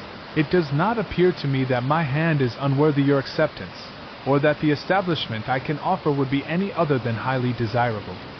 My situation in life, my connections with the family of de Bourgh, and my relationship to your own, are circumstances highly in my favor, and you should take it into further consideration that, in spite of your manifold attractions, it is by no means certain that another offer of marriage may ever be made you. Your portion is unhappily so small that it will in all likelihood undo the effects of your loveliness and amiable qualifications. As I must, therefore, conclude that you are not serious in your rejection of me, I shall choose to attribute it to your wish of increasing my love by suspense, according to the usual practice of elegant females. I do assure you, sir, that I have no pretensions whatever to that kind of elegance which consists in tormenting a respectable man. I would rather be paid the compliment of being believed sincere. I thank you again and again for the honor you have done me in your proposals, but to accept them is absolutely impossible. My feelings in every respect forbid it. Can I speak plainer? Do not consider me now as an elegant female intending to plague you, but as a rational creature speaking the truth from her heart.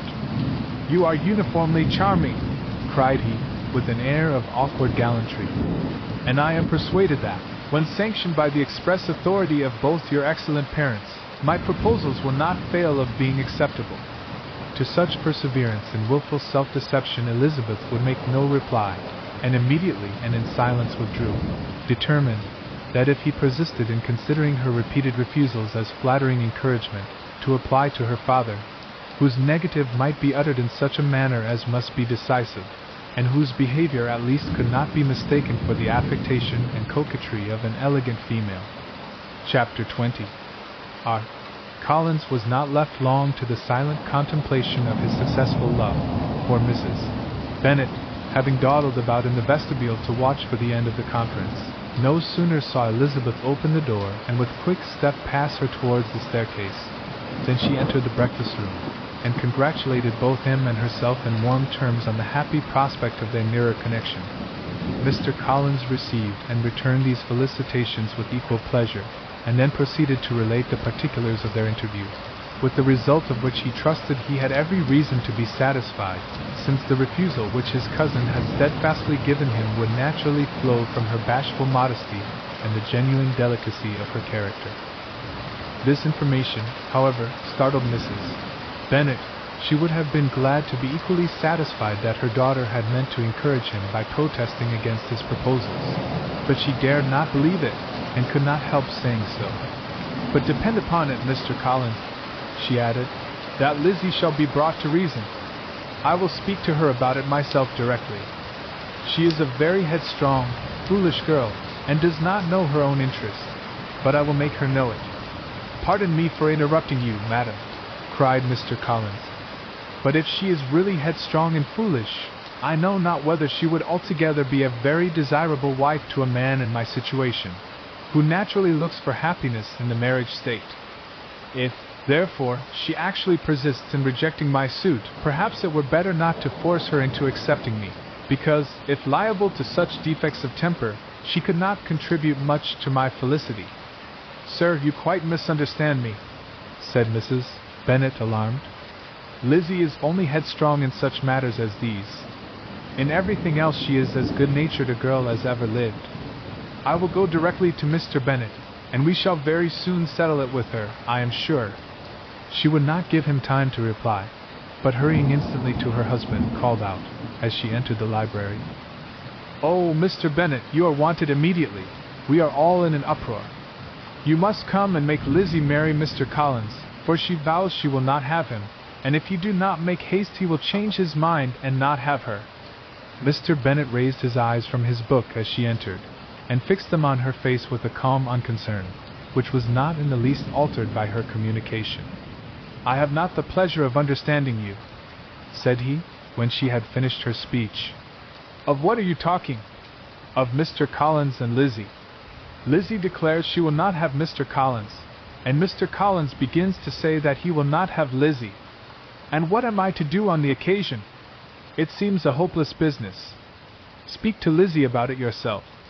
Tell her that you insist upon her marrying him. Let her be called down. She shall hear my opinion." Mrs. Bennet rang the bell, and Miss Elizabeth was summoned to the library. "Come here, child," cried her father as she appeared. "I have sent for you on an affair of importance. I understand that Mr. Collins has made you an offer of marriage. Is it true?" Elizabeth replied that it was. Very well. And this offer of marriage you have refused? I have, sir. Very well. We now come to the point. Your mother insists upon your accepting it. Is it not so, Mrs. Bennet? Yes, or I will never see her again. An unhappy alternative is before you, Elizabeth. From this day you must be a stranger to one of your parents.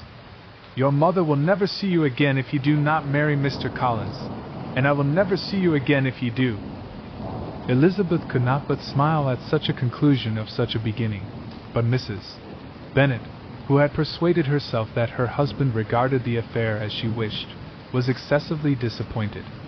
What do you mean, Mr. Bennet, by talking in this way? You promised me to insist upon her marrying him. My dear, replied her husband, I have two small favors to request.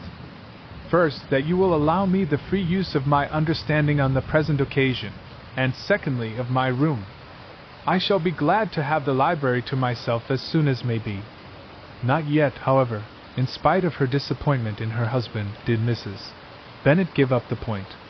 She talked to Elizabeth again and again, coaxed and threatened her by turns. She endeavored to secure Jane in her interest, but Jane, with all possible mildness, declined interfering, and Elizabeth, sometimes with real earnestness, and sometimes with playful gaiety, replied to her attacks. Though her manner varied, however, her determination never did. Mr. Collins, meanwhile, was meditating in solitude on what had passed. He thought too well of himself to comprehend on what motive his cousin could refuse him, and though his pride was hurt, he suffered in no other way. His regard for her was quite imaginary, and the possibility of her deserving her mother's reproach prevented his feeling any regret. While the family were in this confusion, Charlotte Lucas came to spend the day with them. She was met in the vestibule by Lydia, who, flying to her, cried in a half-whisper, I am glad you are come, for there is such fun here. What do you think has happened this morning? Mr. Collins has made an offer to Lizzie, and she will not have him. Charlotte had hardly time to answer before they were joined by Kitty, who came to tell the same news, and no sooner had they entered the breakfast-room, where Mrs. Bennet was alone, than she likewise began on the subject, calling on Miss Lucas for her compassion, and entreating her to persuade her friend Lizzie to comply with the wishes of her family. Pray do, my dear Miss Lucas, she added in a melancholy tone, for nobody is on my side, nobody takes part with me, I am cruelly used, nobody feels for my poor nerves. Charlotte's reply was spared by the entrance of Jane and Elizabeth. Aye, there she comes, continued Mrs. Bennet, looking as unconcerned as may be, and caring no more for us than if we were at York, provided she can have her own way.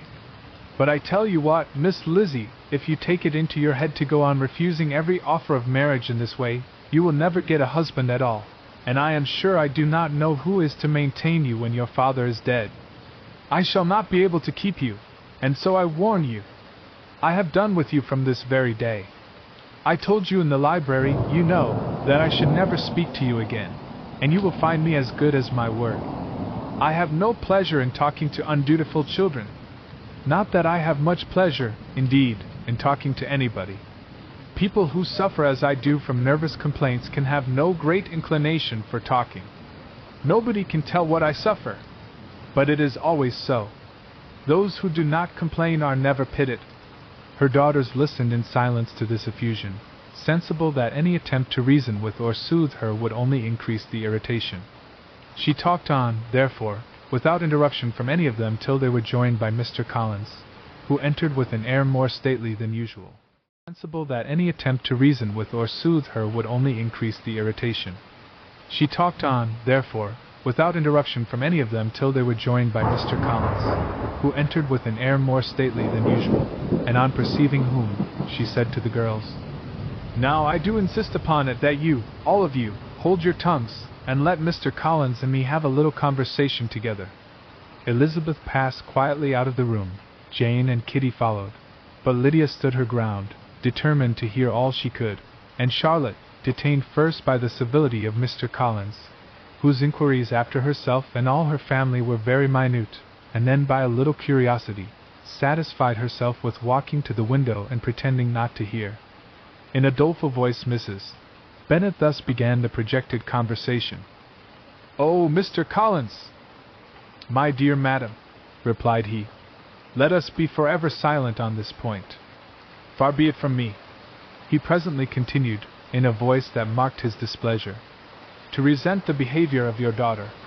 Resignation to inevitable evils is the duty of us all, the peculiar duty of a young man who has been so fortunate as I have been, in early preferment, and I trust I am resigned. Perhaps not the less so from feeling a doubt of my positive happiness had my fair cousin honored me with her hand, for I have often observed that resignation is never so perfect as when the blessing denied begins to lose somewhat of its value in our estimation. You will not, I hope, consider me as showing any disrespect to your family, my dear madam, by thus withdrawing my pretensions to your daughter's favor, without having paid yourself and Mr. Bennet the compliment of requesting you to interpose your authority in my behalf. My conduct may, I fear, be objectionable in having accepted my dismission from your daughter's lips instead of your own, but we are all liable to error. I have certainly meant well through the whole affair. My object has been to secure an amiable companion for myself, with due consideration for the advantage of all your family, and if my manner has been at all reprehensible, I here beg leave to apologize. Chapter 21. The discussion of Mr. Collins's offer was now nearly at an end, and Elizabeth had only to suffer from the uncomfortable feelings necessarily attending it, and occasionally from some peevish allusion of her mother. As for the gentleman himself, his feelings were chiefly expressed, not by embarrassment or dejection, or by trying to avoid her, but by stiffness of manner and resentful silence. He scarcely ever spoke to her, and the assiduous attentions which he had been so sensible of himself were transferred for the rest of the day to Miss Lucas, whose civility in listening to him was a seasonable relief to them all, and especially to her friend. The morrow produced no abatement of Mrs. Bennet's ill humor or ill health. Mr. Collins was also in the same state of angry pride. Elizabeth had hoped that his resentment might shorten his visit, but his plan did not appear in the least affected by it. He was always to have gone on Saturday, and to Saturday he still meant to stay. After breakfast, the girls walked to Meryton, to inquire if Mr. Wickham were returned, and to lament over his absence from the Netherfield ball. He joined them on their entering the town, and attended them to their aunt's, where his regret and vexation and the concern of everybody were well talked over. To Elizabeth, however, he voluntarily acknowledged that the necessity of his absence had been self-imposed. "I found," said he, "as the time drew near, that I had better not meet Mr. Darcy, that to be in the same room, the same party with him for so many hours together, might be more than I could bear, and that scenes might arise unpleasant to more than myself." She highly approved his forbearance, and they had leisure for a full discussion of it, and for all the commendations which they civilly bestowed on each other, as Wickham and another officer walked back with them to Longbourn, and during the walk he particularly attended to her. His accompanying them was a double advantage. She felt all the compliment it offered to herself, and it was most acceptable as an occasion of introducing him to her father and mother. Soon after their return, a letter was delivered to Miss Bennet. It came from Netherfield, and was opened immediately. The envelope contained a sheet of elegant, little, hot-pressed paper, well covered with a lady's fair, glowing hand, and Elizabeth saw her sister's countenance change as she read it, and saw her dwelling intently on some particular passages. Jane recollected herself soon, and putting the letter away, tried to join, with her usual cheerfulness, in the general conversation, but Elizabeth felt an anxiety on the subject which drew off her attention even from Wickham, and no sooner had he and his companion taken leave, than a glance from Jane invited her to follow her upstairs. When they had gained their own room, Jane, taking out her letter, said, "This is from Caroline Bingley. What it contains has surprised me a good deal. The whole party have left Netherfield by this time, and are on their way to town, and without any intention of coming back again. You shall hear what she says." She then read the first sentence aloud, which comprised the information of their having just resolved to follow their brother to town directly, and of their meaning to dine that day in Grosvenor Street, where Mr. Hurst had a house. The next was in these words: "I do not pretend to regret anything I shall leave in Hertfordshire except your society, my dearest friend, but we will hope, at some future period, to enjoy many returns of that delightful intercourse we have known, and in the meanwhile may lessen the pain of separation by a very frequent and most unreserved correspondence. I depend on you for that." To these high-flown expressions Elizabeth listened with all the insensibility of distrust, and though the suddenness of their removal surprised her, she saw nothing in it really to lament.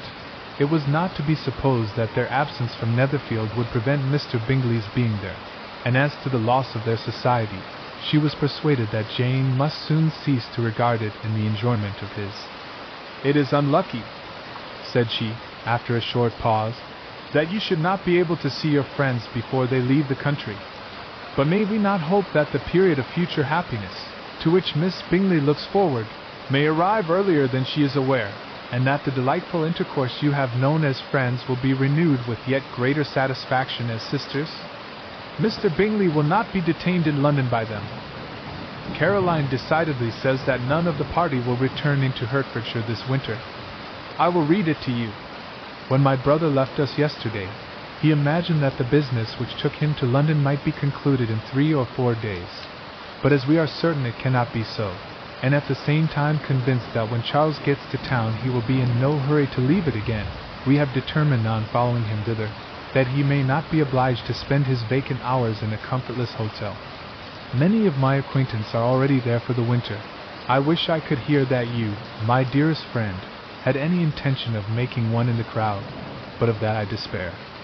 I sincerely hope your Christmas in Hertfordshire may abound in the gaieties which that season generally brings, and that your beaux will be so numerous as to prevent your feeling the loss of the 3 of whom we shall deprive you. It is evident by this," added Jane, "that he comes back no more this winter. It is only evident that Miss Bingley does not mean he should. Why will you think so? It must be his own doing. He is his own master. But you do not know all.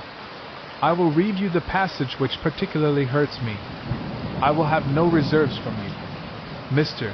Darcy is impatient to see his sister, and to confess the truth, we are scarcely less eager to meet her again.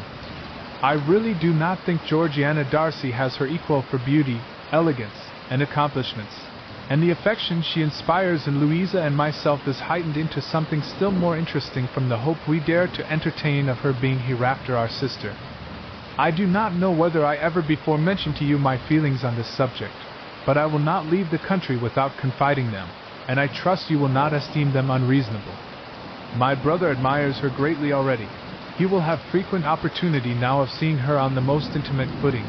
Her relations all wish the connection as much as his own, and a sister's partiality is not misleading me, I think, when I call Charles most capable of engaging any woman's heart. With all these circumstances to favor an attachment, and nothing to prevent it, am I wrong, my dearest Jane, in indulging the hope of an event which will secure the happiness of so many? What think you of this sentence, my dear Lizzie? Said Jane, as she finished it. Is it not clear enough? Does it not expressly declare that Caroline neither expects nor wishes me to be her sister, that she is perfectly convinced of her brother's indifference, and that if she suspects the nature of my feelings for him she means, most kindly, to put me on my guard? Can there be any other opinion on the subject? Yes, there can, for mine is totally different. Will you hear it? Most willingly. You shall have it in a few words. Miss Bingley sees that her brother is in love with you and wants him to marry Miss Darcy. She follows him to town in the hope of keeping him there, and tries to persuade you that he does not care about you. Jane shook her head. Indeed, Jane, you ought to believe me. No one who has ever seen you together can doubt his affection. Miss Bingley, I am sure, cannot. She is not such a simpleton. Could she have seen half as much love in Mr. Darcy for herself, she would have ordered her wedding clothes. But the case is this. We are not rich enough or grand enough for them, and she is the more anxious to get Miss Darcy for her brother, from the notion that when there has been one intermarriage, she may have less trouble in achieving a second, in which there is certainly some ingenuity, and I dare say it would succeed if Miss de Bourgh were out of the way. But, my dearest Jane, you cannot seriously imagine that, because Miss Bingley tells you her brother greatly admires Miss Darcy, he is in the smallest degree less sensible of your merit than when he took leave of you on Tuesday, or that it will be in her power to persuade him that, Instead of being in love with you, he is very much in love with her friend. If we thought alike of Miss Bingley, replied Jane, your representation of all this might make me quite easy. But I know the foundation is unjust. Caroline is incapable of willfully deceiving anyone, and all that I can hope in this case is that she has deceived herself. That is right. You could not have started a more happy idea, since you will not take comfort in mine. Believe her to be deceived, by all means. You have now done your duty by her, and must fret no longer. But my dear sister, can I be happy, even supposing the best, in accepting a man whose sisters and friends are all wishing him to marry elsewhere? You must decide for yourself, said Elizabeth. And if, upon mature deliberation, you find that the misery of disobliging his two sisters is more than equivalent to the happiness of being his wife, I advise you, by all means, to refuse him. How can you talk so? Said Jane, faintly smiling. You must know that, though I should be exceedingly grieved at their disapprobation, I could not hesitate. I did not think you would, and that being the case, I cannot consider your situation with much compassion. But if he returns no more this winter, my choice will never be required. 1,000 things may arise in 6 months. The idea of his returning no more Elizabeth treated with the utmost contempt. It appeared to her merely the suggestion of Caroline's interested wishes, and she could not for a moment suppose that those wishes, however openly or artfully spoken, could influence a young man so totally independent of everyone. She represented to her sister, as forcibly as possible, what she felt on the subject, and had soon the pleasure of seeing its happy effect. Jane's temper was not desponding, and she was gradually led to hope, though the diffidence of affection sometimes overcame the hope, that Bingley would return to Netherfield, and answer every wish of her heart. They agreed that Mrs. Bennet should only hear of the departure of the family, without being alarmed on the score of the gentleman's conduct. But even this partial communication gave her a great deal of concern, and she bewailed it as exceedingly unlucky that the ladies should happen to go away just as they were all getting so intimate together. After lamenting it, however, at some length, she had the consolation of thinking that Mr. Bingley would be soon down again, and soon dining at Longbourn, and the conclusion of all was the comfortable declaration that, though he had been invited only to a family dinner, she would take care to have 2 full courses. Chapter 22. He Bennets were engaged to dine with the Lucases, and again, during the chief of the day, was Miss Lucas so kind as to listen to Mr. Collins. Elizabeth took an opportunity of thanking her. It keeps him in good humor, said she, and I am more obliged to you than I can express. Charlotte assured her friend of her satisfaction in being useful, and that it amply repaid her for the little sacrifice of her time. This was very amiable, but Charlotte's kindness extended farther than Elizabeth had any conception of. Its object was nothing less than to secure her from any return of Mr. Collins's addresses, by engaging them towards herself. Such was Miss Lucas's scheme, and appearances were so favorable, that when they parted at night, she would have felt almost sure of success if he had not been to leave Hertfordshire so very soon. But here she did injustice to the fire and independence of his character, for it led him to escape out of Longbourn House the next morning with admirable slyness, and hasten to Lucas Lodge to throw himself at her feet. He was anxious to avoid the notice of his cousins, from a conviction that, if they saw him depart, they could not fail to conjecture his design, and he was not willing to have the attempt known till its success could be known likewise, for, though feeling almost secure, and with reason, for Charlotte had been tolerably encouraging, he was comparatively diffident since the adventure of Wednesday. His reception, however, was of the most flattering kind. Miss Lucas perceived him from an upper window as he walked towards the house, and instantly set out to meet him accidentally in the lane. But little had she dared to hope that so much love and eloquence awaited her there.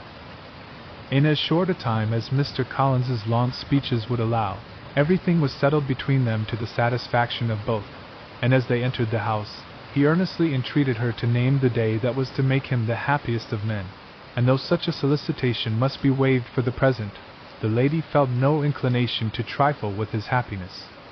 The stupidity with which he was favored by nature must guard his courtship from any charm that could make a woman wish for its continuance, and Miss Lucas, who accepted him solely from the pure and disinterested desire of an establishment, cared not how soon that establishment were gained.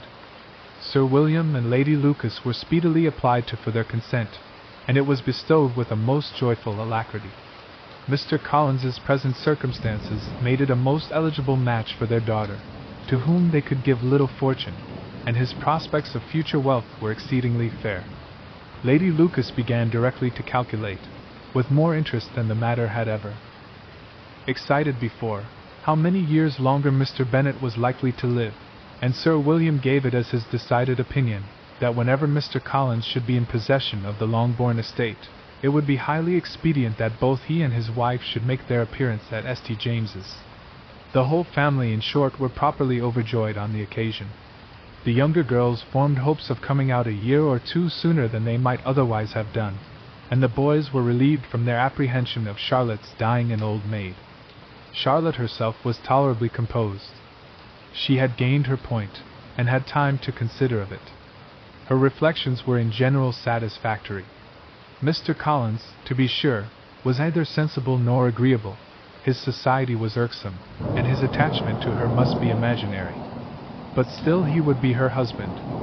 Without thinking highly either of men or of matrimony, marriage had always been her object. It was the only honorable provision for well-educated young women of small fortune, and, however uncertain of giving happiness, must be their pleasantest preservative from want. This preservative she had now obtained, and at the age of 27, without having ever been handsome, she felt all the good luck of it. The least agreeable circumstance in the business was the surprise it must occasion to Elizabeth Bennet, whose friendship she valued beyond that of any other person. Elizabeth would wonder, and probably would blame her, and though her resolution was not to be shaken, her feelings must be hurt by such a disapprobation. She resolved to give her the information herself, and therefore charged Mr. Collins, when he returned to Longbourn to dinner, to drop no hint of what had passed before any of the family. A promise of secrecy was of course very dutifully given, but it could not be kept without difficulty, for the curiosity excited by his long absence burst forth in such very direct questions on his return, as required some ingenuity to evade, and he was at the same time exercising great self-denial, for he was longing to publish his prosperous love. As he was to begin his journey too early on the morrow to see any of the family, the ceremony of leave-taking was performed when the ladies moved for the night, and Mrs. Bennet, with great politeness and cordiality, said how happy they should be to see him at Longbourn again, whenever his other engagements might allow him to visit them. "My dear madam," he replied, "this invitation is particularly gratifying, because it is what I have been hoping to receive, and you may be very certain that I shall avail myself of it as soon as possible." They were all astonished, and Mr. Bennet, who could by no means wish for so speedy a return, immediately said, "But is there not danger of Lady Catherine's disapprobation here, my good sir? You had better neglect your relations than run the risk of offending your patroness." "My dear sir," replied Mr. Collins, "I am particularly obliged to you for this friendly caution, and you may depend upon my not taking so material a step without her ladyship's concurrence. You cannot be too much on your guard. Risk anything rather than her displeasure, and if you find it likely to be raised by your coming to us again, which I should think exceedingly probable, stay quietly at home, and be satisfied that we shall take no offense. Believe me, my dear sir, my gratitude is warmly excited by such affectionate attention, and depend upon it, you will speedily receive from me a letter of thanks for this as well as for every other mark of your regard during my stay in Hertfordshire. As for my fair cousins, though my absence may not be long enough to render it necessary, I shall now take the liberty of wishing them health and happiness, not excepting my cousin Elizabeth." With proper civilities the ladies then withdrew, all of them equally surprised to find that he meditated a quick return. Mrs. Bennet wished to understand by it that he thought of paying his addresses to one of her younger girls, and Mary might have been prevailed on to accept him. She rated his abilities much higher than any of the others. There was a solidity in his reflections which often struck her, and though by no means so clever as herself, she thought that, if encouraged to read and improve himself by such an example as hers, he might become a very agreeable companion. But on the following morning every hope of this kind was done away. Miss Lucas called soon after breakfast, and in a private conference with Elizabeth related the event of the day before. The possibility of Mr. Collins's fancying himself in love with her friend had once occurred to Elizabeth within the last day or two, but that Charlotte could encourage him seemed almost as far from possibility as that she could encourage him herself, and her astonishment was consequently so great as to overcome at first the bounds of decorum, and she could not help crying out, "Engaged to Mr. Collins!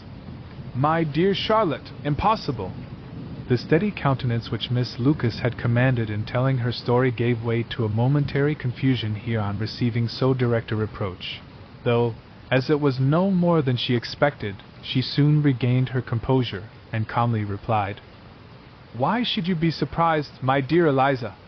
Do you think it incredible that Mr. Collins should be able to procure any woman's good opinion, because he was not so happy as to succeed with you?" But Elizabeth had now recollected herself, and making a strong effort for it, was able to assure her, with tolerable firmness, that the prospect of their relationship was highly grateful to her, and that she wished her all imaginable happiness. "I see what you are feeling," replied Charlotte. "You must be surprised, very much surprised, so lately as Mr. Collins was wishing to marry you. But when you have had time to think it all over, I hope you will be satisfied with what I have done. I am not romantic, you know. I never was. I ask only a comfortable home, and considering Mr. Collins's character, connections, and situation in life, I am convinced that my chance of happiness with him is as fair as most people can boast on entering the marriage state." Elizabeth quietly answered, "Undoubtedly." And, after an awkward pause, they returned to the rest of the family. Charlotte did not stay much longer, and Elizabeth was then left to reflect on what she had heard. It was a long time before she became at all reconciled to the idea of so unsuitable a match.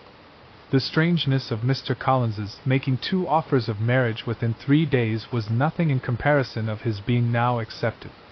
She had always felt that Charlotte's opinion of matrimony was not exactly like her own, but she could not have supposed it possible that, when called into action, she would have sacrificed every better feeling to worldly advantage.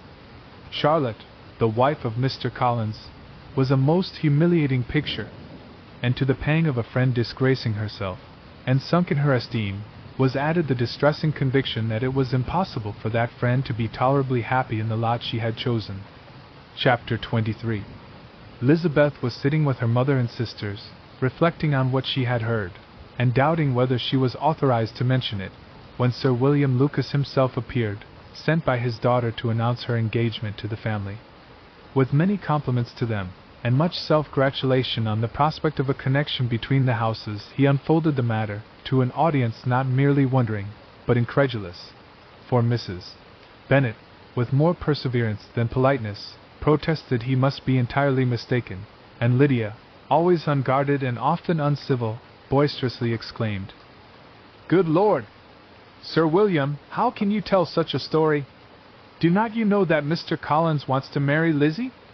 Nothing less than the complaisance of a courtier could have borne without anger such treatment, but Sir William's good breeding carried him through it all, and though he begged leave to be positive as to the truth of his information, he listened to all their impertinence with the most forbearing courtesy. Elizabeth, feeling it incumbent on her to relieve him from so unpleasant a situation, now put herself forward to confirm his account by mentioning her prior knowledge of it from Charlotte herself, and endeavored to put a stop to the exclamations of her mother and sisters by the earnestness of her congratulations to Sir William, in which she was readily joined by Jane, and by making a variety of remarks on the happiness that might be expected from the match, the excellent character of Mr. Collins, and the convenient distance of Hunsford from London. Mrs. Bennet was, in fact, too much overpowered to say a great deal while Sir William remained, but no sooner had he left them than her feelings found a rapid vent. In the first place, she persisted in disbelieving the whole of the matter. Secondly, she was very sure that Mr. Collins had been taken in. Thirdly, she trusted that they would never be happy together. And fourthly, that the match might be broken off. 2 inferences, however, were plainly deduced from the whole. One, that Elizabeth was the real cause of all the mischief, and the other, that she herself had been barbarously used by them all, and on these 2 points she principally dwelt during the rest of the day. Nothing could console and nothing appease her. Nor did that day wear out her resentment. A week elapsed before she could see Elizabeth without scolding her. A month passed away before she could speak to Sir William or Lady Lucas without being rude, and many months were gone before she could at all forgive their daughter. Mr. Bennet's emotions were much more tranquil on the occasion, and such as he did experience he pronounced to be of a most agreeable sort, for it gratified him, he said, to discover that Charlotte Lucas, whom he had been used to think tolerably sensible, was as foolish as his wife, and more foolish than his daughter. Jane confessed herself a little surprised at the match, but she said less of her astonishment than of her earnest desire for their happiness, nor could Elizabeth persuade her to consider it as improbable. Kitty and Lydia were far from envying Miss Lucas, for Mr. Collins was only a clergyman, and it affected them in no other way than as a piece of news to spread at Meryton. Lady Lucas could not be insensible of triumph on being able to retort on Mrs. Bennet the comfort of having a daughter well married, and she called at Longbourn rather oftener than usual to say how happy she was, though Mrs. Bennet's sour looks and ill-natured remarks might have been enough to drive happiness away. Between Elizabeth and Charlotte there was a restraint which kept them mutually silent on the subject, and Elizabeth felt persuaded that no real confidence could ever subsist between them again. Her disappointment in Charlotte made her turn with fonder regard to her sister, of whose rectitude and delicacy she was sure her opinion could never be shaken, and for whose happiness she grew daily more anxious, as Bingley had now been gone a week, and nothing was heard of his return. Jane had sent Caroline an early answer to her letter, and was counting the days till she might reasonably hope to hear again. The promised letter of thanks from Mr. Collins arrived on Tuesday, addressed to their father, and written with all the solemnity of gratitude which a 12-month's abode in the family might have prompted.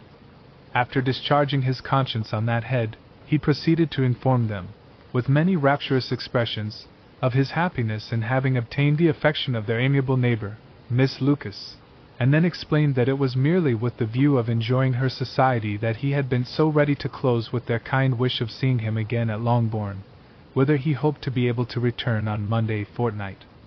For Lady Catherine, he added, so heartily approved his marriage that she wished it to take place as soon as possible, which he trusted would be an unanswerable argument with his amiable Charlotte to name an early day for making him the happiest of men. Mr. Collins's return into Hertfordshire was no longer a matter of pleasure to Mrs. Bennet. On the contrary, she was as much disposed to complain of it as her husband. It was very strange that he should come to Longbourn instead of to Lucas Lodge. It was also very inconvenient and exceedingly troublesome. She hated having visitors in the house while her health was so indifferent, and lovers were of all people the most disagreeable. Such were the gentle murmurs of Mrs. Bennet, and they gave way only to the greater distress of Mr. Bingley's continued absence. Neither Jane nor Elizabeth were comfortable on this subject.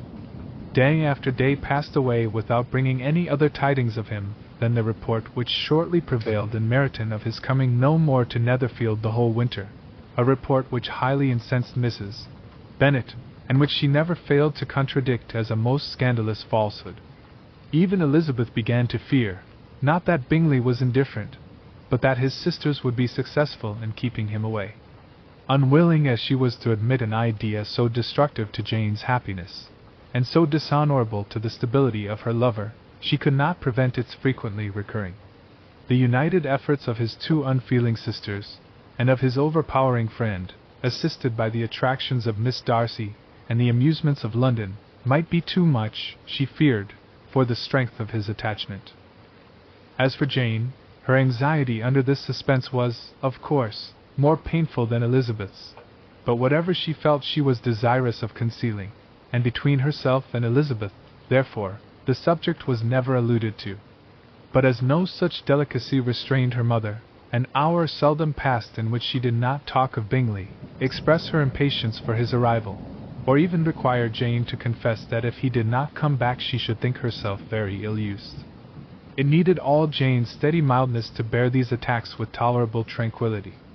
Mr. Collins returned most punctually on the Monday fortnight, but his reception at Longbourn was not quite so gracious as it had been on his first introduction. He was too happy, however, to need much attention, and luckily for the others, the business of love-making relieved them from a great deal of his company. The chief of every day was spent by him at Lucas Lodge, and he sometimes returned to Longbourn only in time to make an apology for his absence before the family went to bed. Mrs. Bennet was really in a most pitiable state. The very mention of anything concerning the match threw her into an agony of ill-humor, and wherever she went she was sure of hearing it talked of. The sight of Miss Lucas was odious to her. As her successor in that house, she regarded her with jealous abhorrence. Whenever Charlotte came to see them, she concluded her to be anticipating the hour of possession, and whenever she spoke in a low voice to Mr. Collins, was convinced that they were talking of the Longbourn estate, and resolving to turn herself and her daughters out of the house as soon as Mr. Bennet was dead. She complained bitterly of all this to her husband. "Indeed, Mr. Bennet," said she, "it is very hard to think that Charlotte Lucas should ever be mistress of this house, that I should be forced to make way for her, and live to see her take my place in it.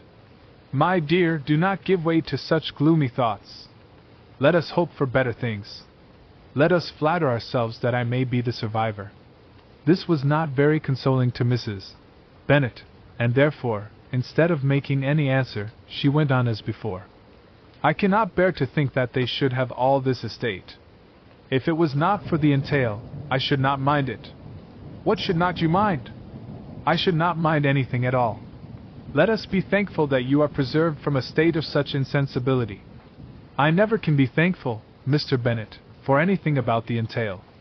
How anyone could have the conscience to entail away an estate from one's own daughters I cannot understand, and all for the sake of Mr. Collins, too. Why should he have it more than anybody else?" "I leave it to yourself to determine," said Mr. Bennet. Chapter 24. ISS Bingley's letter arrived, and put an end to doubt. The very first sentence conveyed the assurance of their being all settled in London for the winter, and concluded with her brother's regret at not having had time to pay his respects to his friends in Hertfordshire before he left the country. Hope was over, entirely over, and when Jane could attend to the rest of the letter, she found little, except the professed affection of the writer, that could give her any comfort. Miss Darcy's praise occupied the chief of it. Her many attractions were again dwelt on, and Caroline boasted joyfully of their increasing intimacy, and ventured to predict the accomplishment of the wishes which had been unfolded in her former letter. She wrote also with great pleasure of her brother's being an inmate of Mr. Darcy's house, and mentioned with rapture some plans of the latter with regard to new furniture. Elizabeth, to whom Jane very soon communicated the chief of all this, heard it in silent indignation. Her heart was divided between concern for her sister and resentment against all others. To Caroline's assertion of her brother's being partial to Miss Darcy, she paid no credit. That he was really fond of Jane, she doubted no more than she had ever done, and much as she had always been disposed to like him, she could not think without anger, hardly without contempt, on that easiness of temper, that want of proper resolution, which now made him the slave of his designing friends, and led him to sacrifice his own happiness to the caprice of their inclinations. Had his own happiness, however, been the only sacrifice, he might have been allowed to sport with it in whatever manner he thought best, but her sister's was involved in it, as she thought he must be sensible himself. It was a subject, in short, on which reflection would be long indulged, and must be unavailing. She could think of nothing else, and yet, whether Bingley's regard had really died away, or were suppressed by his friend's interference, whether he had been aware of Jane's attachment, or whether it had escaped his observation, whichever were the case, though her opinion of him must be materially affected by the difference, her sister's situation remained the same, her peace equally wounded. A day or two passed before Jane had courage to speak of her feelings to Elizabeth, but at last, on Mrs.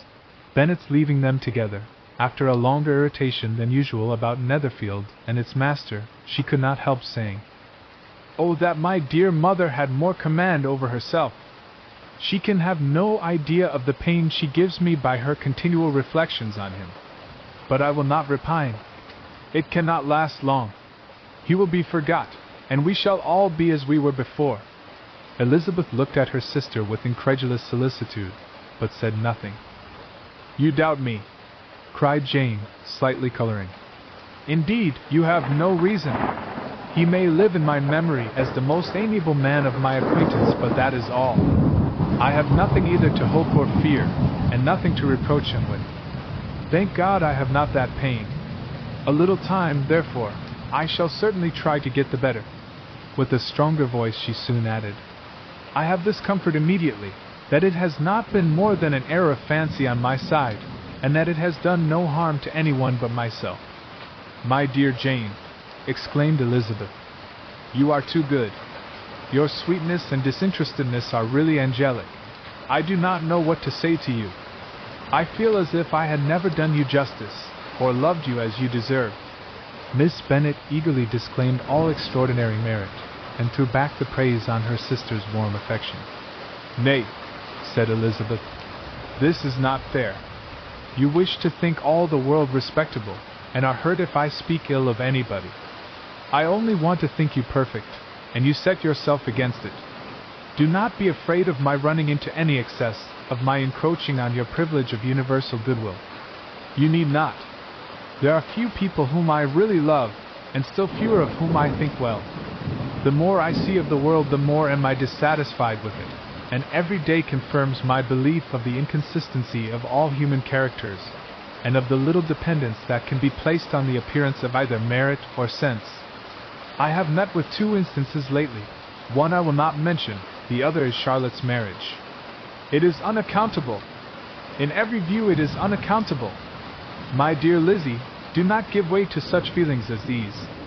They will ruin your happiness. You do not make allowance enough for difference of situation and temper. Consider Mr. Collins's respectability, and Charlotte's prudent, steady character. Remember that she is one of a large family, that as to fortune it is a most eligible match, and be ready to believe, for everybody's sake, that she may feel something like regard and esteem for our cousin. To oblige you, I would try to believe almost anything, but no one else could be benefited by such a belief as this. For were I persuaded that Charlotte had any regard for him, I should only think worse of her understanding than I now do of her heart. My dear Jane, Mr. Collins is a conceited, pompous, narrow-minded, silly man.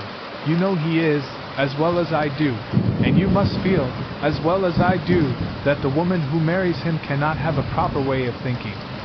You shall not defend her, though it is Charlotte Lucas. You shall not, for the sake of one individual, change the meaning of principle and integrity, nor endeavor to persuade yourself or me that selfishness is prudence, and insensibility of danger security for happiness. I must think your language too strong in speaking of both, replied Jane, and I hope you will be convinced of it by seeing them happy together. But enough of this. You alluded to something else. You mentioned 2 instances. I cannot misunderstand you, but I entreat you, dear Lizzie, not to pain me by thinking that person to blame, and saying your opinion of him is sunk. We must not be so ready to fancy ourselves intentionally injured. We must not expect a lively young man to be always so guarded and circumspect. It is very often nothing but our own vanity that deceives us. Women fancy admiration means more than it does, and men take care that they should. If it is designedly done, they cannot be justified, but I have no idea of there being so much design in the world as some persons imagine. I am far from attributing any part of Mr. Bingley's conduct to design, said Elizabeth. But without scheming to do wrong, or to make others unhappy, there may be error and there may be misery. Thoughtlessness, want of attention to other people's feelings, and want of resolution will do the business. And do you impute it to either of those? Yes, to the last. But if I go on I shall displease you by saying what I think of persons you esteem. Stop me, whilst you can. You persist, then, in supposing his sisters influence him? Yes, in conjunction with his friend. I cannot believe it. Why should they try to influence him? They can only wish his happiness, and if he is attached to me no other woman can secure it. Your first position is false. They may wish many things besides his happiness.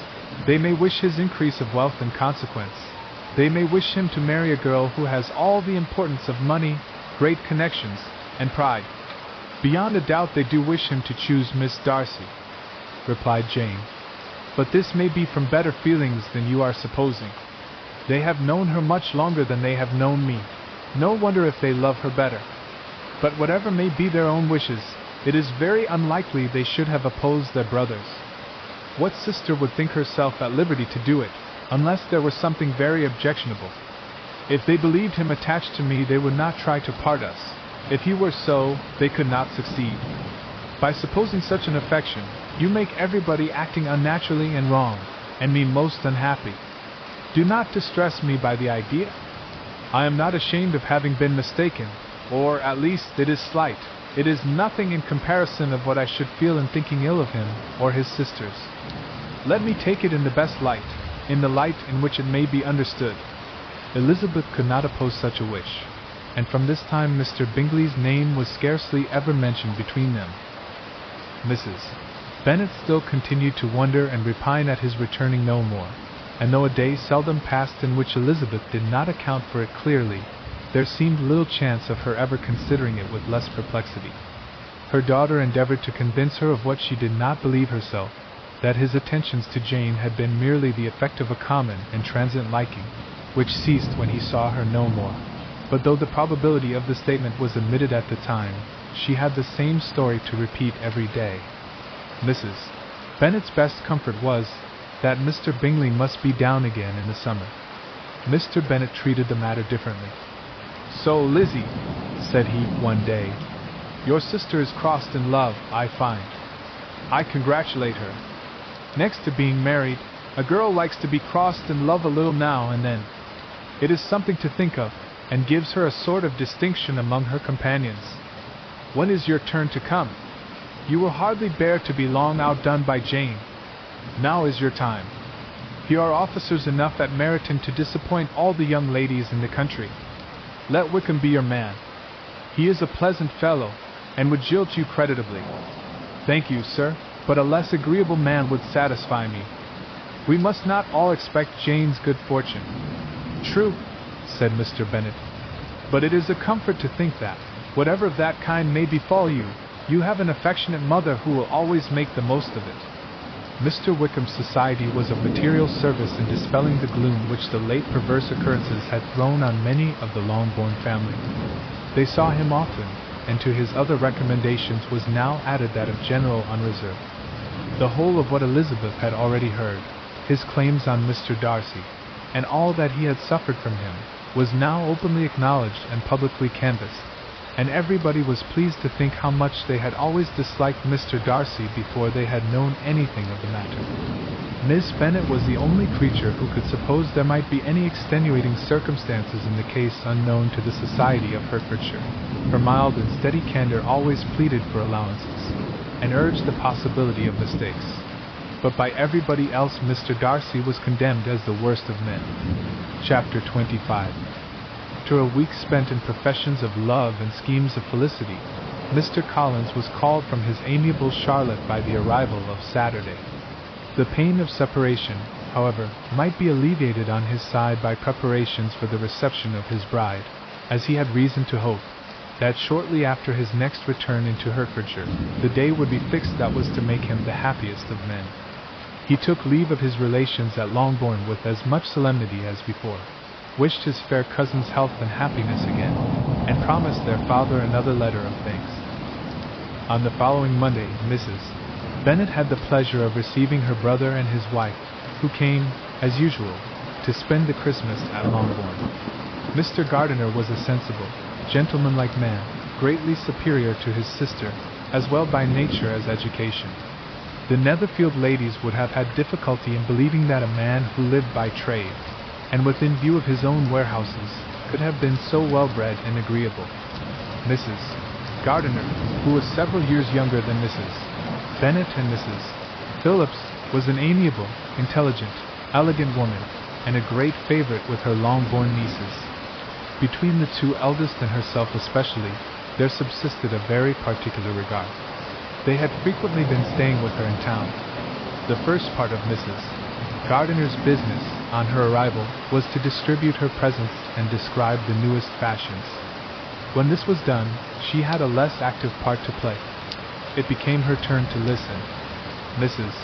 Bennet had many grievances to relate, and much to complain of. They had all been very ill-used since she last saw her sister. 2 of her girls had been on the point of marriage, and after all there was nothing in it. I do not blame Jane, she continued, for Jane would have got Mr. Bingley if she could. But Lizzie! Oh, sister!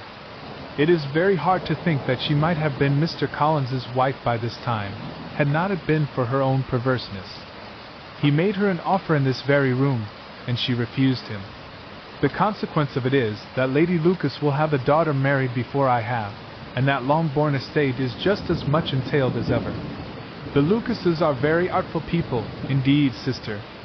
They are all for what they can get. I am sorry to say it of them, but so it is. It makes me very nervous and poorly, to be thwarted so in my own family, and to have neighbors who think of themselves before anybody else. However, your coming just at this time is the greatest of comforts, and I am very glad to hear what you tell us of long sleeves. Mrs. Gardiner, to whom the chief of this news had been given before, in the course of Jane and Elizabeth's correspondence with her, made her sister a slight answer, and in compassion to her nieces, turned the conversation. When alone with Elizabeth afterwards, she spoke more on the subject. "It seems likely to have been a desirable match for Jane," said she. "I am sorry it went off. But these things happen so often.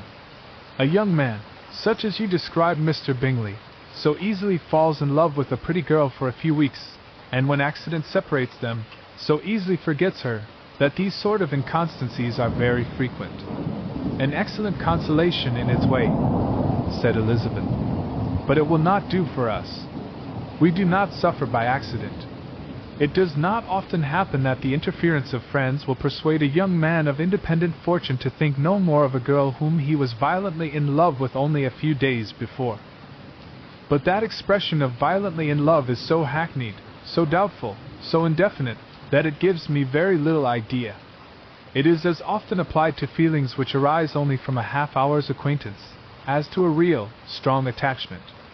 Pray, how violent was Mr. Bingley's love? I never saw a more promising inclination. He was growing quite inattentive to other people, and wholly engrossed by her. Every time they met, it was more decided and remarkable. At his own ball he offended 2 or 3 young ladies by not asking them to dance, and I spoke to him twice myself without receiving an answer. Could there be finer symptoms? Is not general incivility the very essence of love? Oh, yes, of that kind of love which I suppose him to have felt. Poor Jane!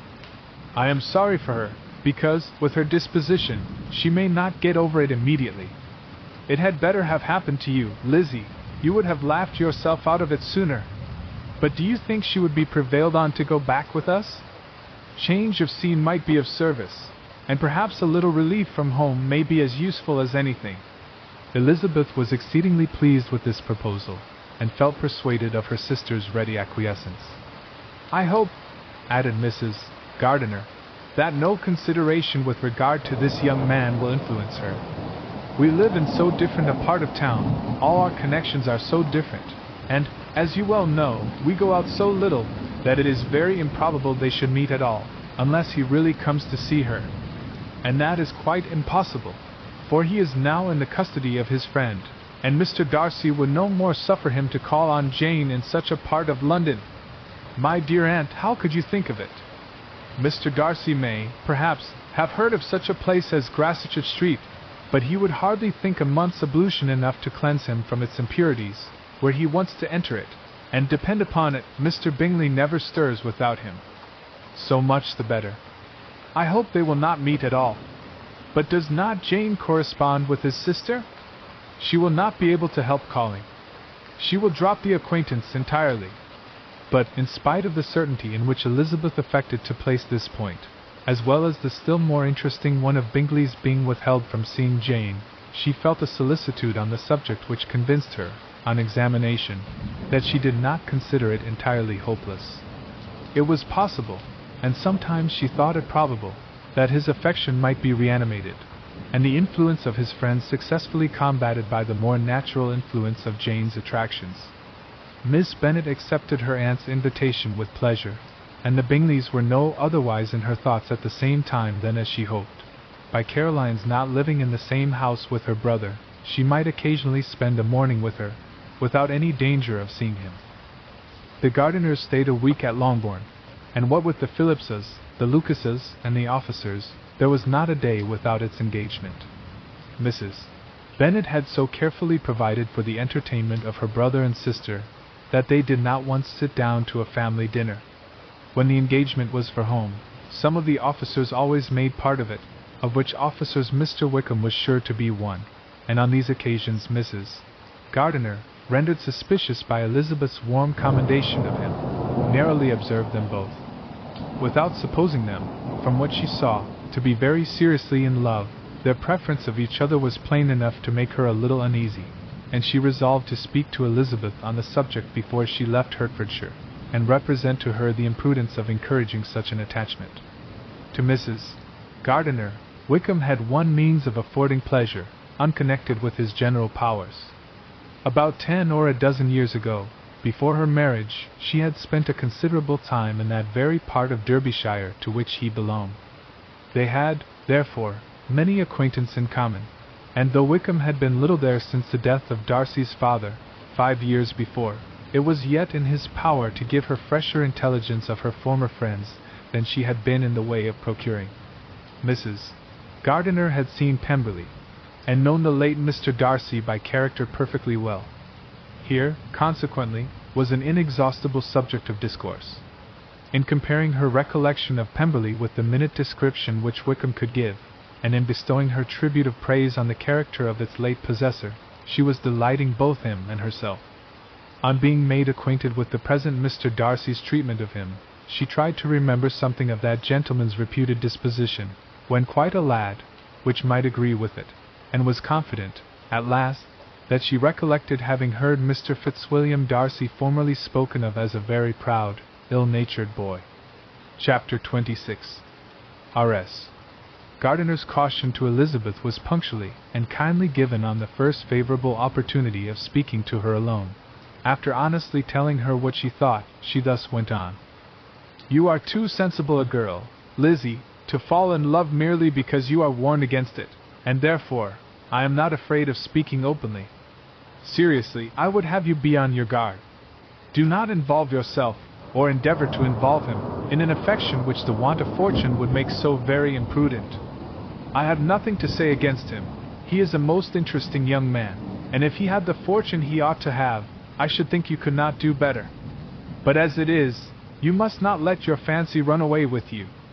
You have sense, and we all expect you to use it. Your father would depend on your resolution and good conduct, I am sure. You must not disappoint your father. My dear aunt, this is being serious indeed." "Yes, and I hope to engage you to be serious likewise." "Well, then, you need not be under any alarm. I will take care of myself, and of Mr. Wickham too. He shall not be in love with me, if I can prevent it. Elizabeth, you are not serious now. I beg your pardon. I will try again.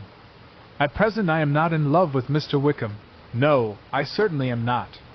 But he is, beyond all comparison, the most agreeable man I ever saw, and if he becomes really attached to me, I believe it will be better that he should not. I see the imprudence of it. Oh, that abominable Mr. Darcy! My father's opinion of me does me the greatest honor, and I should be miserable to forfeit it. My father, however, is partial to Mr. Wickham. In short, my dear aunt, I should be very sorry to be the means of making any of you unhappy. But since we see, every day, that where there is affection young people are seldom withheld, by immediate want of fortune, from entering into engagements with each other, how can I promise to be wiser than so many of my fellow creatures, if I am tempted, or how am I even to know that it would be wiser to resist? All that I can promise you, therefore, is not to be in a hurry. I will not be in a hurry to believe myself his first object. When I am in company with him, I will not be wishing. In short, I will do my best. Perhaps it will be as well if you discourage his coming here so very often. At least you should not remind your mother of inviting him, as I did the other day," said Elizabeth, with a conscious smile. "Very true. It will be wise in me to refrain from that. But do not imagine that he is always here so often. It is on your account that he has been so frequently invited this week. You know my mother's ideas as to the necessity of constant company for her friends. But really, and upon my honor, I will try to do what I think to be wisest, and now I hope you are satisfied." Her aunt assured her that she was, and Elizabeth, having thanked her for the kindness of her hints, they parted, a wonderful instance of advice being given on such a point without being resented. Mr. Collins returned into Hertfordshire soon after it had been quitted by the Gardiners and Jane, but, as he took up his abode with the Lucases, his arrival was no great inconvenience to Mrs. Bennet. His marriage was now fast approaching, and she was at length so far resigned as to think it inevitable, and even repeatedly to say, in an ill-natured tone, that she wished they might be happy. Thursday was to be the wedding day, and on Wednesday Miss Lucas paid her farewell visit, and when she rose to take leave, Elizabeth, ashamed of her mother's ungracious and reluctant good wishes, and sincerely affected herself, accompanied her out of the room. As they went downstairs together, Charlotte said, "I shall depend on hearing from you very often, Eliza." "That you certainly shall. And I have another favor to ask. Will you come and see me? We shall often meet, I hope, in Hertfordshire. I am not likely to leave Kent for some time. Promise me, therefore, to come to Hunsford." Elizabeth could not refuse, though she foresaw little pleasure in the visit. "My father and Maria are to come to me in March," added Charlotte, "and I hope you will consent to be of the party. Indeed, Eliza, you will be as welcome to me as either of them." The wedding took place. The bride and bridegroom set off for Kent from the church door, and everybody had as much to say or to hear on the subject as usual. Elizabeth soon heard from her friend, and their correspondence was as regular and frequent as it ever had been. That it should be equally unreserved was impossible. Elizabeth could never address her without feeling that all the comfort of intimacy was over, and, though determined not to slacken as a correspondent, it was for the sake of what had been rather than what was. Charlotte's first letters were received with a good deal of eagerness. There could not but be curiosity to know how she would speak of her new home, how she would like Lady Catherine, and how happy she would dare pronounce herself to be, though, when the letters were read, Elizabeth felt that Charlotte expressed herself on every point exactly as she might have foreseen. She wrote cheerfully, seemed surrounded with comforts, and mentioned nothing which she could not praise. The house, furniture, neighborhood, and roads were all to her taste, and Lady Catherine's behavior was most friendly and obliging. It was Mr. Collins's picture of Hunsford and Rosings rationally softened, and Elizabeth perceived that she must wait for her own visit there to know the rest. Jane had already written a few lines to her sister to announce their safe arrival in London, and when she wrote again, Elizabeth hoped it would be in her power to say something of the Bingleys. Her impatience for this second letter was as well rewarded as impatience generally is. Jane had been a week in town, without either seeing or hearing from Caroline. She accounted for it, however, by supposing that her last letter to her friend from Longbourn had by some accident been lost. "My aunt," she continued, "is going tomorrow into that part of the town, and I shall take the opportunity of calling in Grosvenor Street." She wrote again when the visit was paid, and she had seen Miss Bingley. "I did not think Caroline in spirits," were her words, "but she was very glad to see me, and reproached me for giving her no notice of my coming to London. I was right, therefore. My last letter had never reached her. I inquired after their brother, of course. He was well, but so much engaged with Mr. Darcy that they scarcely ever saw him. I found that Miss Darcy was expected to dinner. I wish I could see her. My visit was not long, as Caroline and Mrs. Hurst were going out. I dare say I shall soon see them here." Elizabeth shook her head over this letter. It convinced her that accident only could discover to Mr. Bingley her sister's being in town. For weeks passed away, and Jane saw nothing of him. She endeavored to persuade herself that she did not regret it, but she could no longer be blind to Miss Bingley's inattention. After waiting at home every morning for a fortnight, and inventing every evening a fresh excuse for her, the visitor did at last appear. But the shortness of her stay, and yet more, the alteration of her manner, would allow Jane to deceive herself no longer. The letter which she wrote on this occasion to her sister will prove what she felt. My dearest Lizzie will, I am sure, be incapable of triumphing in her better judgment, at my expense, when I confess myself to have been entirely deceived in Miss Bingley's regard for me. But my dear sister, though the event has proved you right, do not think me obstinate if I still assert that, considering what her behavior was, my confidence was as natural as your suspicion. I do not at all comprehend her reason for wishing to be intimate with me, but if the same circumstances were to happen again, I am sure I should be deceived again. Caroline did not return my visit till yesterday, and not a note, not a line, did I receive in the meantime. When she did come, it was very evident that she had no pleasure in it. She made a slight, formal apology for not calling before, said not a word of wishing to see me again, and was, in every respect, so altered a creature that when she went away I was perfectly resolved to continue the acquaintance no longer. I pity, though I cannot help blaming her. She was very wrong in singling me out as she did. I can safely say that every advance to intimacy began on her side. But I pity her, because she must feel that she has been acting wrong, and because I am very sure that anxiety for her brother is the cause of it. I need not explain myself farther, and though we know this anxiety to be quite needless, yet if she feels it, it will easily account for her behavior to me, and so deservedly dear as he is to his sister, whatever anxiety she may feel on his behalf is natural and amiable. I cannot but wonder, however, at her having any such fears now, because if he had at all cared about me, we must have met long, long ago. He knows of my being in town, I am certain, from something she said herself, and yet it would seem, by her manner of talking, as if she wanted to persuade herself that he is really partial to Miss Darcy. I cannot understand it. If I were not afraid of judging harshly, I should be almost tempted to say that there is a strong appearance of duplicity in all this. I will endeavor to banish every painful thought, and think only of what will make me happy, your affection, and the invariable kindness of my dear uncle and aunt. Let me hear from you very soon. Miss Bingley said something of his never returning to Netherfield again, of giving up the house, but not with any certainty. We had better not mention it. I am extremely glad that you have such pleasant accounts from our friends at Hunsford. Pray go to see them, with Sir William and Maria. I am sure you will be very comfortable there. Yours, etc. This letter gave Elizabeth some pain, but her spirits returned, as she considered that Jane would no longer be duped, by the sister at least.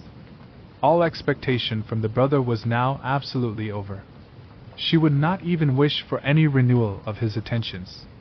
His character sunk on every review of it, and as a punishment for him, as well as a possible advantage to Jane, she seriously hoped he might really soon marry Mr. Darcy's sister, as, by Wickham's account, she would make him abundantly regret what he had thrown away. Mrs. Gardiner about this time reminded Elizabeth of her promise concerning that gentleman, and required information, and Elizabeth had such to send as might rather give contentment to her aunt than to herself. His apparent partiality had subsided, his attentions were over, he was the admirer of someone else. Elizabeth was watchful enough to see it all, but she could see it and write of it without material pain. Her heart had been but slightly touched, and her vanity was satisfied with believing that she would have been his only choice, had fortune permitted it. The sudden acquisition of £10,000 was the most remarkable charm of the young lady to whom he was now rendering himself agreeable. But Elizabeth, less clear-sighted perhaps in this case than in Charlotte's, did not quarrel with him for his wish of independence. Nothing, on the contrary, could be more natural, and while able to suppose that it cost him a few struggles to relinquish her, she was ready to allow it a wise and desirable measure for both, and could very sincerely wish him happy. All this was acknowledged to Mrs. Gardiner, and after relating the circumstances, she thus went on. I am now convinced, my dear aunt, that I have never been much in love, for had I really experienced that pure and elevating passion, I should at present detest his very name, and wish him all manner of evil. But my feelings are not only cordial towards him, they are even impartial towards Miss King. I cannot find out that I hate her at all, or that I am in the least unwilling to think her a very good sort of girl. There can be no love in all this. My watchfulness has been effectual, and though I should certainly be a more interesting object to all my acquaintance, were I distractedly in love with him, I cannot say that I regret my comparative insignificance. Importance may sometimes be purchased too dearly. Kitty and Lydia take his defection much more to heart than I do. They are young in the ways of the world, and not yet open to the mortifying conviction that handsome young men must have something to live on as well as the plain. Chapter 27. If no greater events than these in the Longbourn family, and otherwise diversified by little beyond the walks to Meryton, sometimes dirty and sometimes cold, did January and February pass away. March was to take Elizabeth to Hunsford. She had not at first thought very seriously of going thither, but Charlotte, she soon found, was depending on the plan, and she gradually learned to consider it herself with greater pleasure, as well as greater certainty. Absence had increased her desire of seeing Charlotte again, and weakened her disgust of Mr. Collins. There was novelty in the scheme, and as, with such a mother and such uncompanionable sisters, home could not be faultless, a little change was not unwelcome for its own sake. The journey would, moreover, give her a peep at Jane, and, in short, as the time drew near, she would have been very sorry for any delay. Everything, however, went on smoothly, and was finally settled according to Charlotte's first sketch. She was to accompany Sir William and his second daughter. The improvement of spending a night in London was added in time, and the plan became as perfect as plan could be. The only pain was in leaving her father, who would certainly miss her, and who, when it came to the point, so little liked her going, that he told her to write to him, and almost promised to answer her letter. The farewell between herself and Mr. Wickham was perfectly friendly, on his side even more.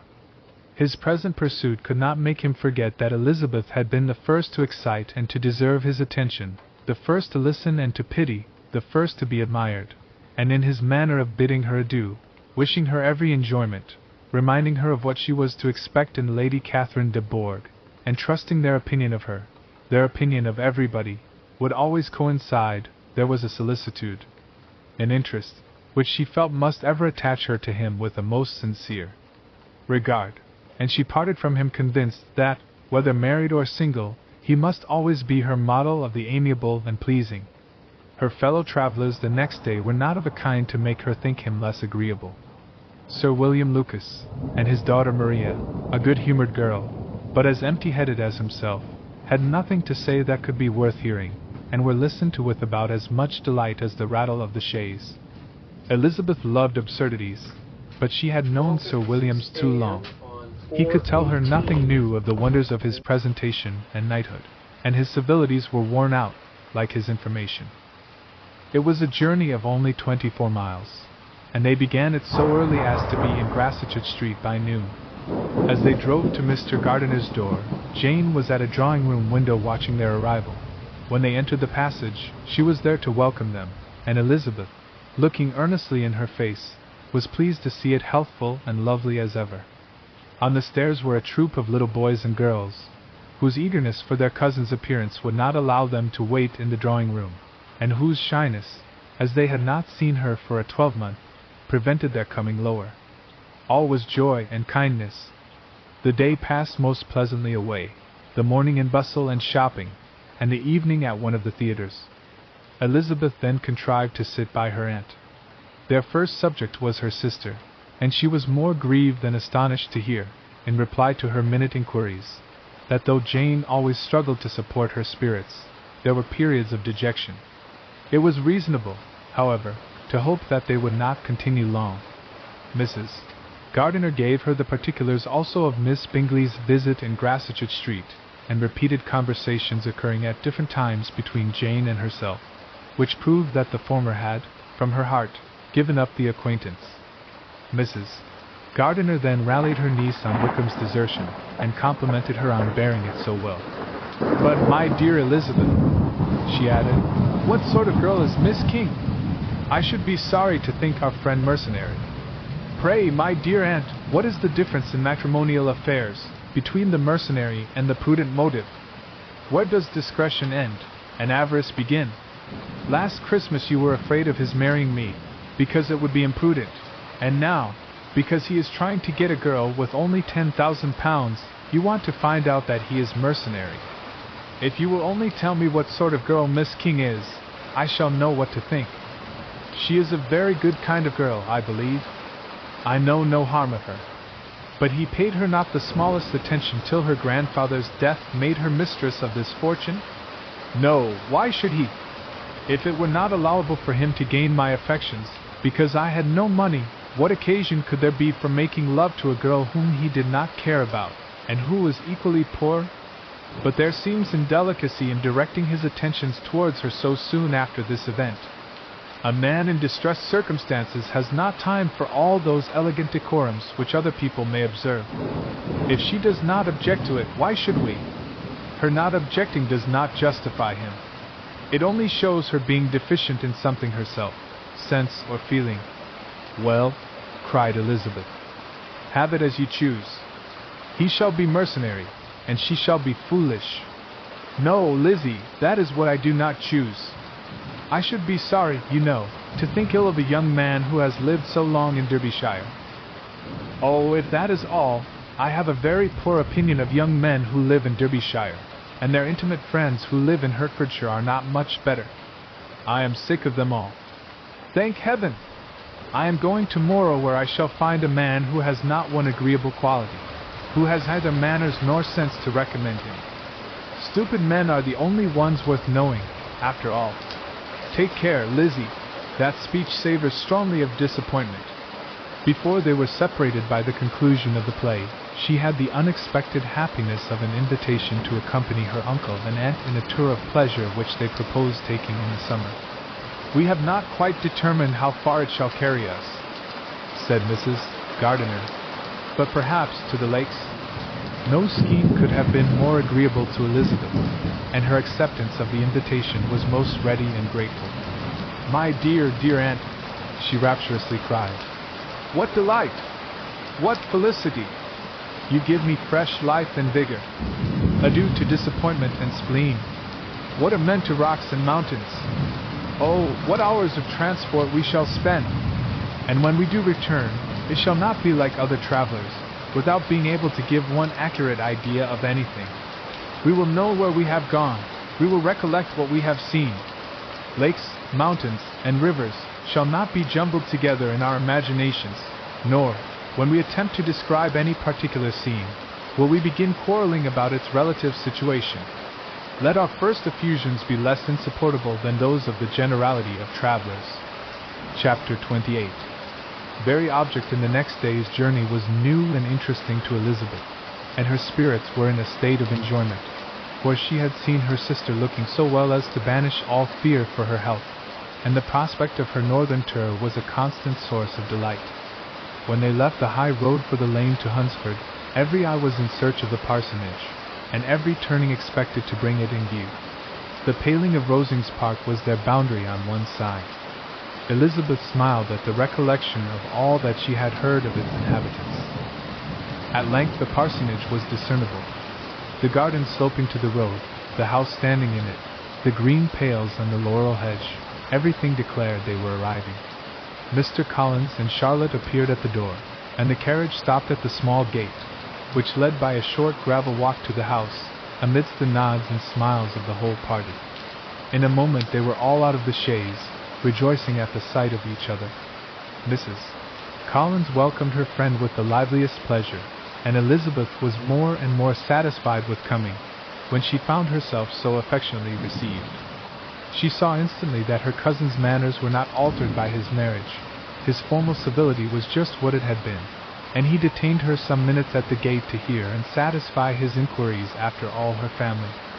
They were then, with no other delay than his pointing out the neatness of the entrance, taken into the house, and as soon as they were in the parlor, he welcomed them a second time, with ostentatious formality, to his humble abode, and punctually repeated all his wife's offers of refreshment.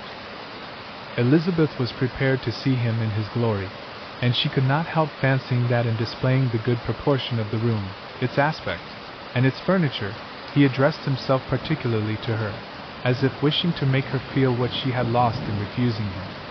But though everything seemed neat and comfortable, she was not able to gratify him by any sigh of repentance, and rather looked with wonder at her friend, that she could have so cheerful an air with such a companion. When Mr. Collins said anything of which his wife might reasonably be ashamed, which certainly was not seldom, she involuntarily turned her eye on Charlotte. Once or twice she could discern a faint blush, but in general Charlotte wisely did not hear. After sitting long enough to admire every article of furniture in the room, from the sideboard to the fender, to give an account of their journey, and of all that had happened in London, Mr. Collins invited them to take a stroll in the garden, which was large and well laid out, and to the cultivation of which he attended himself. To work in his garden was one of his most respectable pleasures, and Elizabeth admired the command of countenance with which Charlotte talked of the healthfulness of the exercise, and owned she encouraged it as much as possible. Here, leading the way through every walk and crosswalk, and scarcely allowing them an interval to utter the praises he asked for, every view was pointed out with a minuteness which left beauty entirely behind. He could number the fields in every direction, and could tell how many trees there were in the most distant clump.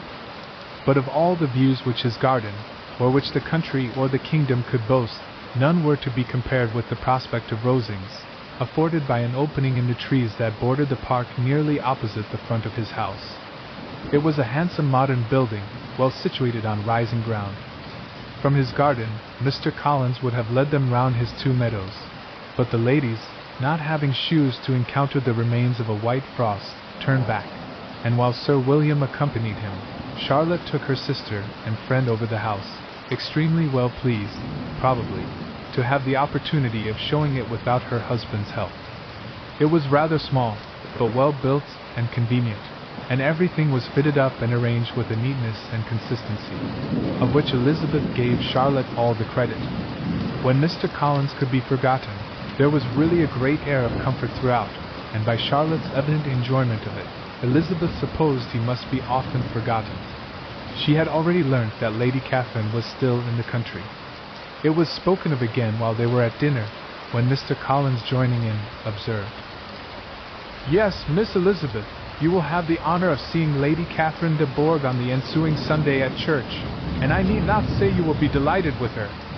She is all affability and condescension, and I doubt not but you will be honored with some portion of her notice when service is over. I have scarcely any hesitation in saying that she will include you and my sister Maria in every invitation with which she honors us during your stay here. Her behavior to my dear Charlotte is charming. We dine at Rosings twice every week, and are never allowed to walk home. Her ladyship's carriage is regularly ordered for us. I should say, one of her ladyship's carriages, for she has several. Lady Catherine is a very respectable, sensible woman, indeed," added Charlotte, "and a most attentive neighbor." "Very true, my dear, that is exactly what I say. She is the sort of woman whom one cannot regard with too much deference." The evening was spent chiefly in talking over Hertfordshire news, and telling again what had been already written, and when it closed, Elizabeth, in the solitude of her chamber, had to meditate upon Charlotte's degree of contentment, to understand her address in guiding, and composure in bearing with, her husband, and to acknowledge that it was all done very well.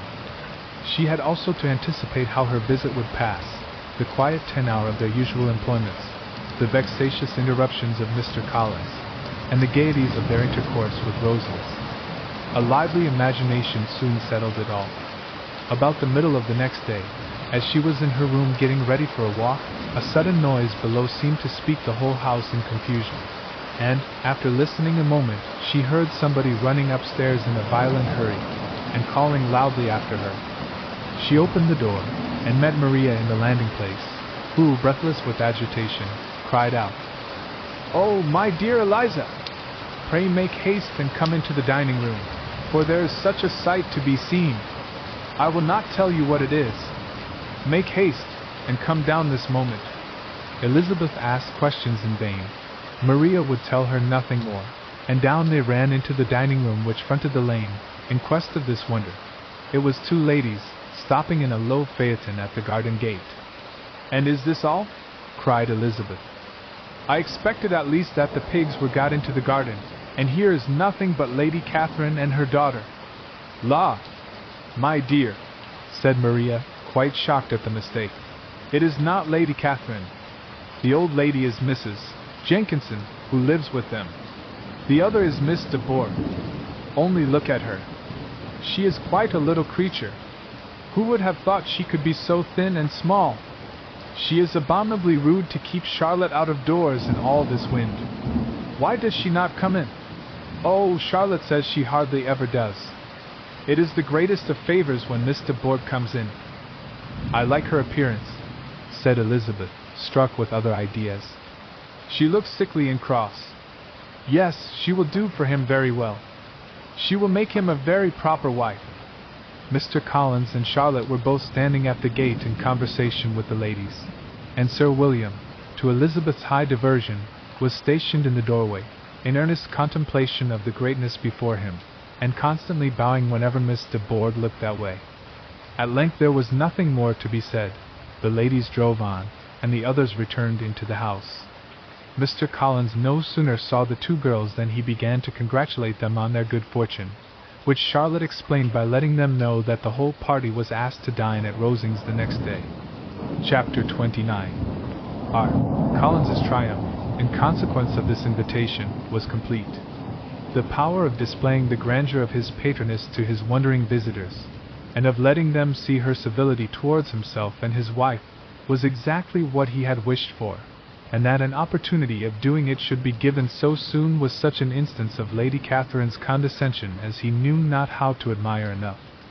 I confess, said he, that I should not have been at all surprised by her ladyship's asking us on Sunday to drink tea and spend the evening at Rosings. I rather expected, from my knowledge of her affability, that it would happen. But who could have foreseen such an attention as this? Who could have imagined that we should receive an invitation to dine there, an invitation, moreover, including the whole party, so immediately after your arrival? I am the less surprised at what has happened, replied Sir William, from that knowledge of what the manners of the great really are, which my situation in life has allowed me to acquire. About the court, such instances of elegant breeding are not uncommon. Scarcely anything was talked of the whole day or next morning but their visit to Rosings. Mr. Collins was carefully instructing them in what they were to expect, that the sight of such rooms, so many servants, and so splendid a dinner, might not wholly overpower them. When the ladies were separating for the toilette, he said to Elizabeth, "Do not make yourself uneasy, my dear cousin, about your apparel.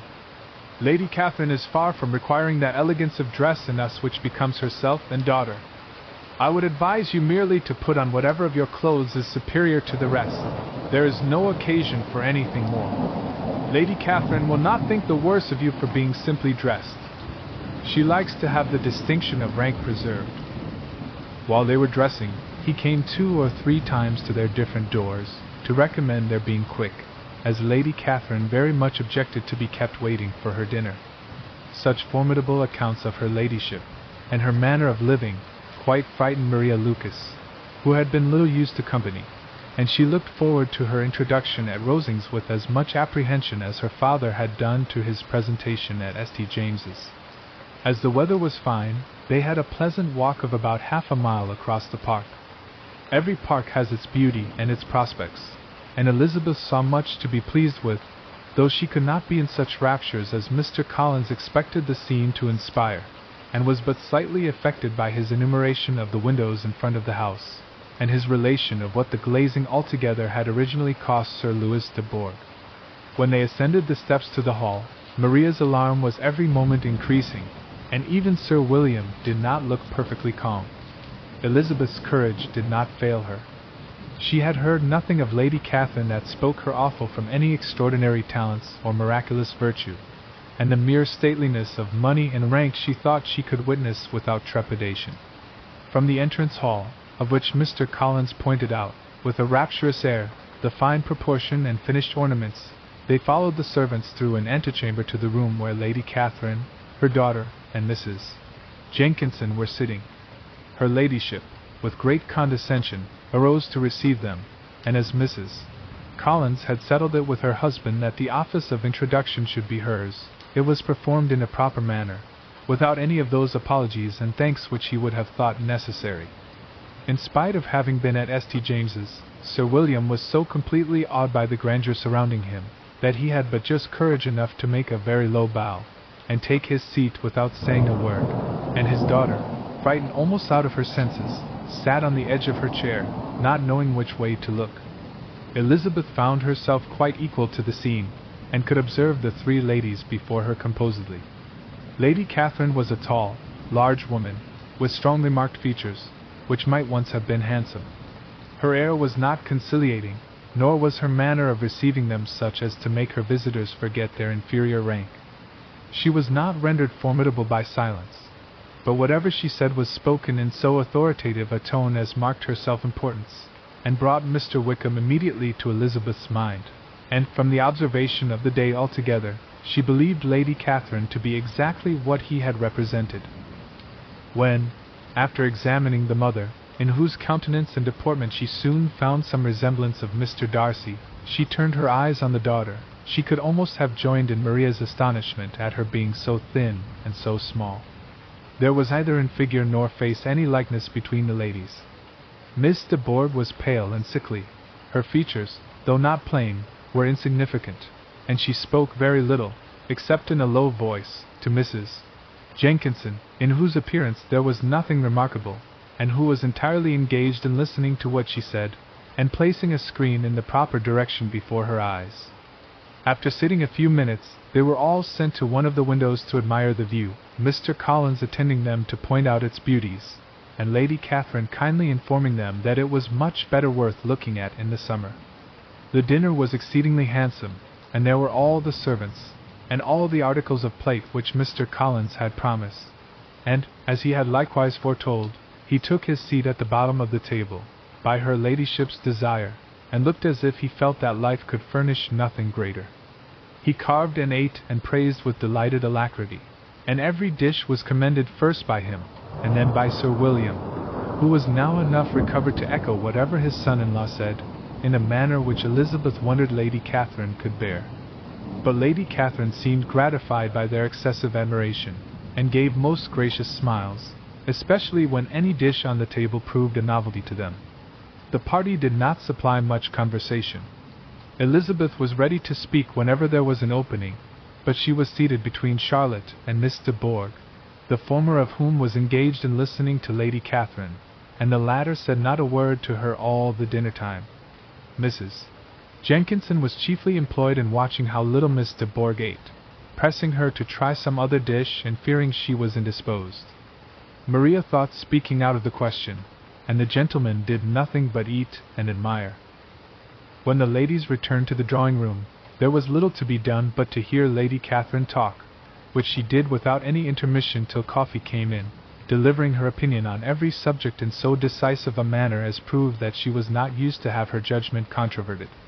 She inquired into Charlotte's domestic concerns familiarly and minutely, and gave her a great deal of advice as to the management of them all, told her how everything ought to be regulated in so small a family as hers, and instructed her as to the care of her cows and her poultry. Elizabeth found that nothing was beneath this great lady's attention which could furnish her with an occasion for dictating to others. In the intervals of her discourse with Mrs. Collins, she addressed a variety of questions to Maria and Elizabeth, but especially to the latter, of whose connections she knew the least, and who, she observed to Mrs. Collins, was a very genteel, pretty kind of girl. She asked her at different times how many sisters she had, whether they were older or younger than herself, whether any of them were likely to be married, whether they were handsome, where they had been educated, what carriage her father kept, and what had been her mother's maiden name. Elizabeth felt all the impertinence of her questions, but answered them very composedly. Lady Catherine then observed, "Your father's estate is entailed on Mr. Collins, I think? For your sake," turning to Charlotte, "I am glad of it, but otherwise I see no occasion for entailing estates from the female line. It was not thought necessary in Sir Louis de Bourgh's family. Do you play and sing, Miss Bennet?" "A little." "Oh then, some time or other we shall be happy to hear you. Our instrument is a capital one, probably superior to, you shall try it some day. Do your sisters play and sing?" "One of them does." "Why did not you all learn? You ought all to have learned. The Miss Webbs all play, and their father has not so good an income as yours." Do you draw? No, not at all. What, none of you? Not one. That is very strange. But I suppose you had no opportunity. Your mother should have taken you to town every spring for the benefit of masters. My mother would have no objection, but my father hates London. Has your governess left you? We never had any governess. No governess? How was that possible? 5 daughters brought up at home without a governess. I never heard of such a thing. Your mother must have been quite a slave to your education. Elizabeth could hardly help smiling, as she assured her that had not been the case. Then who taught you? Who attended to you? Without a governess, you must have been neglected. Compared with some families, I believe we were, but such of us as wished to learn never wanted the means. We were always encouraged to read, and had all the masters that were necessary. Those who chose to be idle certainly might. Aye, no doubt, but that is what a governess will prevent, and if I had known your mother, I should have advised her most strenuously to engage one. I always say that nothing is to be done in education without steady and regular instruction, and nobody but a governess can give it. It is wonderful how many families I have been the means of supplying in that way. I am always glad to get a young person well placed out. 4 nieces of Mrs. Jenkinson are most delightfully situated through my means, and it was but the other day that I recommended another young person, who was merely accidentally mentioned to me, and the family are quite delighted with her. Mrs. Collins, did I tell you of Lady Metcalfe's calling yesterday to thank me? She finds Miss Pope a treasure. Lady Catherine, said she, you have given me a treasure. Are any of your younger sisters out, Miss Bennet? Yes, ma'am, all. All? What, all 5 out at once? Very odd. And you only the second. The younger ones out before the elder are married. Your younger sisters must be very young? Yes, my youngest is not 16. Perhaps she is full young to be much in company. But really, ma'am, I think it would be very hard upon younger sisters that they should not have their share of society and amusement, because the elder may not have the means or inclination to marry early. The last born has as good a right to the pleasures of youth as the first, and to be kept back on such a motive, I think it would not be very likely to promote sisterly affection or delicacy of mind. Upon my word, said her ladyship, you give your opinion very decidedly for so young a person. Pray, what is your age? With 3 younger sisters grown up, replied Elizabeth, smiling. Your ladyship can hardly expect me to own it. Lady Catherine seemed quite astonished at not receiving a direct answer, and Elizabeth suspected herself to be the first creature who had ever dared to trifle with so much dignified impertinence. You cannot be more than 20, I am sure, therefore you need not conceal your age. I am not 21. When the gentlemen had joined them, and tea was over, the card tables were placed. Lady Catherine, Sir William, and Mr. and Mrs. Collins sat down to quadrille, and as Miss de Bourgh chose to play at casino, the 2 girls had the honor of assisting Mrs. Jenkinson to make up her party. Their table was superlatively stupid. Scarcely a syllable was uttered that did not relate to the game, except when Mrs. Jenkinson expressed her fears of Miss de Bourgh's being too hot or too cold, or having too much or too little light. A great deal more passed at the other table. Lady Catherine was generally speaking, stating the mistakes of the 3 others, or relating some anecdote of herself. Mr. Collins was employed in agreeing to everything her ladyship said, thanking her for every fish he won, and apologizing if he thought he won too many. Sir William did not say much. He was storing his memory with anecdotes and noble names. When Lady Catherine and her daughter had played as long as they chose, the tables were broken up, the carriage was offered to Mrs. Collins, gratefully accepted, and immediately ordered. The party then gathered round the fire to hear Lady Catherine determine what weather they were to have on the morrow. From these instructions they were summoned by the arrival of the coach, and with many speeches of thankfulness on Mr. Collins's side, and as many bows on Sir William's, they departed. As soon as they had driven from the door, Elizabeth was called on by her cousin to give her opinion of all that she had seen at Rosings, which, for Charlotte's sake, she made more favorable than it really was. But her commendation, though costing her some trouble, could by no means satisfy Mr. Collins, and he was very soon obliged to take her ladyship's praise into his own hands. Chapter 30. Ir William stayed only a week at Hunsford, but his visit was long enough to convince him of his daughter's being most comfortably settled, and of her possessing such a husband and such a neighbor as were not often met with. While Sir William was with them, Mr. Collins devoted his mornings to driving him out in his gig, and showing him the country. But when he went away, the whole family returned to their usual employments, and Elizabeth was thankful to find that they did not see more of her cousin by the alteration, for the chief of the time between breakfast and dinner was now passed by him either at work in the garden, or in reading and writing, and looking out of window in his own book-room, which fronted the road. The room in which the ladies sat was backwards. Elizabeth at first had rather wondered that Charlotte should not prefer the dining parlour for common use.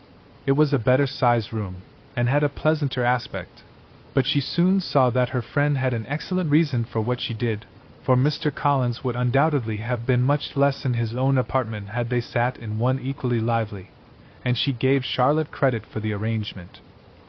From the drawing-room they could distinguish nothing in the lane, and were indebted to Mr. Collins for the knowledge of what carriages went along, and how often especially Miss de Bourgh drove by in her phaeton, which he never failed coming to inform them of, though it happened almost every day. She not unfrequently stopped at the parsonage, and had a few minutes' conversation with Charlotte, but was scarcely ever prevailed on to get out. Very few days passed in which Mr. Collins did not walk to Rosings, and not many in which his wife did not think it necessary to go likewise, until Elizabeth recollected that there might be other family livings to be disposed of. She could not understand the sacrifice of so many hours. Now and then they were honored with a call from her ladyship, and nothing escaped her observation that was passing in the room during these visits. She examined into their employments, looked at their work, and advised them to do it differently, found fault with the arrangement of the furniture, or detected the housemaid in negligence, and if she accepted any refreshment, seemed to do it only for the sake of finding out that Mrs. Collins's joints of meat were too large for her family. Elizabeth soon perceived that though this great lady was not in the commission of the peace for the county, she was a most active magistrate in her own parish, the minutest concerns of which were carried to her by Mr. Collins, and whenever any of the cottagers were disposed to be quarrelsome, discontented, or too poor, she sallied forth into the village to settle their differences, silence their complaints, and scold them into harmony and plenty. The entertainment of dining at Rosings was repeated about twice a week, and allowing for the loss of Sir William, and there being only one card-table in the evening, every such entertainment was the counterpart of the first. Their other engagements were few, as the style of living of the neighborhood in general was beyond the Collinses' reach. This, however, was no evil to Elizabeth, and upon the whole she spent her time comfortably enough. There were half-hours of pleasant conversation with Charlotte, and the weather was so fine for the time of year, that she had often great enjoyment out of doors. Her favorite walk, and where she frequently went while the others were calling on Lady Catherine, was along the open grove which edged that side of the park, where there was a nice sheltered path, which no one seemed to value but herself, and where she felt beyond the reach of Lady Catherine's curiosity. In this quiet way the first fortnight of her visit soon passed away. Easter was approaching, and the week preceding it was to bring an addition to the family at Rosings, which in so small a circle must be important. Elizabeth had heard, soon after her arrival, that Mr. Darcy was expected there in the course of a few weeks, and though there were not many of her acquaintance whom she did not prefer, his coming would furnish one comparatively new to look at in their Rosings parties, and she might be amused in seeing how hopeless Miss Bingley's designs on him were, by his behavior to his cousin, for whom he was evidently destined by Lady Catherine, who talked of his coming with the greatest satisfaction, spoke of him in terms of the highest admiration, and seemed almost angry to find that he had already been frequently seen by Miss Lucas and herself.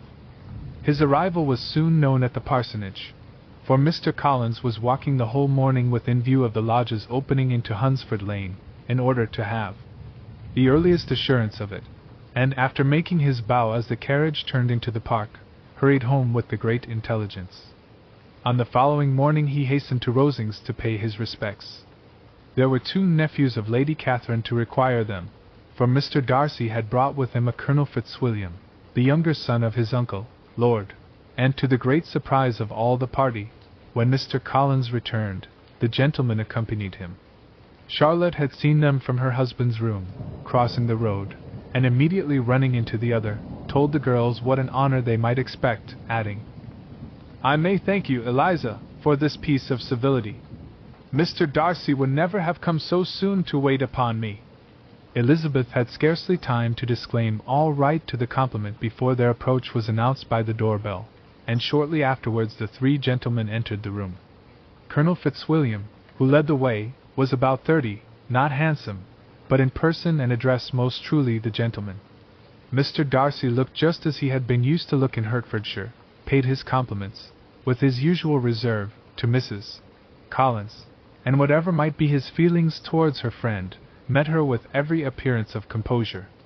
Elizabeth merely courtesied to him, without saying a word. Colonel Fitzwilliam entered into conversation directly, with the readiness and ease of a well-bred man, and talked very pleasantly. But his cousin, after having addressed a slight observation on the house and garden to Mrs. Collins, sat for some time without speaking to anybody. At length, however, his civility was so far awakened as to inquire of Elizabeth after the health of her family. She answered him in the usual way, and, after a moment's pause, added, "My eldest sister has been in town these 3 months. Have you never happened to see her there?" She was perfectly sensible that he never had, but she wished to see whether he would betray any consciousness of what had passed between the Bingleys and Jane, and she thought he looked a little confused as he answered that he had never been so fortunate as to meet Miss Bennet. The subject was pursued no further, and the gentlemen soon afterwards went away. Chapter 31. Olonel Fitzwilliam's manners were very much admired at the parsonage, and the ladies all felt that he must add considerably to the pleasure of their engagements at Rosings. It was some days, however, before they received any invitation thither, for while there were visitors in the house they could not be necessary, and it was not till Easter Day, almost a week after the gentlemen's arrival, that they were honored by such an attention, and then they were merely asked on leaving church to come there in the evening. For the last week they had seen very little of either Lady Catherine or her daughter. Colonel Fitzwilliam had called at the parsonage more than once during the time, but Mr. Darcy they had only seen at church. The invitation was accepted, of course, and at a proper hour they joined the party in Lady Catherine's drawing-room. Her ladyship received them civilly, but it was plain that their company was by no means so acceptable as when she could get nobody else, and she was, in fact, almost engrossed by her nephews, speaking to them, especially to Darcy, much more than to any other person in the room. Colonel Fitzwilliam seemed really glad to see them. Anything was a welcome relief to him at Rosings, and Mrs. Collins's pretty friend had, moreover, caught his fancy very much. He now seated himself by her, and talked so agreeably of Kent and Hertfordshire, of travelling and staying at home, of new books and music, that Elizabeth had never been half so well entertained in that room before, and they conversed with so much spirit and flow as to draw the attention of Lady Catherine herself, as well as of Mr. Darcy. His eyes had been soon and repeatedly turned towards them with a look of curiosity, and that her ladyship, after a while, shared the feeling, was more openly acknowledged, for she did not scruple to call out, "What is that you are saying, Fitzwilliam? What is it you are talking of? What are you telling Miss Bennet? Let me hear what it is." "We were talking of music, madam," said he, when no longer able to avoid a reply. "Of music? Then pray speak aloud. It is of all subjects my delight. I must have my share in the conversation, if you are speaking of music. There are few people in England, I suppose, who have more true enjoyment of music than myself, or a better natural taste. If I had ever learnt, I should have been a great proficient, and so would Anne, if her health had allowed her to apply. I am confident that she would have performed delightfully. How does Georgiana get on, Darcy?" Mr. Darcy spoke with affectionate praise of his sister's proficiency. "I am very glad to hear such a good account of her," said Lady Catherine, "and pray tell her from me, that she cannot expect to excel, if she does not practice a great deal. I assure you, madam, he replied, that she does not need such advice. She practices very constantly. So much the better. It cannot be done too much, and when I next write to her, I shall charge her not to neglect it on any account. I often tell young ladies that no excellence in music is to be acquired without constant practice. I have told Miss Bennet several times that she will never play really well unless she practices more, and though Mrs. Collins has no instrument, she is very welcome, as I have often told her, to come to Rosings every day and play on the pianoforte in Mrs. Jenkinson's room. She would be in nobody's way, you know, in that part of the house. Mr. Darcy looked a little ashamed of his aunt's ill-breeding, and made no answer.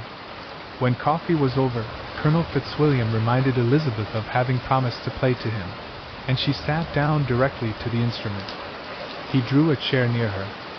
Lady Catherine listened to half a song, and then talked, as before, to her other nephew, till the latter walked away from her, and moving with his usual deliberation towards the pianoforte, stationed himself so as to command a full view of the fair performer's countenance. Elizabeth saw what he was doing, and at the first convenient pause turned to him with an arch smile, and said, "You mean to frighten me, Mr. Darcy, by coming in all this day to hear me. But I will not be alarmed, though your sister does play so well. There is a stubbornness about me that never can bear to be frightened at the will of others. My courage always rises with every attempt to intimidate me. I shall not say that you are mistaken," he replied, "because you could not really believe me to entertain any design of alarming you, and I have had the pleasure of your acquaintance long enough to know that you find great enjoyment in occasionally professing opinions which, in fact, are not your own." Elizabeth laughed heartily at this picture of herself, and said to Colonel Fitzwilliam, "Your cousin will give you a very pretty notion of me, and teach you not to believe a word I say. I am particularly unlucky in meeting with a person so well able to expose my real character, in a part of the world where I had hoped to pass myself off with some degree of credit. Indeed, Mr. Darcy, it is very ungenerous in you to mention all that you knew to my disadvantage in Hertfordshire, and give me leave to say, very impolitic too, for it is provoking me to retaliate, and such things may come out as will shock your relations to hear. I am not afraid of you," said he, smilingly. "Pray let me hear what you have to accuse him of," cried Colonel Fitzwilliam. "I should like to know how he behaves among strangers." "You shall hear, then, but prepare for something very dreadful. The first time of my ever seeing him in Hertfordshire, you must know, was at a ball, and at this ball, what do you think he did? He danced only 4 dances. I am sorry to pain you, but so it was. He danced only 4 dances, though gentlemen were scarce, and to my certain knowledge, more than one young lady was sitting down in want of a partner. Mr. Darcy, you cannot deny the fact. I had not at that time the honor of knowing any lady in the assembly beyond my own party. True, and nobody can ever be introduced in a ballroom. Well, Colonel Fitzwilliam, what do I play next? My fingers wait your orders." "Perhaps," said Darcy, "I should have judged better had I sought an introduction, but I am ill qualified to recommend myself to strangers." "Shall we ask your cousin the reason of this?" said Elizabeth, still addressing Colonel Fitzwilliam. "Shall we ask him why a man of sense and education, and who has lived in the world, is ill qualified to recommend himself to strangers?" "I can answer your question," said Fitzwilliam, "without applying to him. It is because he will not give himself the trouble. I certainly have not the talent which some people possess," said Darcy, "of conversing easily with those I have never seen before. I cannot catch their tone of conversation, or appear interested in their concerns, as I often see done. My fingers," said Elizabeth, "do not move over this instrument in the masterly manner which I see so many women's do. They have not the same force or rapidity, and do not produce the same expression. But then I have always supposed it to be my own fault, because I would not take the trouble of practicing. It is not that I do not believe my fingers as capable as any other woman's of superior execution." Darcy smiled and said, "You are perfectly right. You have employed your time much better. No one admitted to the privilege of hearing you can think anything wanting. We either of us perform to strangers." Here they were interrupted by Lady Catherine, who called out to know what they were talking of. Elizabeth immediately began playing again. Lady Catherine approached, and after listening for a few minutes said to Darcy, "Miss Bennet would not play at all amiss if she practiced more, and could have the advantage of a London master. She has a very good notion of fingering, though her taste is not equal to Anne's, and would have been a delightful performer, had her health allowed her to learn." Elizabeth looked at Darcy, to see how cordially he assented to his cousin's praise, but neither at that moment nor at any other could she discern any symptom of love, and from the whole of his behavior to Miss de Bourgh she derived this comfort from Miss Bingley, that he might have been just as likely to marry her, had she been his relation. Lady Catherine continued her remarks on Elizabeth's performance, mixing with them many instructions on execution and taste.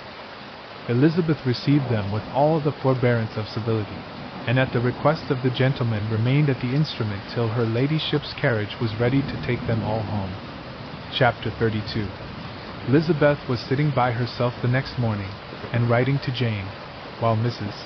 Collins and Maria were gone on business into the village, when she was startled by a ring at the door, the certain signal of a visitor. As she had heard no carriage, she thought it not unlikely to be Lady Catherine, and under that apprehension was putting away her half-finished letter, that she might escape all impertinent questions, when the door opened, and to her very great surprise Mr. Darcy, and Mr. Darcy only, entered the room. He seemed astonished too on finding her alone, and apologized for his intrusion, by letting her know that he had understood all the ladies to be within. They then sat down, and when her inquiries after Rosings were made, seemed in danger of sinking into total silence. It was absolutely necessary, therefore, to think of something, and in this emergency recollecting when she had seen him last in Hertfordshire, and feeling curious to know what he would say on the subject of their hasty departure, she observed, "How very suddenly you all quitted Netherfield last November, Mr. Darcy. It must have been a most agreeable surprise to Mr. Bingley to see you all after him so soon, for, if I recollect right, he went but the day before. He and his sisters were well, I hope, when you left London?" "Perfectly so, I thank you." She found that she was to receive no other answer, and, after a short pause, added, "I think I have understood that Mr. Bingley has not much idea of ever returning to Netherfield again. I have never heard him say so, but it is probable that he may spend very little of his time there in future. He has many friends, and he is at a time of life when friends and engagements are continually increasing. If he means to be but little at Netherfield, it would be better for the neighborhood that he should give up the place entirely, for then we might possibly get a settled family there. But perhaps Mr. Bingley did not take the house so much for the convenience of the neighborhood as for his own, and we must expect him to keep or quit it on the same principle." "I should not be surprised," said Darcy, "if he were to give it up as soon as any eligible purchase offers." Elizabeth made no answer. She was afraid of talking longer of his friend, and having nothing else to say, was now determined to leave the trouble of finding a subject to him. He took the hint and soon began with, "This seems a very comfortable house. Lady Catherine, I believe, did a great deal to it when Mr. Collins first came to Hunsford. I believe she did, and I am sure she could not have bestowed her kindness on a more grateful object. Mr. Collins appears very fortunate in his choice of a wife.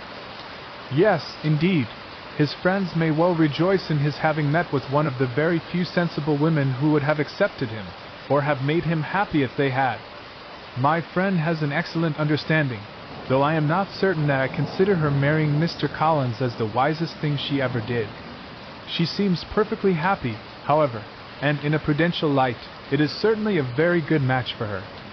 It must be very agreeable to her to be settled within so easy a distance of her own family and friends. An easy distance, do you call it? It is nearly 50 miles. And what is 50 miles of good road? Little more than half a day's journey. Yes, I call it a very easy distance. I should never have considered the distance as one of the advantages of the match," cried Elizabeth. "I should never have said Mrs. Collins was settled near her family. It is a proof of your own attachment to Hertfordshire. Anything beyond the very neighborhood of Longbourn, I suppose, would appear far. As he spoke there was a sort of smile, which Elizabeth fancied she understood. He must be supposing her to be thinking of Jane and Netherfield, and she blushed as she answered, "I do not mean to say that a woman may not be settled too near her family. The far and the near must be relative, and depend on many varying circumstances. Where there is fortune to make the expense of traveling unimportant, distance becomes no evil. But that is not the case here. Mr. and Mrs. Collins have a comfortable income, but not such a one as will allow of frequent journeys, and I am persuaded my friend would not call herself near her family under less than half the present distance." Mr. Darcy drew his chair a little towards her and said, "You cannot have a right to such very strong local attachment. You cannot have been always at Longbourn." Elizabeth looked surprised. The gentleman experienced some change of feeling. He drew back his chair, took a newspaper from the table, and glancing over it said in a colder voice, "Are you pleased with Kent?" A short dialogue on the subject of the country ensued, on either side calm and concise, and soon put an end to by the entrance of Charlotte and her sister. Just returned from their walk, the tete-a-tete surprised them. Mr. Darcy related the mistake which had occasioned his intruding on Miss Bennet, and, after sitting a few minutes longer, without saying much to anybody, went away. "What can be the meaning of this?" said Charlotte, as soon as he was gone. "My dear Eliza, he must be in love with you, or he would never have called on us in this familiar way." But when Elizabeth told of his silence, it did not seem very likely, even to Charlotte's wishes, to be the case, and, after various conjectures, they could at last only suppose his visit to proceed from the difficulty of finding anything to do, which was the more probable from the time of year. All field sports were over. Within doors there was Lady Catherine, books, and a billiard table, but gentlemen cannot be always within doors, and in the nearness of the parsonage, or the pleasantness of the walk to it, or of the people who lived in it, the two cousins found a temptation from this period of walking thither almost every day. They called at various times of the morning, sometimes separately, sometimes together, and now and then accompanied by their aunt. It was plain to them all that Colonel Fitzwilliam came because he had pleasure in their society, a persuasion which of course recommended him still more, and Elizabeth was reminded by her own satisfaction in being with him, as well as by his evident admiration, of her former favorite, George Wickham, and though, in comparing them, she saw there was less captivating softness in Colonel Fitzwilliam's manners, she believed he might have the best informed mind. But why Mr. Darcy came so often to the parsonage it was more difficult to understand. It could not be for society, as he frequently sat there 10 minutes together without opening his lips, and when he did speak, it seemed the effect of necessity rather than of choice, a sacrifice to propriety, not a pleasure to himself. He seldom appeared really animated. Mrs. Collins knew not what to make of him. Colonel Fitzwilliam's occasionally laughing at his stupidity proved that he was generally different, which her own knowledge of him could not have told her, and as she would have liked to believe this changed the effect of love, and the object of that love her friend Eliza, she set herself seriously to work to find it out. She watched him whenever they were at Rosings, and whenever he came to Hunsford, but without much success. He certainly looked at her friend a great deal, but the expression of that look was disputable. It was an earnest, steadfast gaze, but she often doubted whether there were much admiration in it, and sometimes it seemed nothing but absence of mind. She had once or twice suggested to Elizabeth the possibility of his being partial to her, but Elizabeth always laughed at the idea, and Mrs. Collins did not think it right to press the subject, from the danger of raising expectations which might only end in disappointment, for in her opinion it admitted not of a doubt that all her friend's dislike would vanish if she could suppose him to be in her power. In her kind schemes for Elizabeth, she sometimes planned her marrying Colonel Fitzwilliam. He was, beyond comparison, the pleasantest man. He certainly admired her, and his situation in life was most eligible. But to counterbalance these advantages, Mr. Darcy had considerable patronage in the church, and his cousin could have none at all.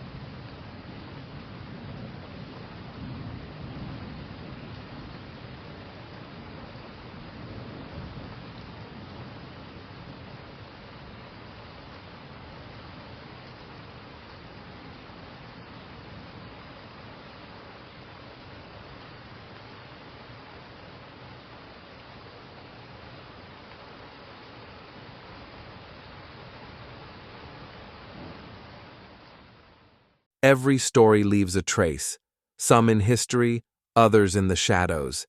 If this one made you think, question, or shiver just a little, you're in the right place. This is Truth Meets Fiction. Until next time, stay curious, stay sharp, and don't believe everything you're told.